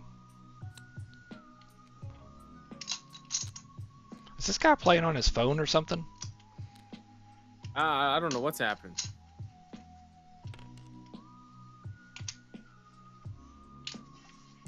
Oh, he made an Ash with the arm piece. Yeah, yeah, and then transformed. Yep. How can he win now without all his boots? Oh no, the boots.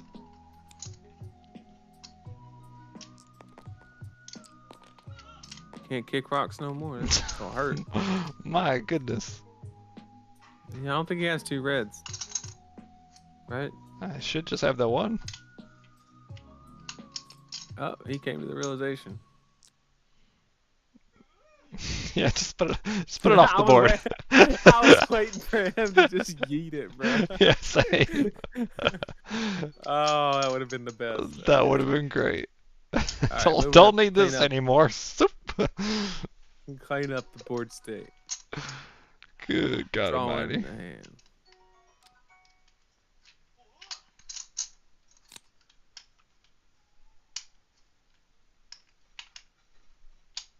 Okay, next time I just vote for Talishar just to make it simple. And we So can do like a Talishar is best nicer for the simplicity and for the cleanliness, but it's really hard because there's no like single room I can go spectate or like host. So it makes it a little bit more difficult in that aspect. But I guess they could just do a public match and then we can go find them. yeah, you can. That just adds another layer of complicatedness, but I mean, less layers than generating no room boots. yeah, well, all the other matches have been smooth. Yep. That's true. That's true. Yeah, the ash is sitting on top of a dice for some reason. Levitating. Okay, so Will 2 is a fan of 7 cards. Why not? Who is it? Now let's see if he can use all 7 cards. I'm gonna guess no. Hamstring shot's a good one.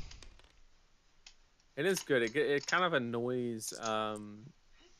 It really annoys Dromai because it stops her from making the like sigil or rabble into all the dragons attack play. Basically, it requires if she wants to attack with all of her dragons, she has to commit 2 cards to do so. Bro, this dude's got AB coming out of everywhere. he moved his crown and there was no room. It's like he really don't want to take Arcane against Lexi. But Blockins. You scared of another lightning press? Set. What's the furnace doing up there?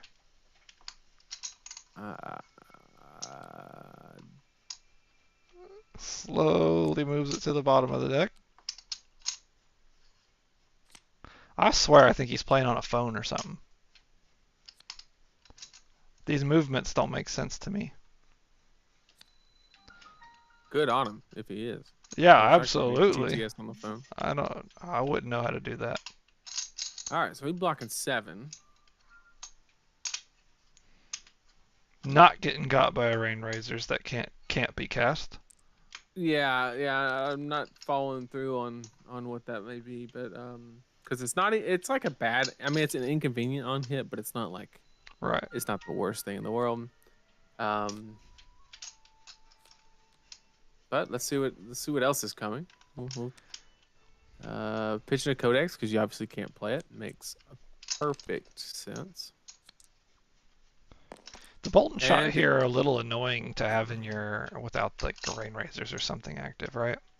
I mean, he's more than likely just going to send it into Chromite just to kind of clean up a little bit. Absolutely. The unfortunate part is he really just wasted 3 of a kind because he's going to literally, unless he snaps and kind of does some more, bullseye bracer stuff, he basically just didn't get any value from the 3 of a kind. Essentially, is the way it's going to translate.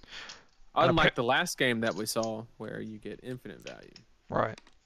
Apparently, it's his first time on TTS, so it's actually not doing too bad if this is his first experience on TTS.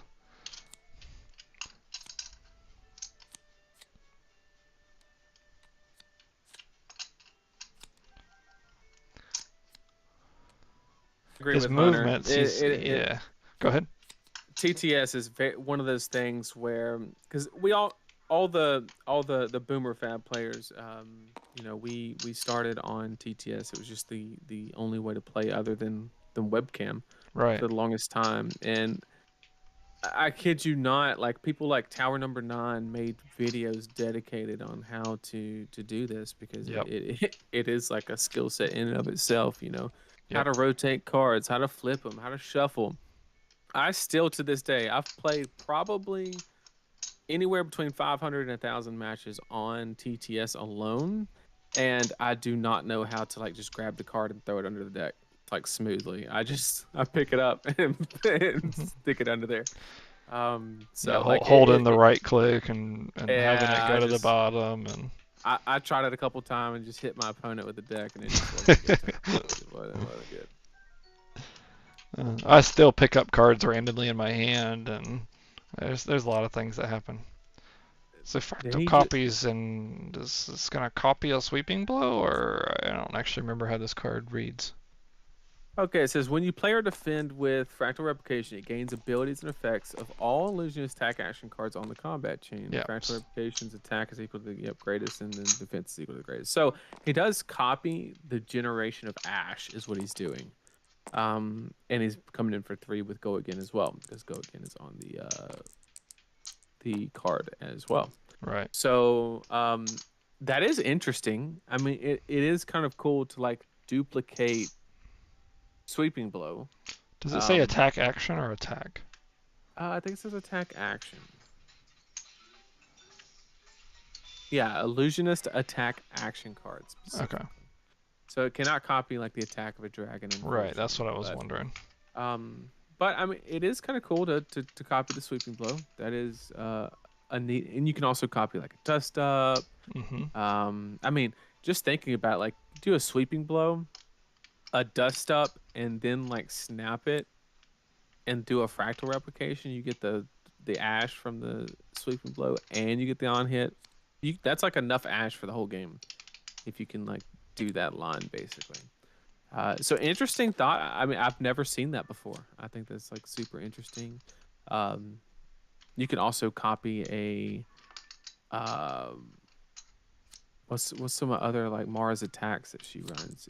Most of them are generic, like yeah, like Doomebreaker Centipie and Embermaw Centipie and things like that are probably like main targets. But the problem with that is like a lot of them aren't running the Doomebreaker; they're running the Embermaw, and it doesn't have Go Again, so there's no way to copy it. The one thing that I really dislike about fractal replication is the fact that it doesn't block for anything if you don't block with another illusionist attack action card, right? So it can put you in these weird spots. The main utility for it back in the day was it's kind of a prism mirror breaker, because it copies even their attack actions that are blocking, because it's everything that's on the chain.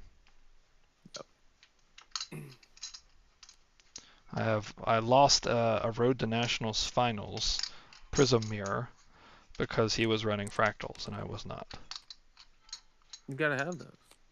I hated that card. I did not want that card in my deck. It was like a win more card, and like yeah, it beats the Prism Mirror, but like nobody was playing Prism back then. Because that was like the Viserai meta, and is Will really not gonna tell him about the end turn button? He's gonna let him stumble around it. Bro, Will could at least throw him a bone there. Alright, here comes the last piece of armor. He said, I don't need no Ash. I got three no room booties. Oh, Remorseless, such a good card.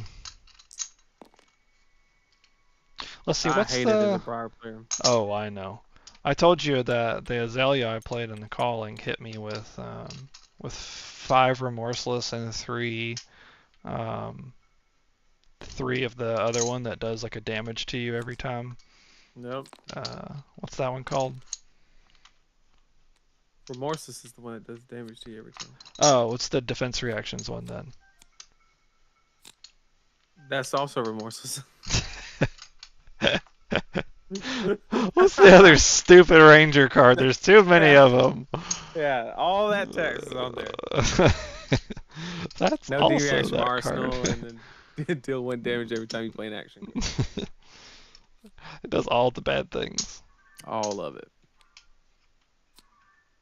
There's a reason that card's like $25.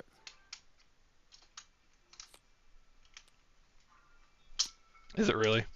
That's crazy. It was for the longest time. I don't know if it is anymore. I'm sure it hasn't gone down. Bro, all the Everfest cards are going up in price. Have you seen freaking Swarming Gloomville and Revel in Runeblood and And Chatty said Red in the Ledger? Red and the ledger That's is the one. also removable. Yeah. Red and ledger is the one I was trying to think of. Yeah. That's awesome.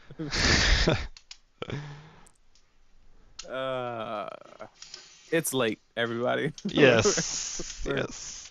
We're gonna make it. I promise. I promise. Almost there. So we do have a rake. That's one of the scariest cards for Lexi because you never, sometimes if you play like the bigger dragons like Azraeli, Kylori, stuff like that, you have the ability to use Endless Arrow to like clean up those bigger dragons. But with a lot of Ash Wings, like you really just don't want to do that because like using a whole Endless Arrow and action point on an Ash Wing just feels so bad. It's not like Briar where you can reset a Thorn and still deal arcane damage to Dromai. So right.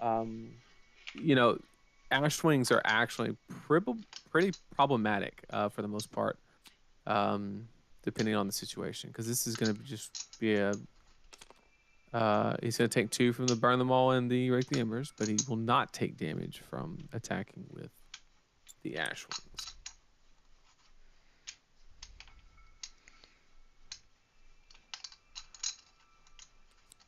Remorseless OP. There's just so many cards the Rangers have access to now. Like, they have an arrow that does everything. What's going on with this stack of dice over here? Oh. I don't know. He's like making your opponent do multiplication to figure out how many ash you have. You think the arrows are bad now? Wait till they come out with one that like ruins your credit on hit. Telling you, bro. It's gonna be. It's only gonna get worse. They're gonna have like a dishonor on a stick. if this hits, your FICO scores 550. Oh man, if this hits, you have to pay your mortgage twice. Yep. Additional rent payment. Oh, hit. The future of Ranger, I tell you what. We joke, but they got shit turn on it. No joke. Yeah, there's a little bit of joking in there, but in all seriousness. I'll ruin your credit on it.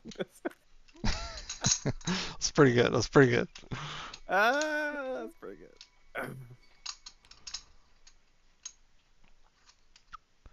All right, so we got a 5-card hand here.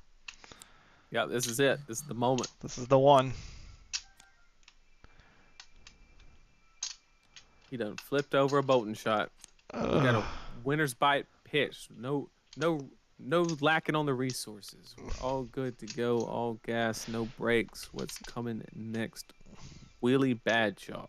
I guess Will didn't read the rules and that you gotta play your card before you pay for it. We don't. That's optional. Are y'all playing with poker chips in the background? I swear I hear someone shuffling their stack around. Oh, that's me. I didn't realize you could hear that. I'm sorry. I'll put them away. Didn't realize my mic was that sensitive. My bad.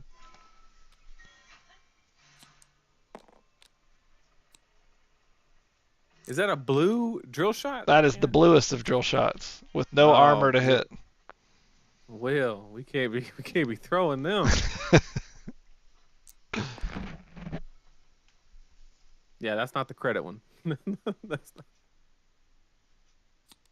Okay, so he did elect to clear up some Ash Wings.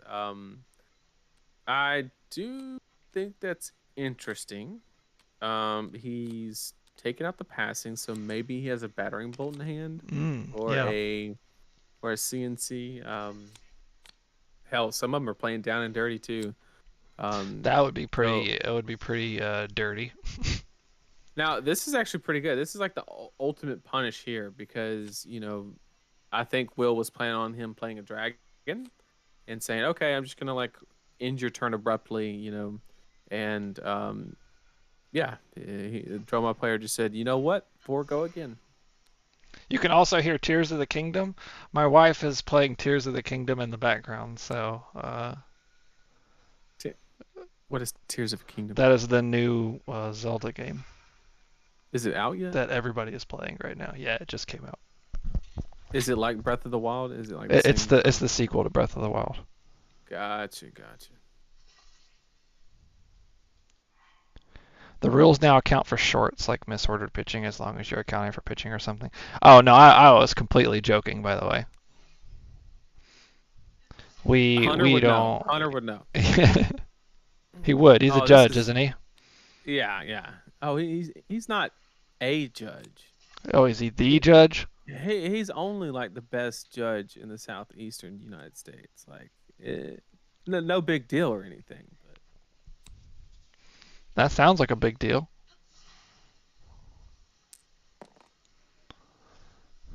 We got a big old wide turn here. Somebody said everybody but Nathan is playing apparently. Like, whoops. I'm gonna have to go get it. I have played Breath of the Wild. I'm not that far out of the loop. Granted, I did get the game when it was $10 and not on release. Because I'm more of a strategy game guy. The game has never been $10. Yeah, I bought it literally 6 months ago. Breath of the Wild. Yeah. How did you get it? I thought that game was still $50. No shot. There's no shot that's a $50 game now. No way, it's $10. I bought a used copy, so I don't know what. Did you get it off Craigslist or something? Off some dude in a back alley from the banjo guy on the corner of the street?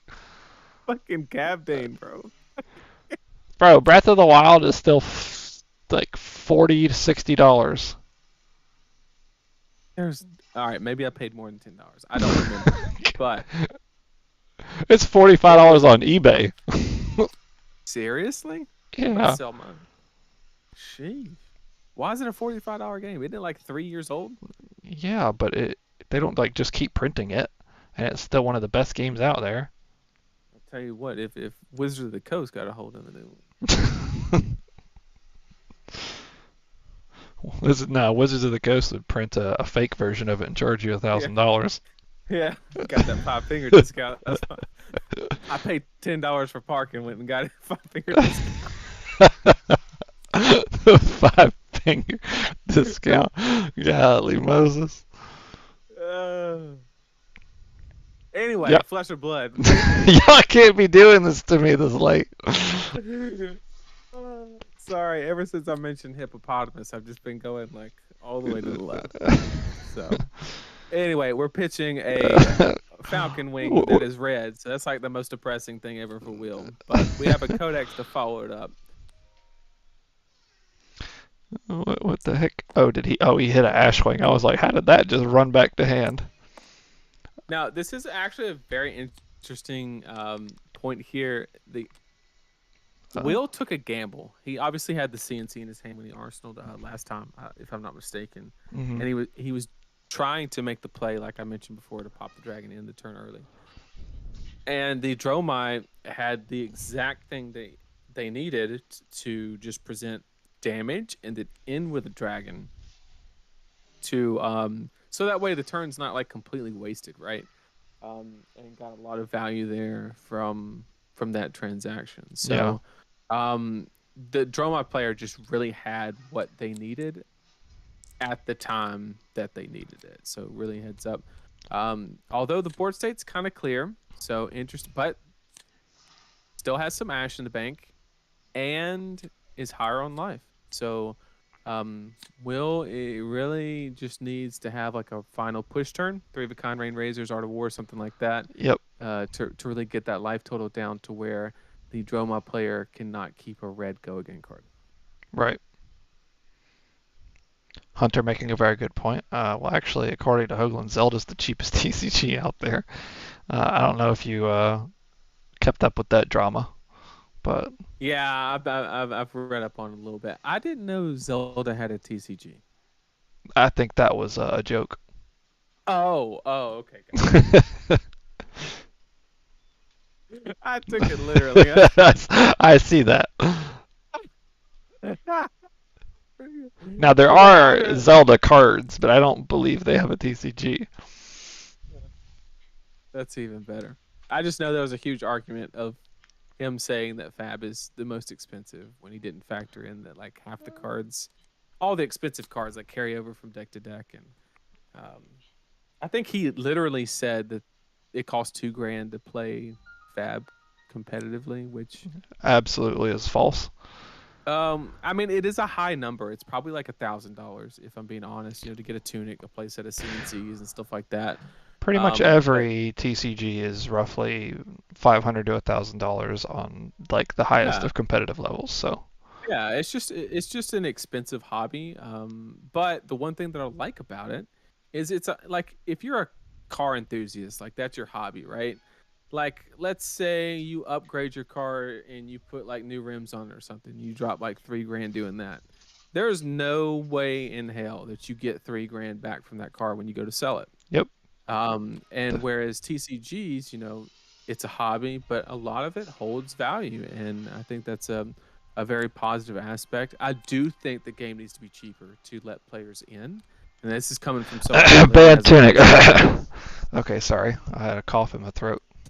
Yeah, and that's literally coming from somebody that has literally a playset of everything. I'm all for making the game more accessible for players, but at the same time, you know, you want people to. You don't like the Yu-Gi-Oh situation where like you get a card and it's like $100 or $200 when it first comes out because it's a staple, and then they reprint it in a tin can, and it just goes to like a $5 card. You just lost everything, and the only person who gained was the company who prints the cards. Yep.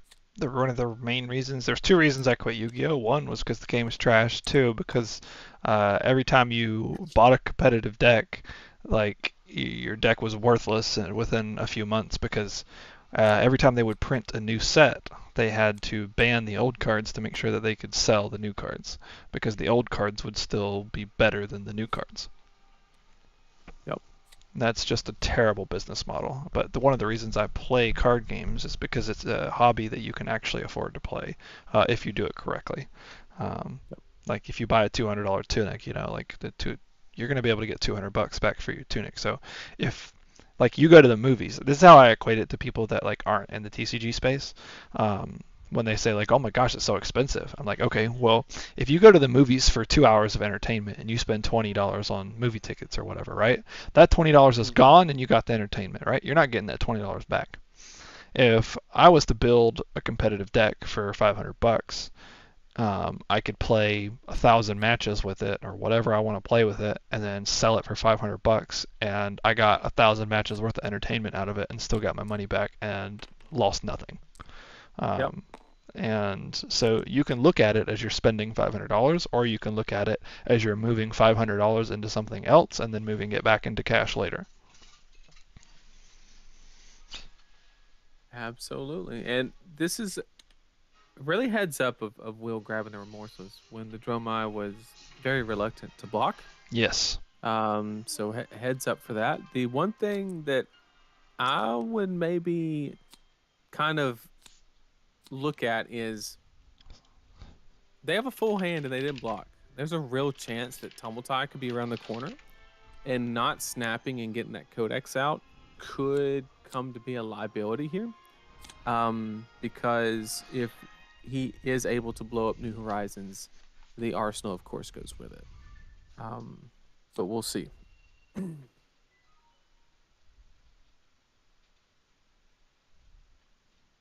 Now he actually, hold on, I gotta read Rain Razors. He's making a point in chat. I thought let me read Rain Razors. Arrows have plus, oh yes.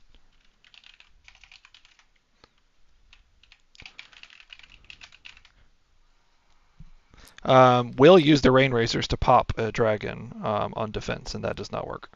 That does not happen, yep. You can use Lightning Press like that, but not Rain Razors. I didn't catch that he was doing that. We were probably talking about Zelda.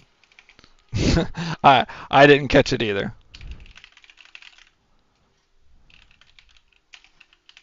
Yeah, Wes, you are correct. We didn't catch it, and we'll let we'll leave them. I think it's too far to. Yeah, too far Continue. to correct. Yeah, but you are absolutely correct. Yeah, it does say attacking arrow. Now, granted, he would probably rather have played that Rain Razors anyway, so it's probably detrimental to him. But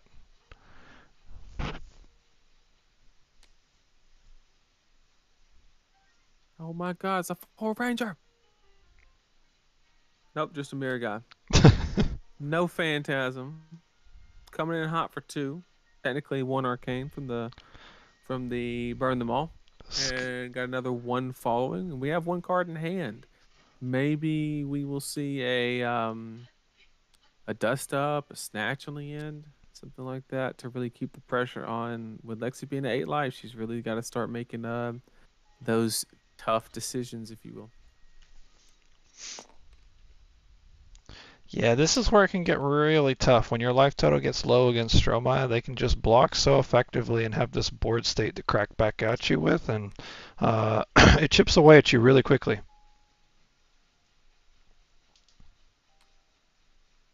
That's an endless mirror guy. Back to hand, back to the board, attack again. Yep.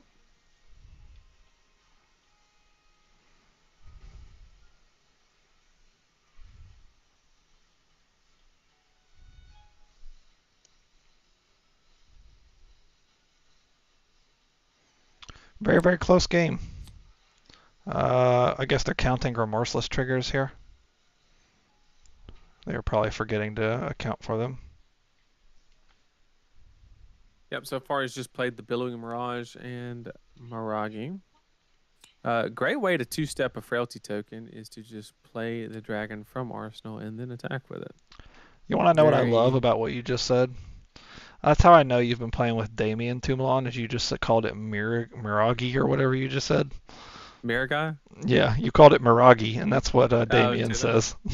Oh my God, he's rubbing off. I gotta start abandoning the Discord. It's dangerous. Dangerous. Uh-oh, card's coming back to hand again. Endless Burn Them All.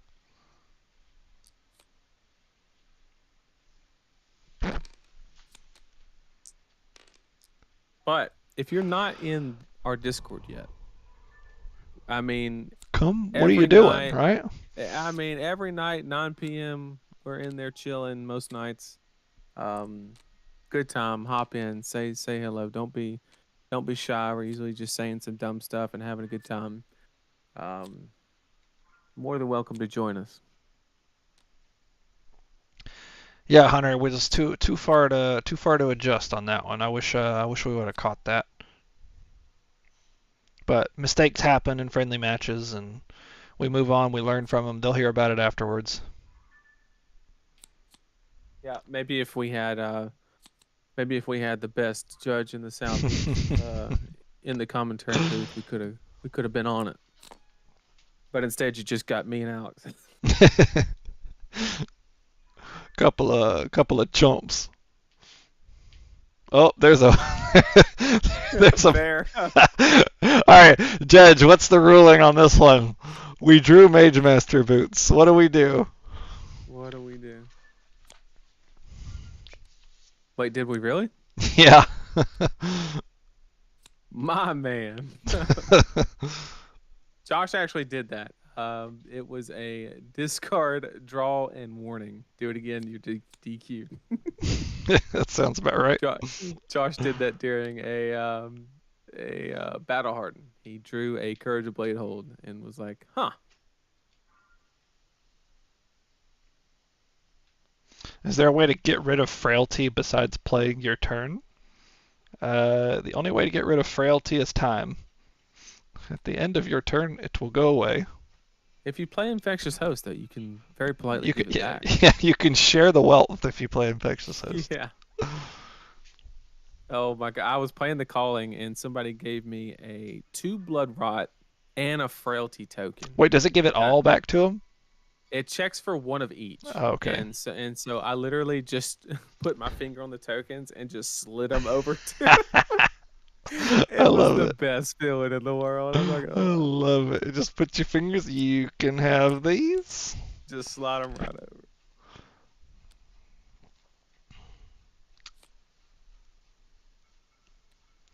Here comes ye old Bolton shot. The bluest of Bolton shots, meaning it's going to come in for 3 on hit. Do nothing because there's an endless arrow in the arsenal. Yep, coming in hot for Trey. Probably have to respect the mirror guy here being at 5 life. Unfortunately. That hiccup sounded like it hurt. Bro, it. Ugh.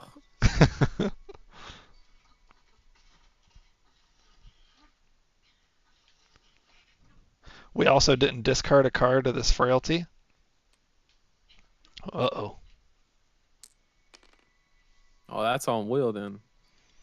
I can message in chat about that one if it's not too late. Yeah, he's got to discard if he's got him. Speaking of hiccup, chat, you ever hit a pothole so hard that your GPS had a hiccup? I tell you what, the other day, it didn't know what to do. I hit a pothole and it changed directions. Your hiccup changed directions? No, I asked the chat if they ever hit a pothole so hard that their GPS hiccuped and changed directions. Oh.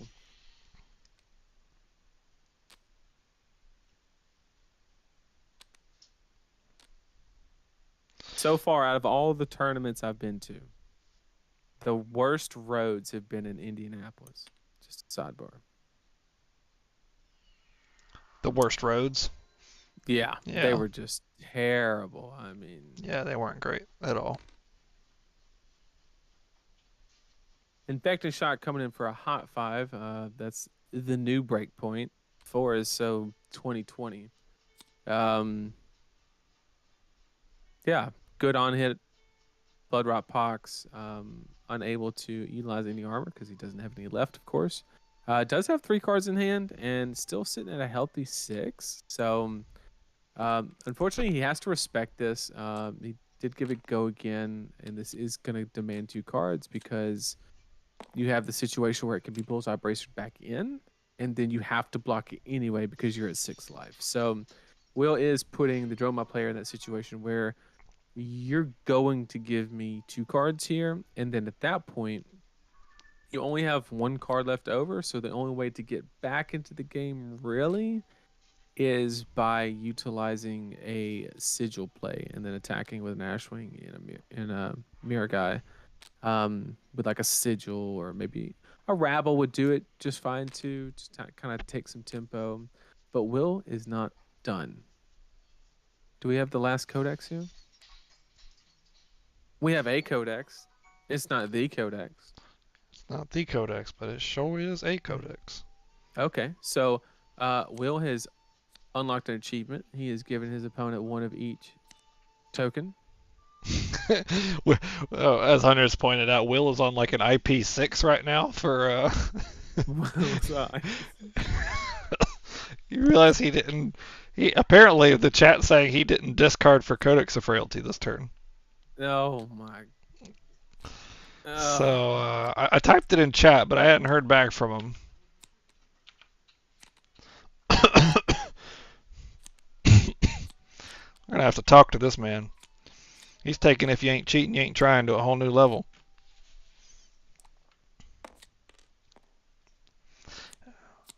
Now keep in mind, guys, they were having a lot of trouble communicating. Like you could barely hear the other guy, if at all.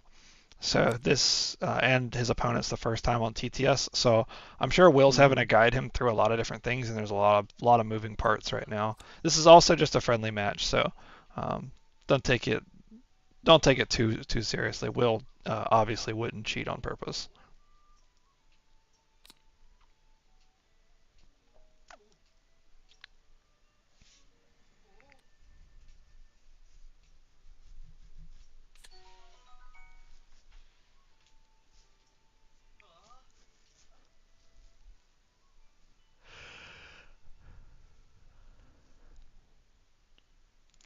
TTS is better for streaming, so that's the reason we chose to do it. It's better for like the viewer purposes.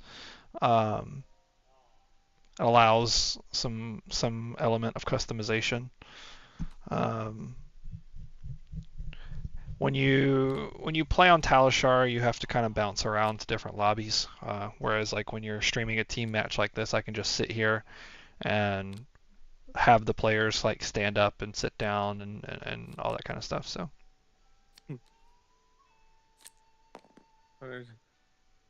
Hunter say, if you're not first, you're last. That's right. Hell, I was high when I said that. He said, I live my whole life out of that. Oh, Talladega Nights, Step Brothers. I still have not seen that movie. They're so funny. Every other movie that Will Smith is in is not funny, but those two, my God. I still have to see Talladega Nights. I still haven't seen it. Being from Alabama, it hits home.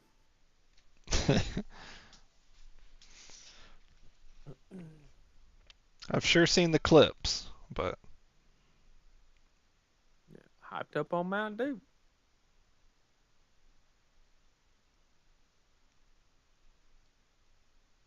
Okay, so we do have a hamstring shot. Once again, that's going to force a double block here because the only way he can attack with dragons is if he pitches a red card. So the Dromos player's like back is pretty far against the wall right now. Yeah. I'm not sure that they are going to get another opportunity to really establish any more of a board state. And with cards like hamstring shot, you can't even like poke with one dragon, right? However, that mirror guy is going to really start putting in work if he can block this hamstring shot and just kind of like poke with it and get a card every turn cycle. It adds up. Alex needs a good movie night, maybe at Nats. Yeah, I'd be down to watch Talladega Nights. So good. Shake and bake, baby. Yeah, sorry about that, Jordan. The background music is from Legend of Zelda. My wife is kind enough to play that music for you guys while we're playing. And now she's shaking her head at me. Hey, she's on track of beating it like next March. Nathan said you're on track to beat it like next March.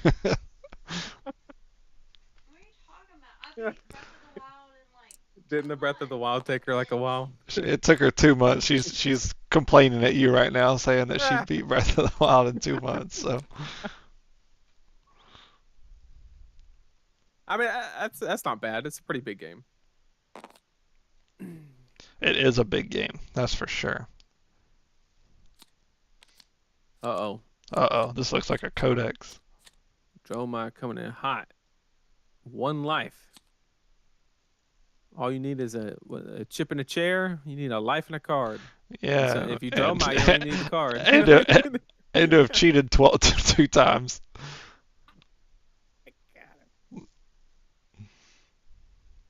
What about the Snapdragon Bullseye Bracers?